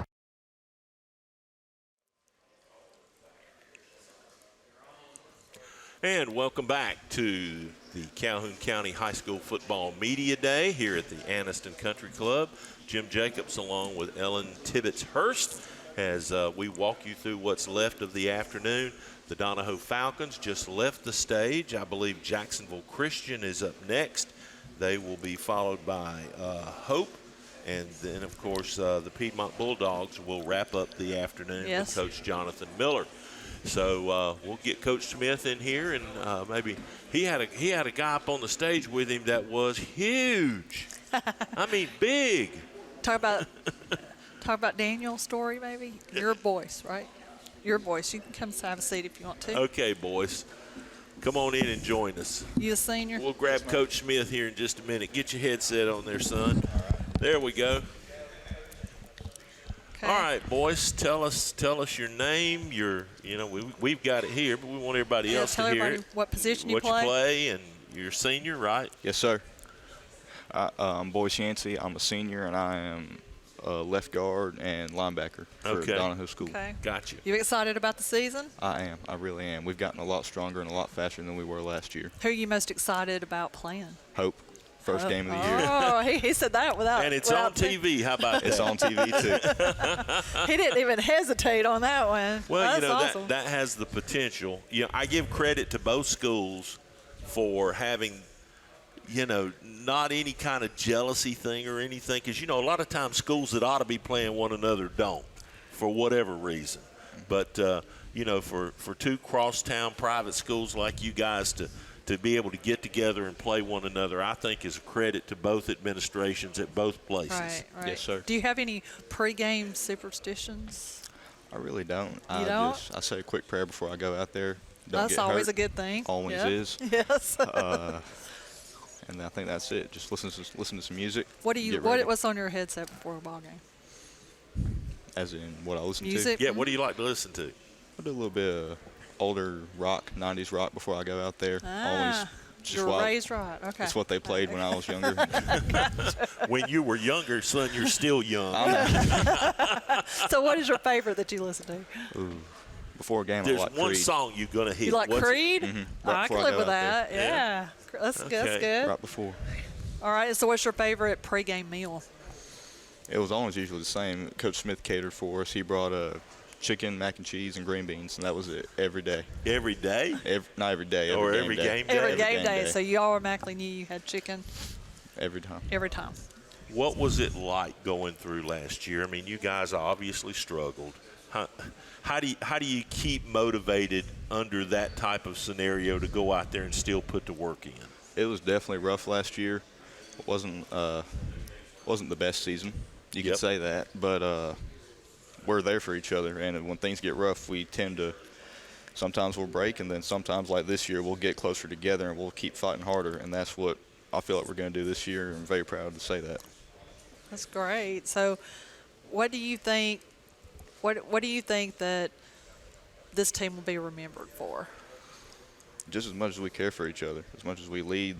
Coach Smith said up there that he's proud of his 3 seniors and the juniors especially for also leading. We've got a bunch of older guys that are taking up roles that we didn't see in a couple past seasons, and it's been really good watching everybody stay strong. Well, who's the hardest worker on your team, you think? Who's the big guy that was up there beside you on the stage? What does he probably plays line, doesn't he? He does. He's the whole line. He does. He's over there interviewed somewhere. Yeah. We're going to get him in here because I got to talk to him. All right. Yeah. But who is the hardest worker on your team, do you Hardest think? worker on our team. Yeah. Luke, he's our quarterback. I'd say Luke. It's pretty even. It's a pretty good match at the moment. I'd say Luke. He was on the O-line a couple years ago, and then last year he was bumped up to quarterback, and he had some shoes to fill, and he's working on it. He's filled them. So who's the class clown on the team? Anybody make you laugh? Noah McClendon. He's also a junior. He's the one I only see run around the weight room. Okay. All right. And if your coach had to describe you in one word, just one word, what do you think he would say? I really don't know. You don't know? We'll have to ask him He when uses he gets a lot here. of words. What would you say about Bill in one word? He's very versatile. He moves to everything. He can coach most positions, and he can talk about anying He can for a talk while. about anything For a while. That's what he's For a doing while. now. I think he's supposed to be sitting over there. Yeah, but he we don't is. have him right now. We're going to have to go in there and I'd say grab him by the hair, but there's not any. That won't work. There you go. So why should fans pack the stands this year to come see you guys? Because there's nothing that can go wrong. Last year we had 0 wins, and this year it's only up from here. All the way up. So you're embracing the adversity of it all, right? Yes, Talk a little bit about the change in who you'll be playing this year because of the private-public thing that happened with reclassification. We'll be playing a lot of teams just like us. A bunch of smaller guys, a bunch of guys that are all wanting to be the best, all wanting to win and go out there and fight, and it's going to be good seeing a bunch of playing equal teams. Everybody's the same. So, you said you were most excited about playing against Hope. All right. So, what are your personal goals yourself? What have you set for yourself? Yeah, what makes it a good year for you? I just want to be the leader that the young guys remember. I remember the seniors when I was in 7th grade, and I want to be the one they look up to and remember when they're my age and they get to be the older upperclassmen. And as that leader, what is that responsibility? What do you have to do?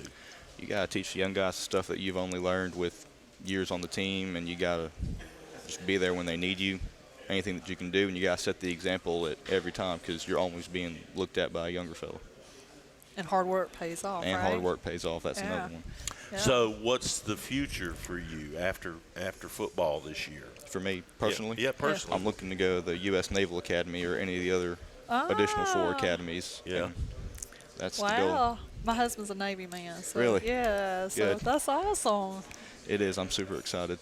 Wow. Proud of you. Thank you. That's awesome. Yeah, it's great. There's no better calling than to give service to your country. That's right. For I sure. believe that. Yes, sir. Yep. So and of course, that kind of thing, a lot like football, really. It is. Is discipline and doing the right things. There's your coach. All right, let's get There's your Bill coach. over here. It takes a while. You said he did. I did. Your young man over here is already thrown you under the bus. We've had 2 comments already. I told him we'd have to go grab you by the hair, and he said that won't work. That won't work.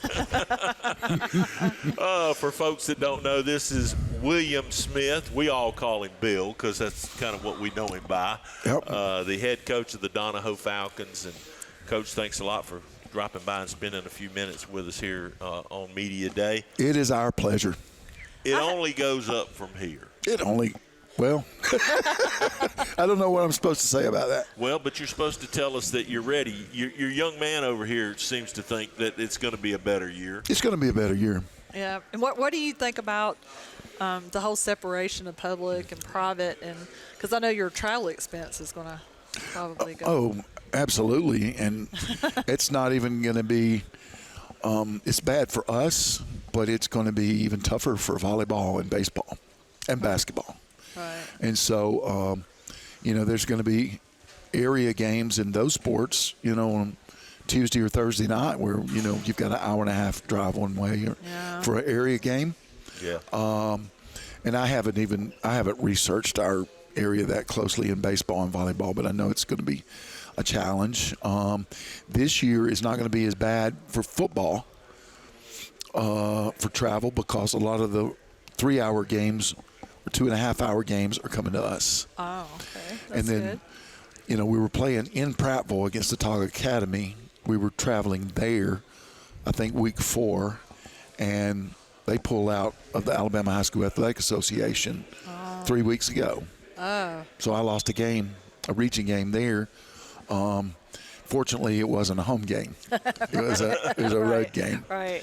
So there's. Well, that's a win, Coach. It takes a team out. We've got to beat one less team to make the playoffs. Right. Well, you don't spend the money to travel. That's right. That's exactly right. So what have you emphasized this off season for the next season?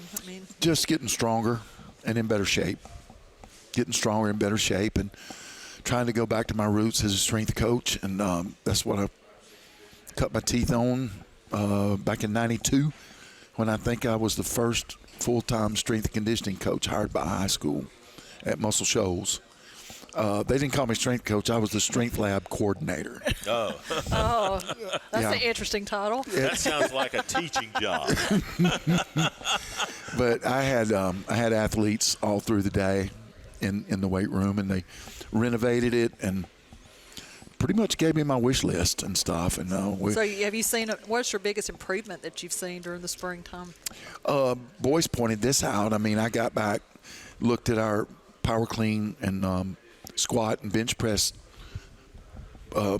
list from 2 years ago when I first got there. And, of course, we had 6 seniors that were all between 6'3" and 6'5". Wow. And we really looked up to them, rightly so. And but we're stronger than they were. Awesome. On bench and squat and power cleans as a whole. And so I love looking at those because they really are indicators of your potential. And so well, you got to be strong. Strong also keeps you healthy. It does. Yeah. It does. The increased mass and also helps as far as the health goes, as far as bangs and shoulders and necks and all those kind of things. And so plenty of rest. Yes, I let the seniors talk yesterday, and that's what Boyce says a lot: eat right, hydrate, and get sleep. That's right. Those 3 things are really important, and they're really the fundamentals in the bread and butter. And the getting sleep is probably the hardest part for kids, isn't it, boys? It really is. Because you get hung up to either studying or playing video games or talking to some girl on the phone, social media. Yeah. Well, pardon me while I use a prop. Okay. These things are of the devil. Yeah. I'm addicted. We all are. Everybody. I'm addicted. Everybody. I've got my phone in my pocket. But I tell every year when we have our parent meeting, I tell them that you are their parent, and so you have the right to parent them. If I had a child at 14, 15, 16, 17 right now, that phone would be on my desk drawer in my bedroom as a parent at 9:30 p.m. Because I've had kids, even during the school year when I was at Talladega and different places, they were honest. I'd say, what time do you go to bed last night? Right. 3:30, 4 a.m. Oh. They were talking to girlfriend or talking to friends or on social media or on X or on Or playing video games. And I think it's so important, especially for the young. You know, my friends and I talk about this all the time, too, about living in the moment, you know, making memories. I mean, you're only a senior one time in your life. You're only in high school one time in your life. You know what I mean? You know, it's just, I mean, soak it up. You know, live in that moment, you know? Great point. And, you know, parents should not be afraid to be parents either. Oh, I think our culture and our generation, there's a good percentage that see themselves as a friend. Yeah. Oh no. A friend, and not as a parent, and so. I don't know about you, but I didn't become friends with my parents until I was like out of college. No, that's a great. That's a great point. You do something dumb, you won't be your friend now. You're right. Because they'll tell you exactly what you did wrong. That's right. I agree totally. Bill, let's talk about the reclassification and all the nonsense that's going on with the private schools. Where in the world is all this headed? Well, I mean, I'm not supposed to say this because, of course, I was in the other interview and I always called it private schools, but now I call it independent schools. And so I think that's a better – private has a bad connotation. Anybody can seek to come into our school. Right. But anyway, there's so many unintended consequences that have happened. I had so many public school, and I was a public school coach for 31 years. And so 29 in Alabama and 3 in Georgia. So my math is not good. It's been a long time. I was in public school for a long time. Well, you've seen it all, though, really. I have. I mean, and that's why it's such a fair question. It is. Until I said in the other interview when I was at Munford, even back in the 90s, Terry Curtis and UMS were seen as the boogeyman, and everybody just knew that they were paying players to come to their school and this and that. And then I got to know Coach Curtis and thought I was going to have to play him in the semifinals when I was at Munford. Was researching them, and I'm like, I don't see the 5 stars that they've recruited out of Mobile. It's just a blue collar, hardworking, been in the weight room, well coached team. And so, and we've seen in the past few years public schools that have won state championships with a totally different roster than they had a year before. Right. And I can name names, but I won't. But it did start with Gulf Shores about 2 years ago when they won it, and there was a lot of controversy going around before the playoffs started that year with the kids that had moved in.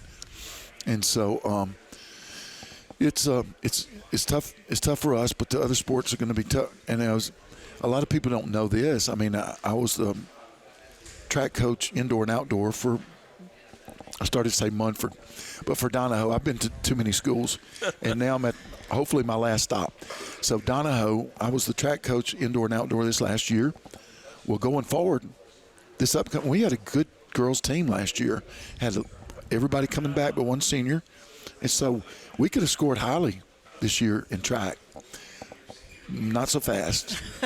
We have to go through McGill, UMS, St. Paul's, Briarwood, John Carroll.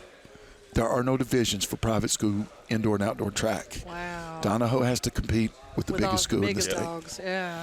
So a lot of people don't know that. It's that way with a couple of different sports. Well, I guess it's all still to be seen. They're giving me the wrap-up signal here from the table for whatever reason. So I want to say thank you for stopping by. Hey, it's my Always pleasure. Good to see you. We'll see you for the game with Hope. Kudos to both schools for making that happen. I mean, I think that's great for both programs, and it should be a great game. It should be. Okay. Thanks, Thank Coach. y'all. Nice Thank you. seeing you. Thank you. Good to see luck, you. young man. Thank you, boys. All right. We'll take a quick break, and we'll be right back here on the FNN coverage of Calhoun County High School Football Media Day. Stay with us. Family owned and operated for over 50 years, Miller Funeral Home is committed to providing families with the finest services for their loved ones, including our newest service, Aquamation. Aquamation is a gentle, respectful, and eco-friendly alternative to flame cremation. Miller Funeral Home is the only facility in the state of Alabama that offers the Aquamation service. Call us or visit our website today to learn more about how we can serve you and your loved ones. Hey guys, I'm Chris Bailey with Right Way Auto Sales of Anniston, where we sell it all. We have cars, trucks, SUVs, four-door sedans, no credit check.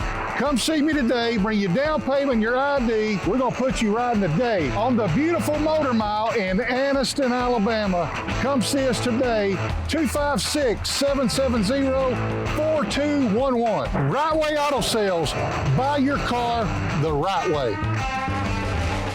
Hi, I'm Sean from Right Way Auto Sales. If you're looking for a car, truck, SUV, first-time buyers, no credit check, come and see us. We'll give you top dollar for all your trade-ins. Drive off the lot today with a down payment or trade-in. Y'all come see Brooks at Right Way Auto Sales. Bring your trade-in, I guarantee you top dollar. Good credit, bad credit, no credit, everyone's approved at Right Way. Come see us at Right Way Auto Sales. Come buy your car the right way. Don't buy the wrong way. Everybody's approved at Right Way. Come and see us, Oxford, Alabama.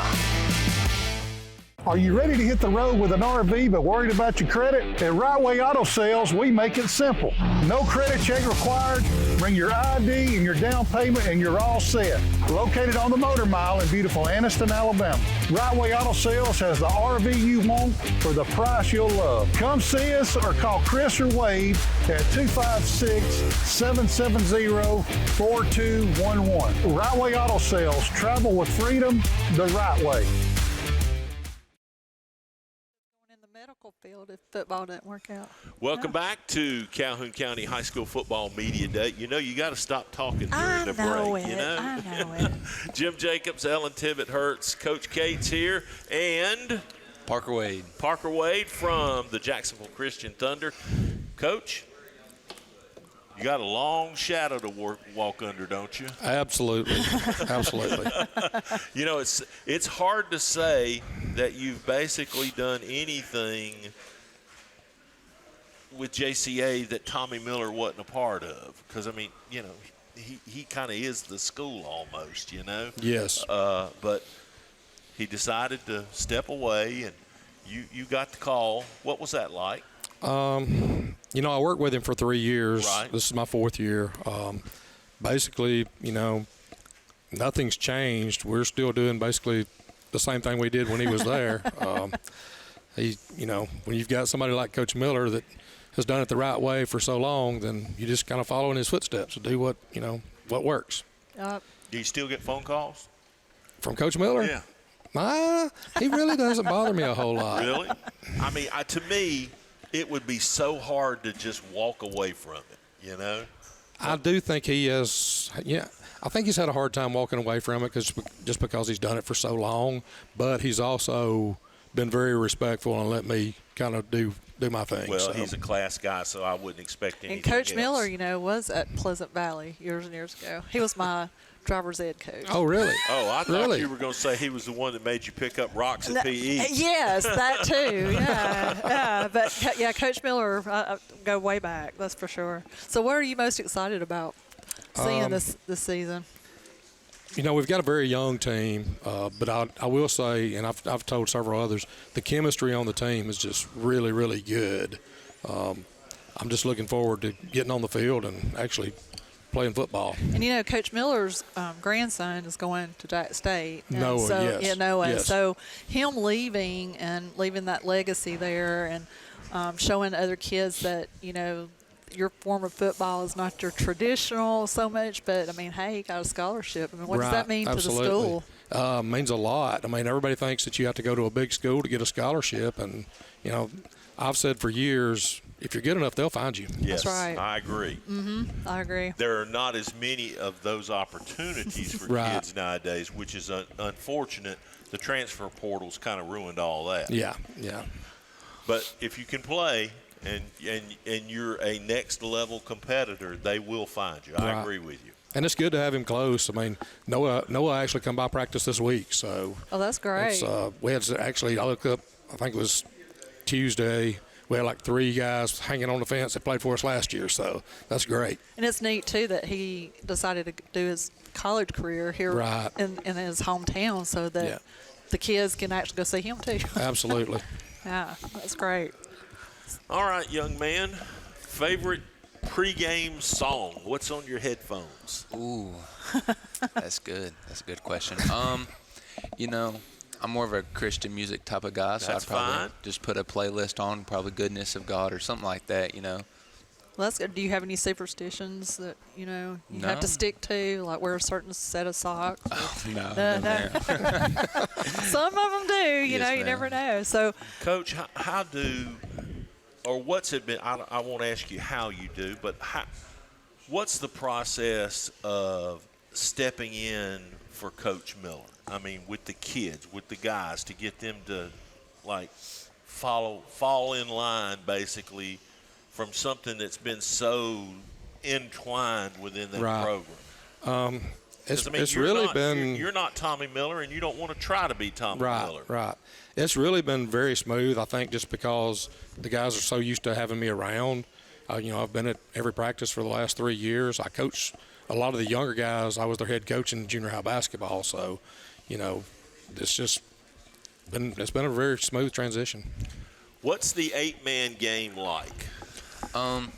As someone that played 11-man and now plays 8-man, I think some people say there's not a big difference, but I think there is. An 8-man, usually naturally an 11-man, you get hit, you'll have enough players that if you get hurt, that's going to take your spot, and they'll be able to play for you. But an 8-man, I mean, when you don't have a big team, you get hit, you just got to rub some dirt on it, get back up, and keep playing.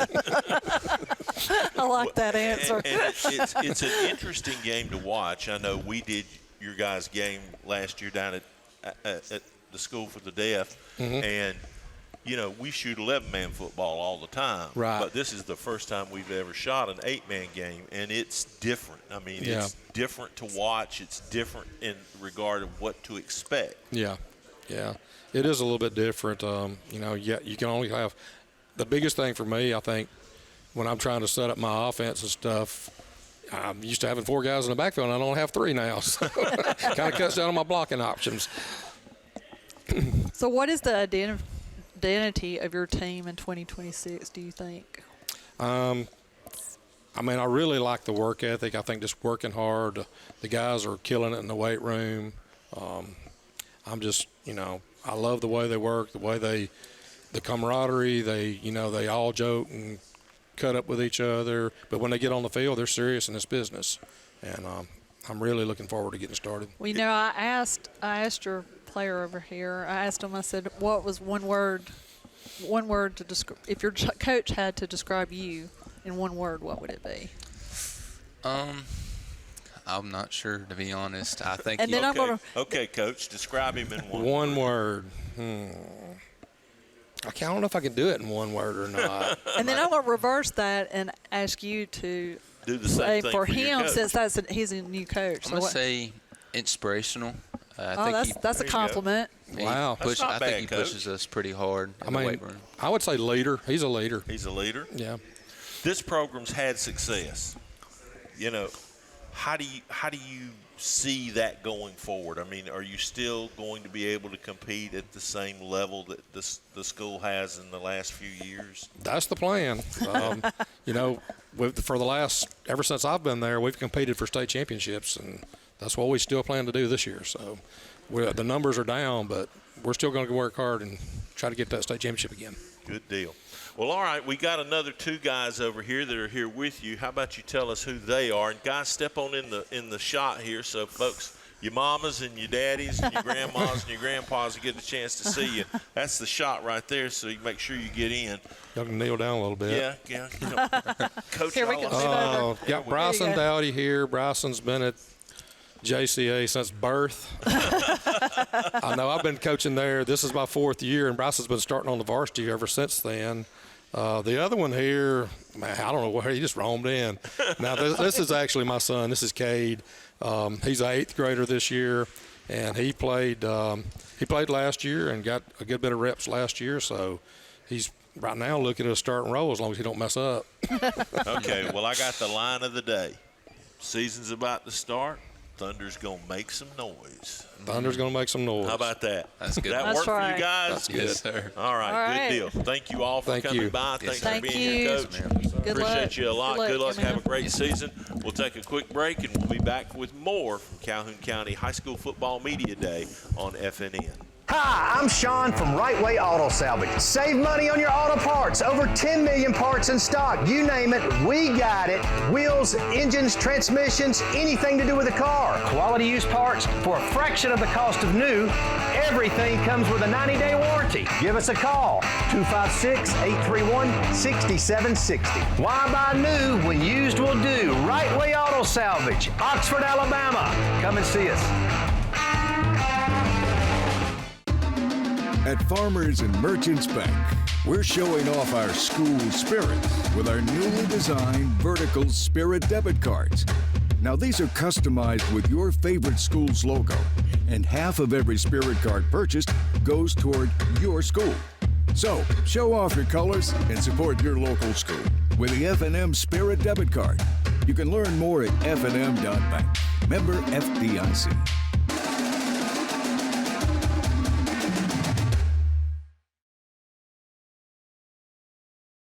Hey guys, I'm Chris Bailey with Right Way Auto Sales of Anniston. Come see me today, bring your down payment and your ID. We're going to put you riding today on the beautiful Motor Mile in Anniston, Alabama. Right Way Auto Sales, buy your car the right way. More to you 20 years from now than it does now, but it's got to be nice to feel something that you're building something special that's never been done before. Well, I just say it's bigger than yourself. That's the biggest thing. So thinking of, 20 years in the future when you're watching kids play or possibly coaching for the same team too, when you come back and look at it. So I just think it's important to make your mark on the team, what tradition's supposed to be and what it's going to become in the future. Just in today, today was our first day of pads, and we had one of our coaches came up, Coach Ward came up and talked to us, and he was telling us that the energy that we bring to practice, how we practice, is exactly how the younger guys are going to do it. So they look up to us and everything that we do. So if we go out there, either way, we're going to set a foundation. Now, whether it's going to be a good foundation or a bad foundation is up to us. So he tells us that every single day that if we come out flying around full speed with energy, then every single young kid's going to continue to carry that on for years to come. Let's take it off the field and put it in the classroom. Does that same attitude apply if you two are leaders in the class or in the hallway? It's not on the football field, but it's in the classroom. Do you think others are going to look up to that? I would say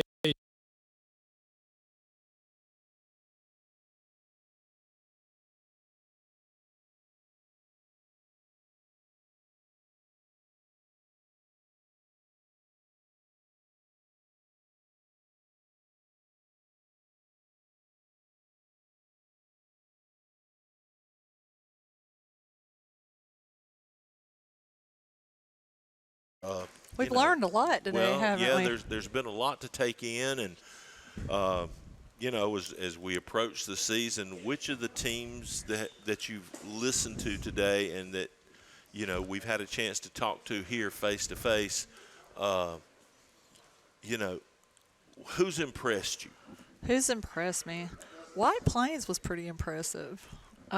White Plains, of course, I have to say Pleasant Valley. Wellborn. There's a lot of teams here that they're going to be fun to watch.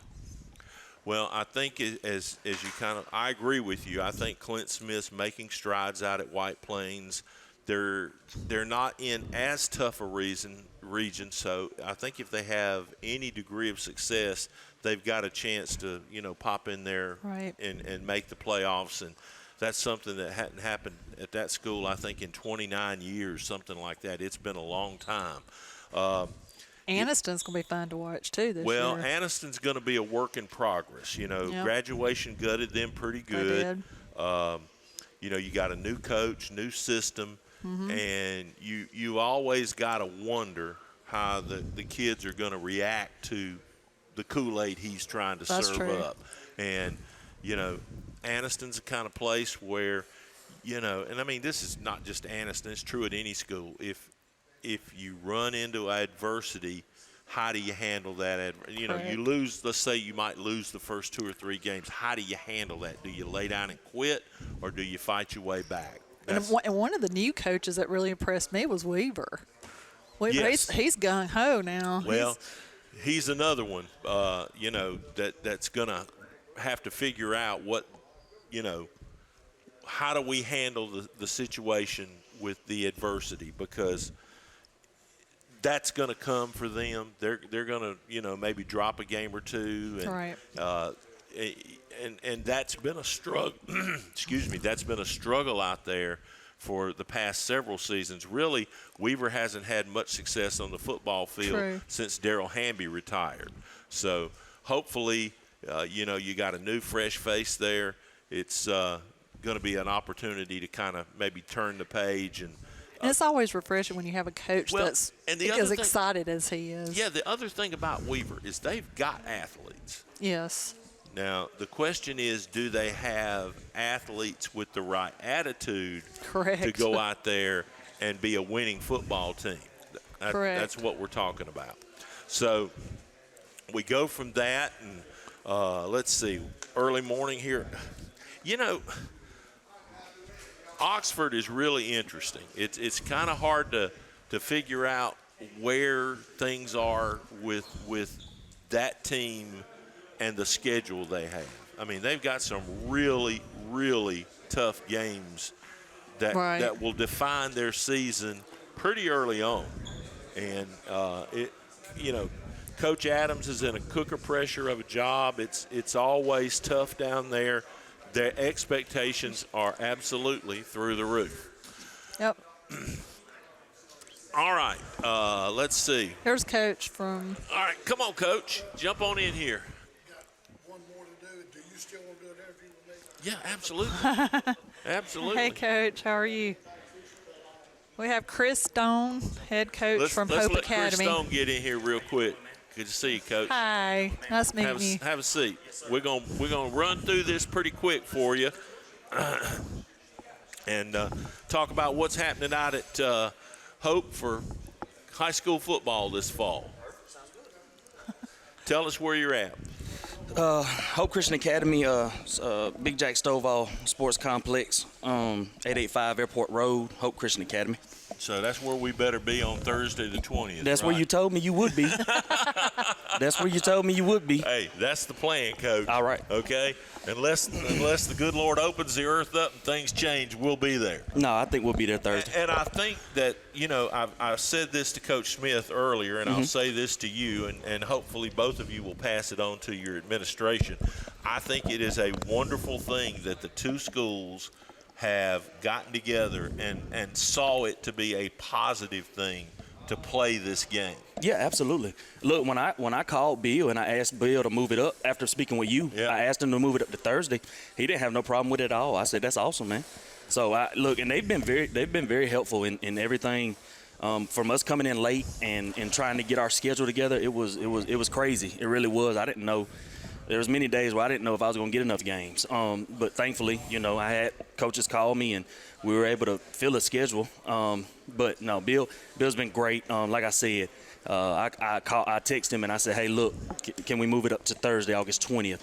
I said, FNN wants to cover it. And he said, no doubt, Coach, we can do that. Well, how have you felt about the separation of private versus public? So where do you stand on that? So I'll be honest, I'm not hey, I just want to play ball. You know what I mean? Like I wish I had. Good answer. Yeah, like I wish I had like a. That's the best answer I've heard all day. Yeah, I wish I had I guess a more in-depth opinion or thought process on it. But I'm coming over from AISA, where I know a lot of the complaints is travel or these different things. But I mean, we've been traveling. So it's not really. And honestly, our travel is not near as bad as it was. You know what I mean? So we still have a little bit of traveling to do, but it's not anything that we're not used to.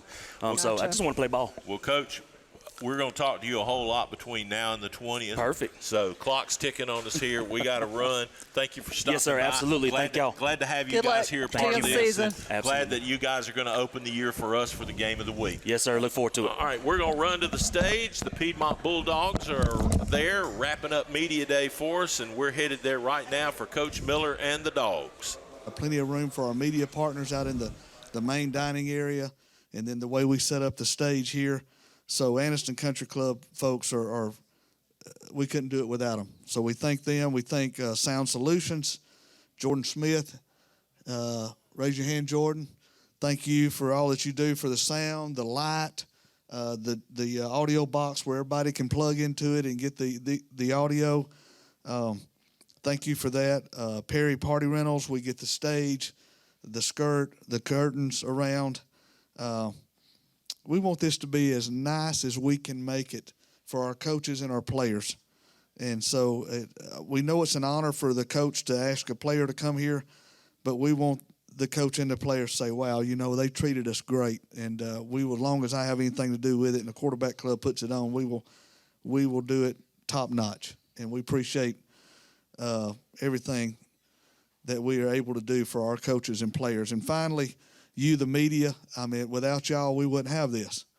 And so many of y'all have expressed to me that this is great because in one day's time, you can get sound bites that you can use for the next 4 months. You can get lines that you can write, on the internet or in the newsprint for the next 4 months. And so it is a special to where we can bring all these coaches and players together in one day in the air conditioning, and you're not out here on a practice field trying to run down the coach and talk to him for 5 minutes while he's in the middle of practice. So, but thank you all to the media. We've got more cameras set up this year than we have in 8 years, so that means we must be doing something right. People notice. We added the addition of the Oxford High School, I want to say broadcast journalism, but what's the official title? Entertainment and Media Department. One of the teachers here, Miss Rebecca, and then 2 of the students have come and been here all day with us to help us broadcast this, live stream it. And then, of course, everybody else that's here. So we, on behalf of the Quarterback Club Board of Directors, we thank you for making this a special day every year. And we've kind of centered in on that last Friday of July every year. And we hope you make plans to come back next year. With that, we will now continue. And on the stage now is the Piedmont Bulldogs. Piedmont competes in the new 2A Region 6. The head coach of the Bulldogs is Jonathan Miller. Today, Coach Miller has brought with him linebacker Carson Sanders and lineman Braylon Williams. Coach Miller, good to have you back. We will start with your opening comments, sir. First of all, I'd like to thank the Calhoun County Quarterback Club for putting this event on. It's great to get to showcase all these wonderful players across the county. And we appreciate all the positive attention you guys bring to high school football in the area. The guys I brought with me today are 2 great examples of what we want a student athlete, football player at Piedmont High School to look like, to act like. Carson Sanders to my left, 3-year starter. A lot of great things I can say about Carson. He's an extremely hard worker. He's tough. He's resilient. He's gritty. Great football player, really good person. So a lot of good things, smart, does a lot of good things out there on the field. He plays on the defensive side primarily for us. He may touch it a time or 2 this year. He did last year a little bit, some too, but probably get him involved a little bit on the offensive side. I know he's excited about that. The guy to my right gets to touch the ball every play. So he's not the quarterback, but he is the center on offense.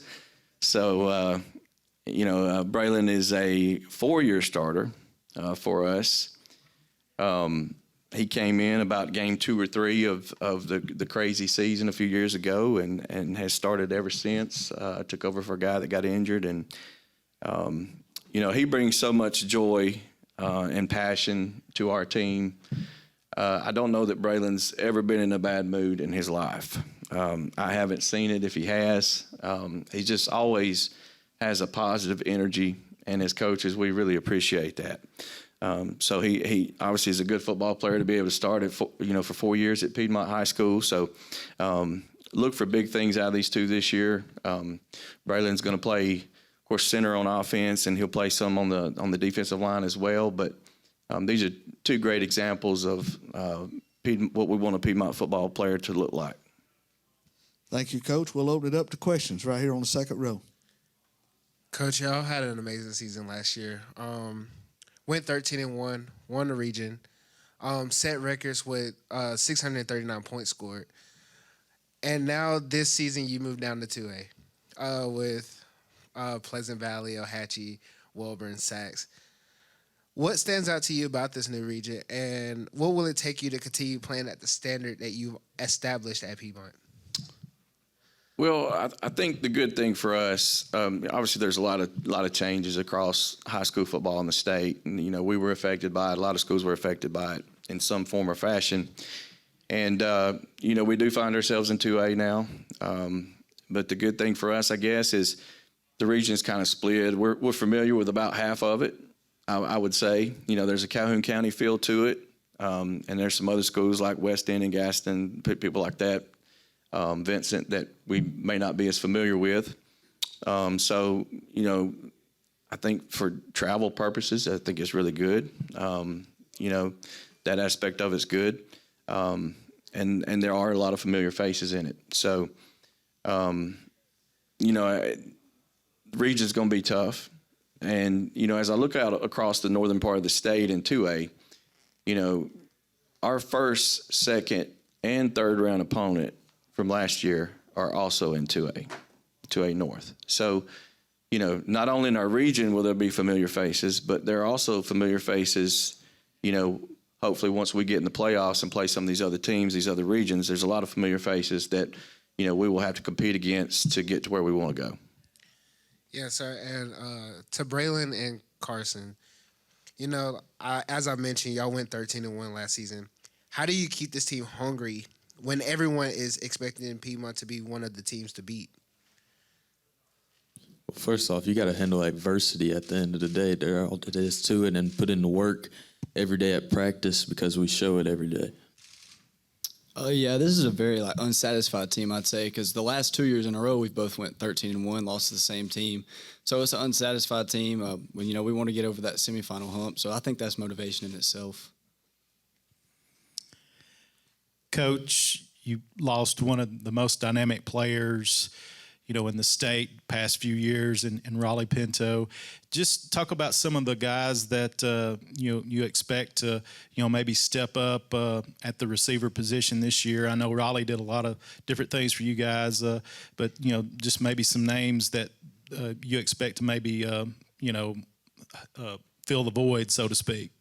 Yeah, big shoes to fill, obviously. That goes without saying. But, the way we look at it and the way I think our other receivers look at it is there's 160 some odd touches out there available to other guys, that he's had over the past 2 years. He caught over 100 balls 2 years ago and around 60 or so last year. So there's a lot of open possibilities for guys to come in and make plays. So that's the way, they're looking at it.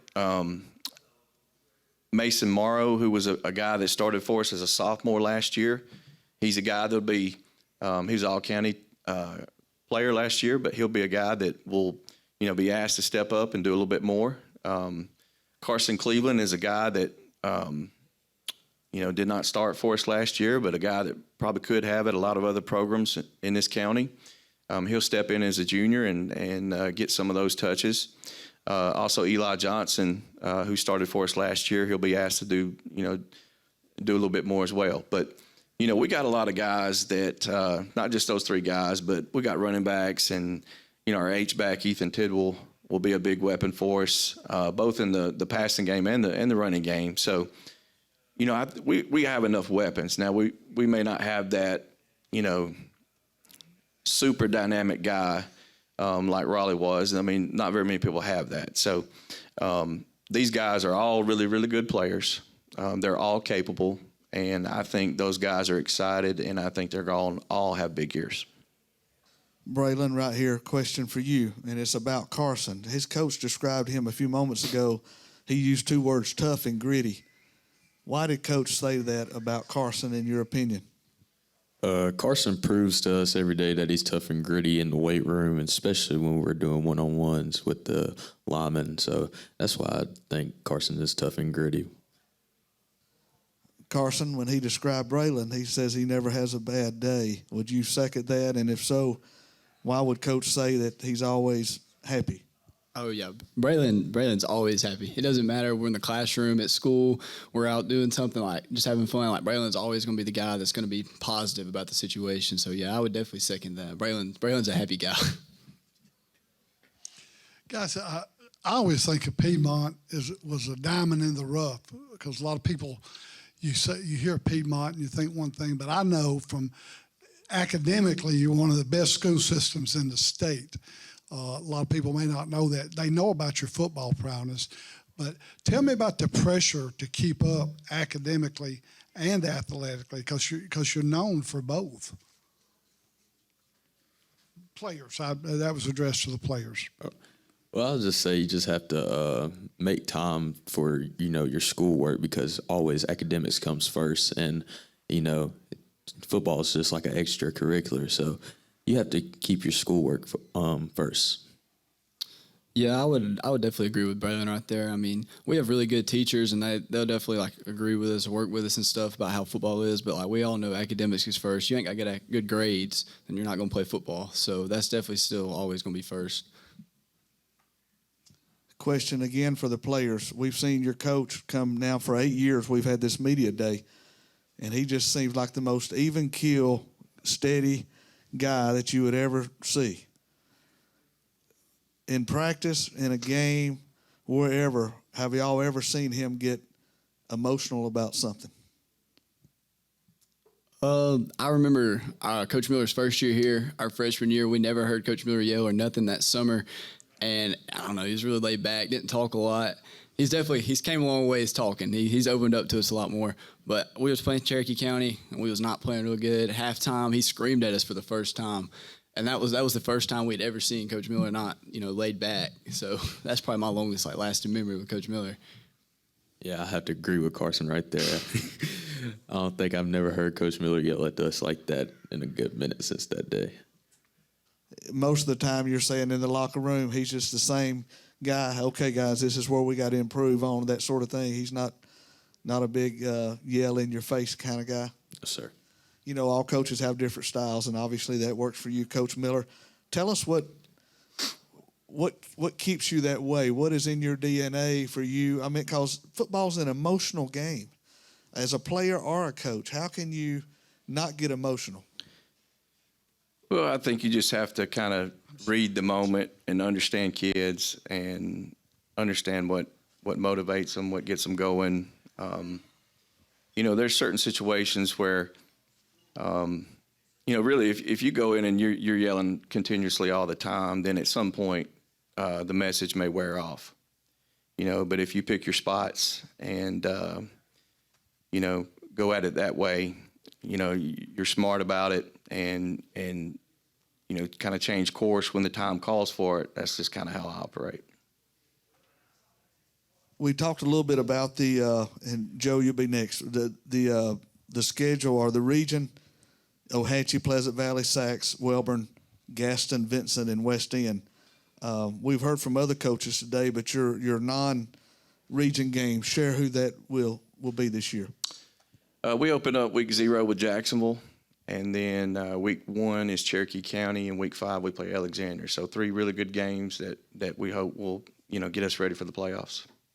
Those are 3 big-time opponents. They are, and it is what it is. We just felt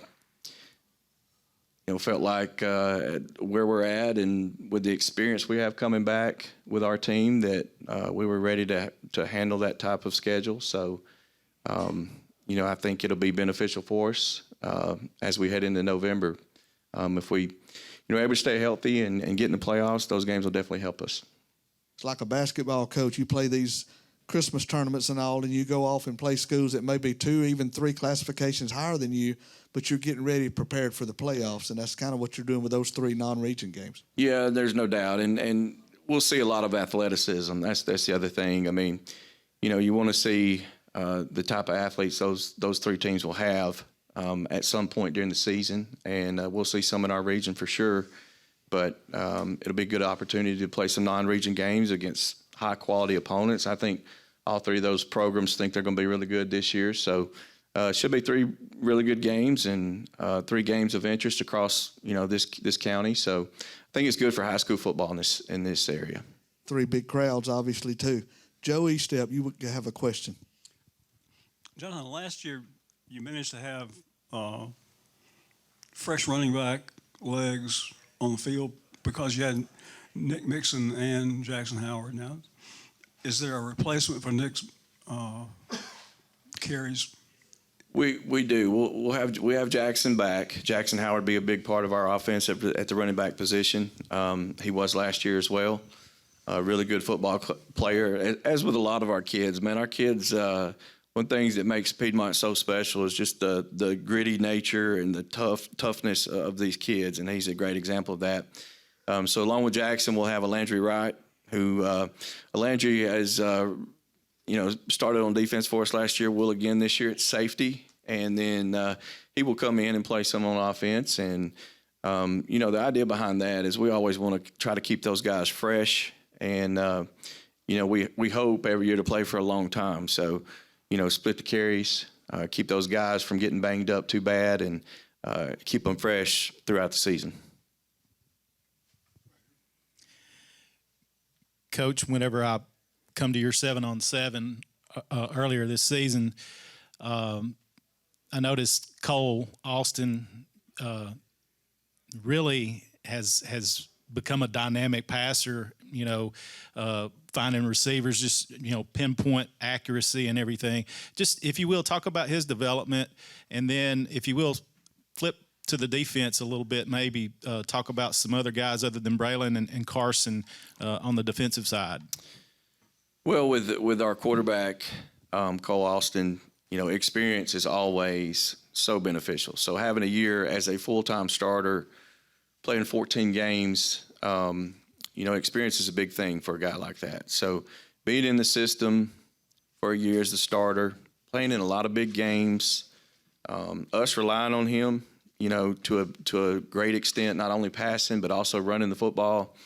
I think that's been a big part of his development, and he's been really, really good with ball placement so far this summer. We've practiced for 5 days this week. He's really done a good job anticipating throws and putting the throws where they need to be. So I think he's just in general a confident kid anyway. And just you have the experience aspect of it along with that makes for a dynamic football player. So we're going to count on him a lot to throw it and run it and be a big part of our offense. Defensively, it's really everybody likes to talk about the offensive side all the time, and rightfully so. But, that's a group we're excited about. We got a lot of 3-year starters, several 2-year starters coming back on the defensive side of the ball. We returned 10 guys on that side. So we're excited about that unit. And the same with our offense. We're able to throw so much at our defense, 3 or 4 days into fall practice that, in certain years you wouldn't even be able to dream to do. So we, on both sides of the football, really, we've been able to throw a lot of different things at them. A lot of different things we have had carryover from the previous season. And, that's been beneficial to us and where we're at so far this early in fall camp. So a lot of those guys, it starts with our 2 inside backers, Bentley Chandler, Chase Kirkpatrick, both dynamic football players on that side, 3-year starters. Carson plays outside linebacker. Ben Talbert's our other outside linebacker. Those guys both started last year. Carson's a 3-year starter, like I said earlier. In the secondary, Ivan Jones and Landry Wright and Nick Glover are returning starters on that side. So we got some experience back in the secondary. Up front, got 3 guys back: Leo Wright, Zathan Wood, and Bryant Waters, who played a lot of football played a lot of football for us last year, started a lot of games. So, it's a unit. We're not big. We're not overly big on that side of the ball. But we're run to the football. We're physical. We're fast for the most part, athletic.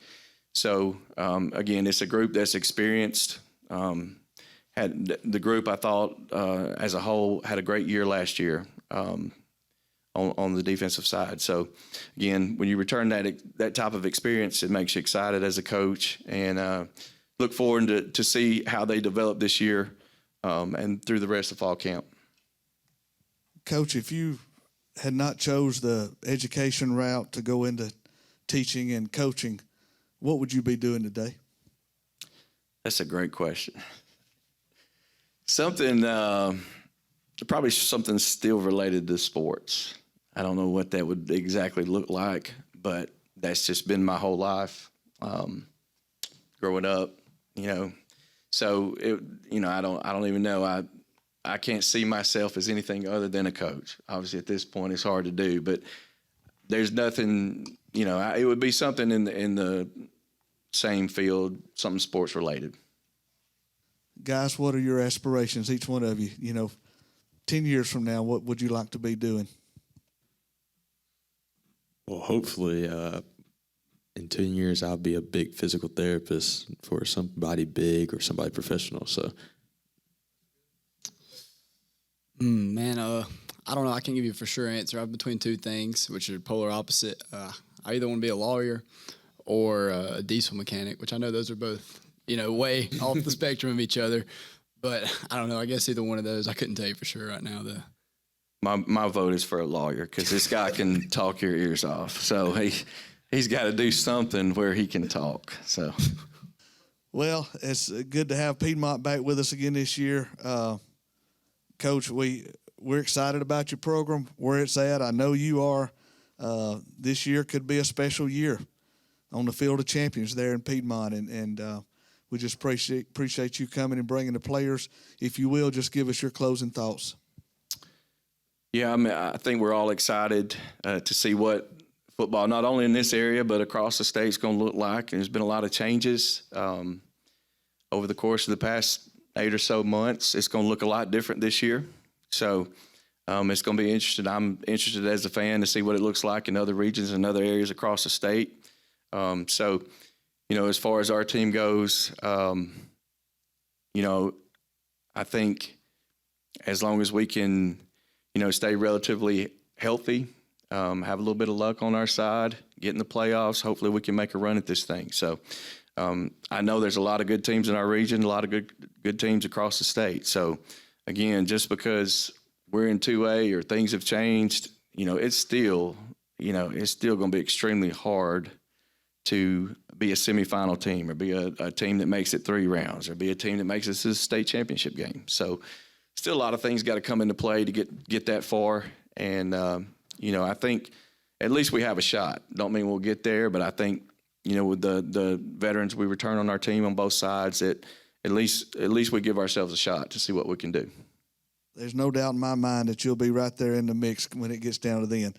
Piedmont Bulldogs, ladies and gentlemen. And with that, that's the conclusion of our 2026 Calhoun County Quarterback Club's Media Day. We appreciate you tuning in online or either being here live with us in person, and we will see you again next year. Congratulations to all of our coaches and players for being here with us today, and good luck. We hope into November that we've got some championship football trophies brought back to Calhoun County. Thank you very much.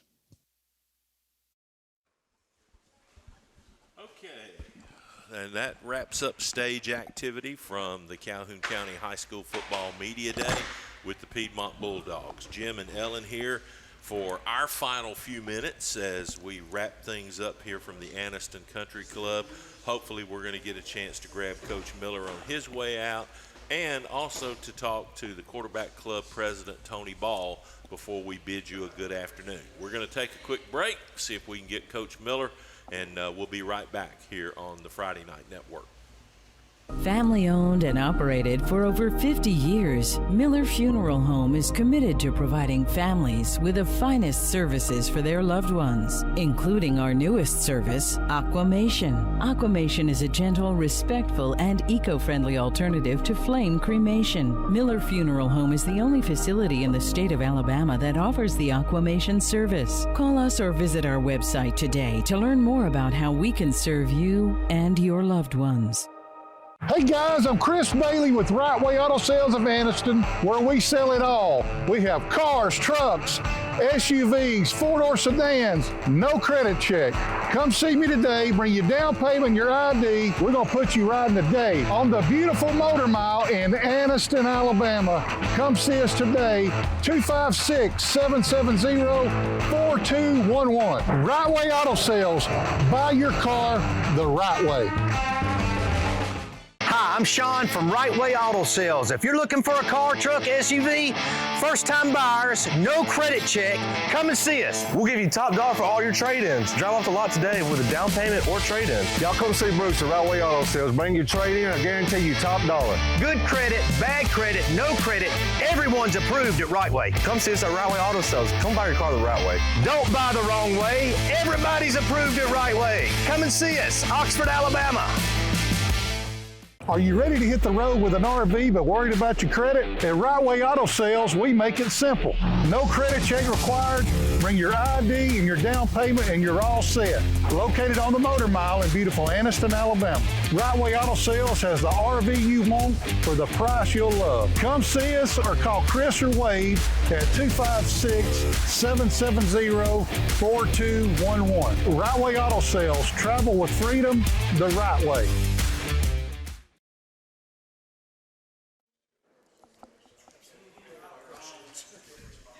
And welcome back to the Calhoun County Media Day. Our final segments here of the afternoon. Jim Jacobs, Ellen Tibbetts, and Quarterback Club quarterback. Are you coach, doctor, or just Tony? Tony Ball with us here. And we were talking during the break there and coming back in what it was, what your impressions of the day one. Share that with our viewers. Absolutely, Jim, and appreciate you guys being here helping us out with this and all our media partners. This is my second media day, third year in Quarterback Club, but I can't imagine it being a better attended, better received event. All of our media partners were great. Our Quarterback Club board of directors come by and helped out. The coaches, the players. And a special thing, we actually had students involved in our live streaming and part of our media from Oxford High School, so that was very special. We'll talk a little bit for folks that don't know what is the Calhoun County Quarterback Club and what is the year-to-year functions of that organization. Well, great. Well, I'm pretty certain this is the 75th year of its existence. Oh, wow. Which is just absolutely amazing if you think about the whole state of Alabama.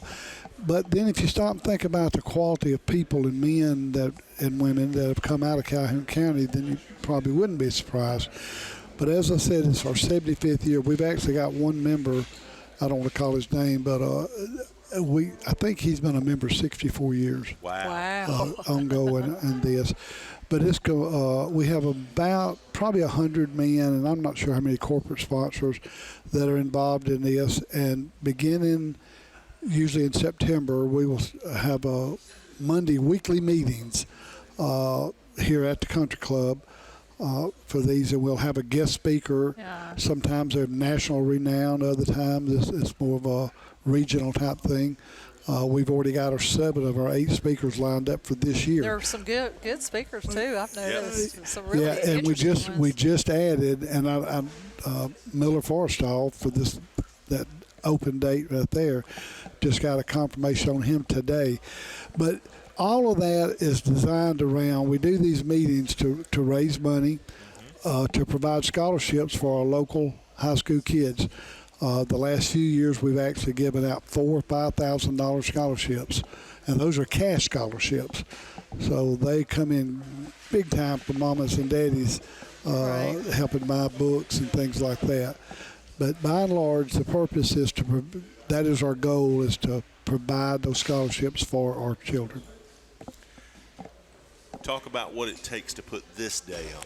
Because you guys, what is this, the 8th year now? I think Danny told me it's the 8th, and there again, it's my second year being involved with this. First year at this level, and like anything, you hate to mention names because it's just you leave somebody out. But I think Danny Shears is probably should be credited with the biggest part of it. He does so many things behind the scenes. It does take a lot. I mean, Anniston Country Club has got to be the most gracious host imaginable. They give us this giant meeting room to hold it in, the dining hall for you guys to be set up in. Right. And they just do that for us because of our organization, and they're wanting to help the kids. So the logistics in getting the media together, because I'm not sure how many media partners are here, but there's quite a few, and you guys have to dedicate your time to be here for that. And then we have another board member, Doug Odell, that is kind of the liaison. He gets with all the coaches to make sure they can be here. And it's hard to get 15 in one football coaches and 9 media partners, and you guys have 2 or 3 people involved in each group. To get those people in one spot at one time is pretty challenging. Well, we're proud to say we've been here for all 8 of them. Hopefully we'll be here for the next 8 as well. It's a great thing that happens here in this community, and I'll echo what John Holder said at the beginning of the thing. You guys are to be commended for putting on, if not the best, certainly one of the top 5 media day events in the state of Alabama, and we've done a lot of them. Well, coming from you, because I know you've been around the block a lot with this kind of thing, but coming from John Holder, who I think should be a national treasure, and he is right here in Calhoun County. Been here, I guess, most of his life, and wow, what a job he does with anything he touches. So we appreciate his words. He's a Jack State grad too. She can't help herself, Tony. She's such a fan. It is what it is. It is what it is. There you go. Well, it's just Calhoun County is. I coached. Agreed. I was a coach football, basketball, track, softball, different things for 17 years, and then I went into administration. But Calhoun County has always been a hotbed of athletics and good school leaders and things. I actually was sitting at the lunch table with Dee Gorey, and we were talking about some of the old-time principals that come out of Calhoun County with Moose, Mouse Waldrop, and John Tolan, Lewis Higgins, Grover Whaley. I mean, Ken Logan. You just kept going on and on and on and on. But once again, we appreciate what you guys do for high school sports in Alabama. Thank you very much. We appreciate the compliment, and again, appreciate very much the invitation to be a part of this this year and years past. I guess that's going to pretty much do it for us. Can we get Coach Miller? Okay. Well, I'll tell you what. Let us grab one more quick break. We'll either come back with Coach Miller or we'll come back and say goodbye. How's that work? That is straight ahead here on the Friday Night Network. Hi, I'm Sean from Right Way Auto Salvage. Save money on your auto parts. Over 10 million parts in stock. You name it, we got it. Wheels, engines, transmissions, anything to do with a car. Quality used parts for a fraction of the cost of new. Everything comes with a 90-day warranty. Give us a call, 256-831-6760. Why buy new when used will do? Right Way Auto Salvage, Oxford, Alabama. Come and see us. At Farmers and Merchants Bank, we're showing off our school spirit with our newly designed vertical Spirit debit cards. Now, these are customized with your favorite school's logo, and half of every Spirit card purchased goes toward your school. So, show off your colors and support your local school with the FNN Spirit debit card. You can learn more at fnn.bank. Member FDIC.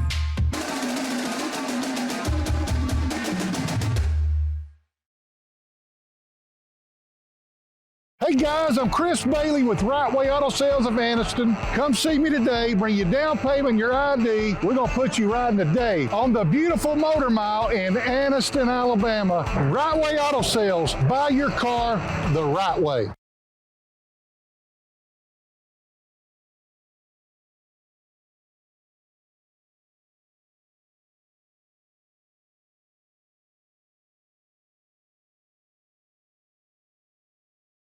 For our final segment of the day with Coach Jonathan Miller from the Piedmont Bulldogs, kind enough to stop by and share the last words of the afternoon with us. Coach, first off, what a great event. I mean, the county, the quarterback club does such a great job putting this on. Yeah, it's so impressive each and every year, just the job they do, the attention they bring to high school sports in this area, specifically football. It's a big deal. We get to honor kids and they do a good job, throughout the season, also honoring kids at their weekly meetings and things like that. So they're big for high school football in this area, and we appreciate everything they do. I know in the room in there, I heard you say that you got 10 players coming back on offense? Defense. Oh, on defense, On right. defense. So how is the team, what excites you most about the team this year? Well, I think for us, the most exciting thing is we have a veteran team. We have a lot of guys that have started 2 or 3 years. This will be their second or third year starting. And, as a coach, that's always exciting. Because they know the expectations. They know the expectations. They have the experience. They've been through 2 seasons where they've started in 14 ball games, each. Played in a lot of big games. That's another part of it, too. And so we've got that experience factor going for us. Now, like you said earlier, we did lose Raleigh, who's a dynamic weapon. The way we look at it is we have several guys that now see opportunity. That's right. Him leaving his opportunity for them to step up and get their hands on the football and make plays. Coach, you got an interesting schedule aside from your region stuff.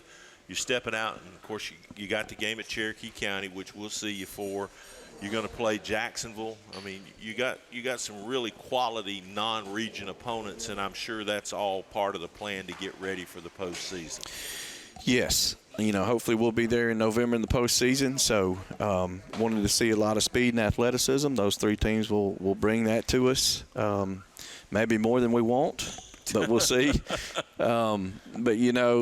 I think it'll give us a good opportunity to gauge where we're at, what we need to work on, and help prepare us when we see some of those, juggernauts in the playoffs later on. What do you see right now that you're needing to improve on from last year? Well, I think any football season this early, you want to establish the identity of running the football and stopping the run.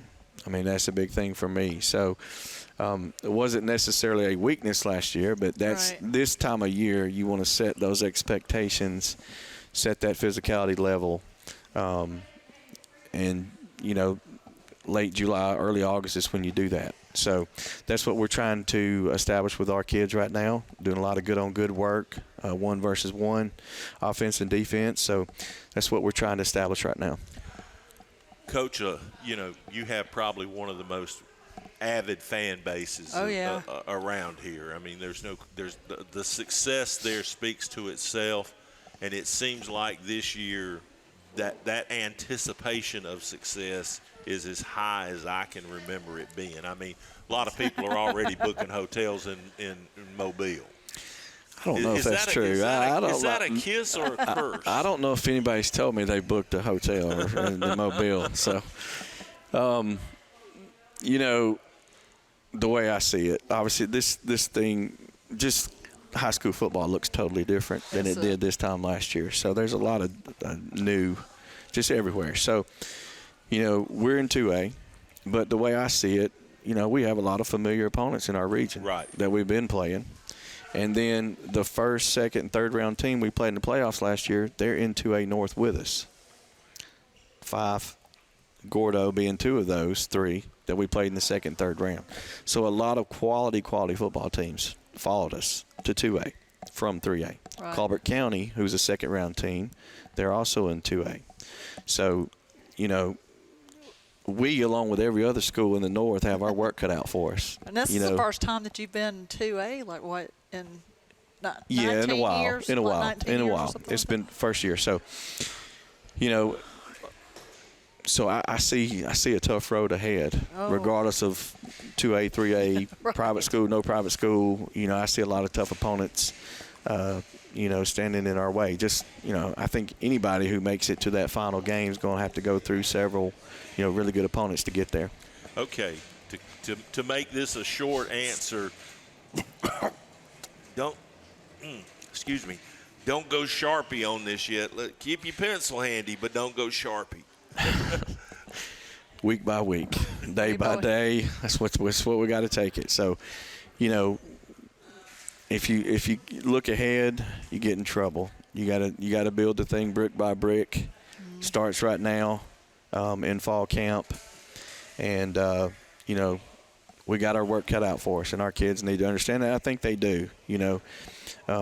We do have a lot of excitement with our kids, as does everybody right now. Everybody's undefeated. Yep. Right. Nobody's lost a game. Nobody has been injured much across the state right at this point. So everybody's feeling good. And Coach, people a lot of times completely overlook the fact that, especially at the 2A level, you get one or two critical guys hurt. That changes everything. Yeah, I think injuries play a big part in every high school football season for every team across the state. Pretty much. If you lose the wrong guys, now when you start going to the smaller schools, it hurts smaller schools a lot more than those bigger ones that have a lot more depth. But it can totally change a lot of things during the course of a season for a lot of different schools. Wow. So, what are your goals that you're going to set personally for you? What are you looking at? I think I try to pride myself on being consistent and being the same person every day, not get too high, too low. Right. They said that you were laid back until that one game. Yeah, you just got to pick your spots. Be who you are. Pick your spots. If you're a guy that has the personality where you need to yell and scream, then that's what you need to do. Right. It's just not who I am. So I'm going to be true to who I am. But I think, over the course of my coaching career, not just the past couple of years, when I get upset, I think it means something, Right, so. Right. I gotcha. When you're a coach that has what you have with this team and this program, how do you keep yourself from going home tonight and saying, hey, Lauren, I think this might be our year? Because, you've been so close. Yeah. Well. Do you even let that enter your thought process? Or you? I don't necessarily know if I say this might be our year. I may say, hey, we have a chance. Yeah. And I've thought in other seasons we've had chances. And that's all you can ask for. I don't ever think going into the season that we're just unbeatable, or I haven't had a team like that. Yeah. So we got our work cut out for us. We got to take it day by day, as in a lot of other years I've coached. At least if you have a chance, then you play the games and see what happens. Do you have any players right now that the fans don't really know much about that you might feel like they will by the end of the season? Well, I think, they're familiar with a lot of our guys, but because we got so many returning starters, right. But a guy like Carson Cleveland, he'll step in and play some receiver this year and some safety on defense. He's a guy that, as a sophomore last year, could have started at a number of programs across the county, and he was just behind other guys, right. that other really, really good players too. So anyway, he's only a junior, and I think he's a guy that'll have a big year for us this year. He's a guy to look to. Up front, Drake Bryant was a kid that was starting for us as a freshman, made it at guard, made it about halfway through the season, tore his ACL. He was really starting to come on. Real physical kid. He's another guy that could be a surprise to some people because he's coming off an injury and things like that. Okay, interesting. Well, Coach, you certainly deserve it. You've been just rock steady as a head coach in this county for a while now, and maybe this year you got the tools to get it done. We certainly wish you the best. I appreciate that, Jim. All right, Thank good you. to see Thank you. Coach Thanks for having me. Nice meeting you. Yep. Visiting with us, and he is going to help us wrap up today's Calhoun County High School Football Media Day coverage here from the Anniston Country Club. We will see you on the 20th of August when we kick the Game of the Week season off with the Hope Donahoe matchup on Thursday. And then Friday, we're headed over to Gaston City for the Yellow Jackets and the Titans. That is all straight ahead for us as we begin our 16th season of the Game of the Week. We'll also follow that up this year with the Pigskin Wrap-Up post-game show that'll come to you from downtown Anniston right after we finish up at the field each week. For all of our folks here who put in the time and effort to bring this to you today, I'm Jim Jacobs. Thanks for watching, and we'll see you for the game of the week, August the 30th.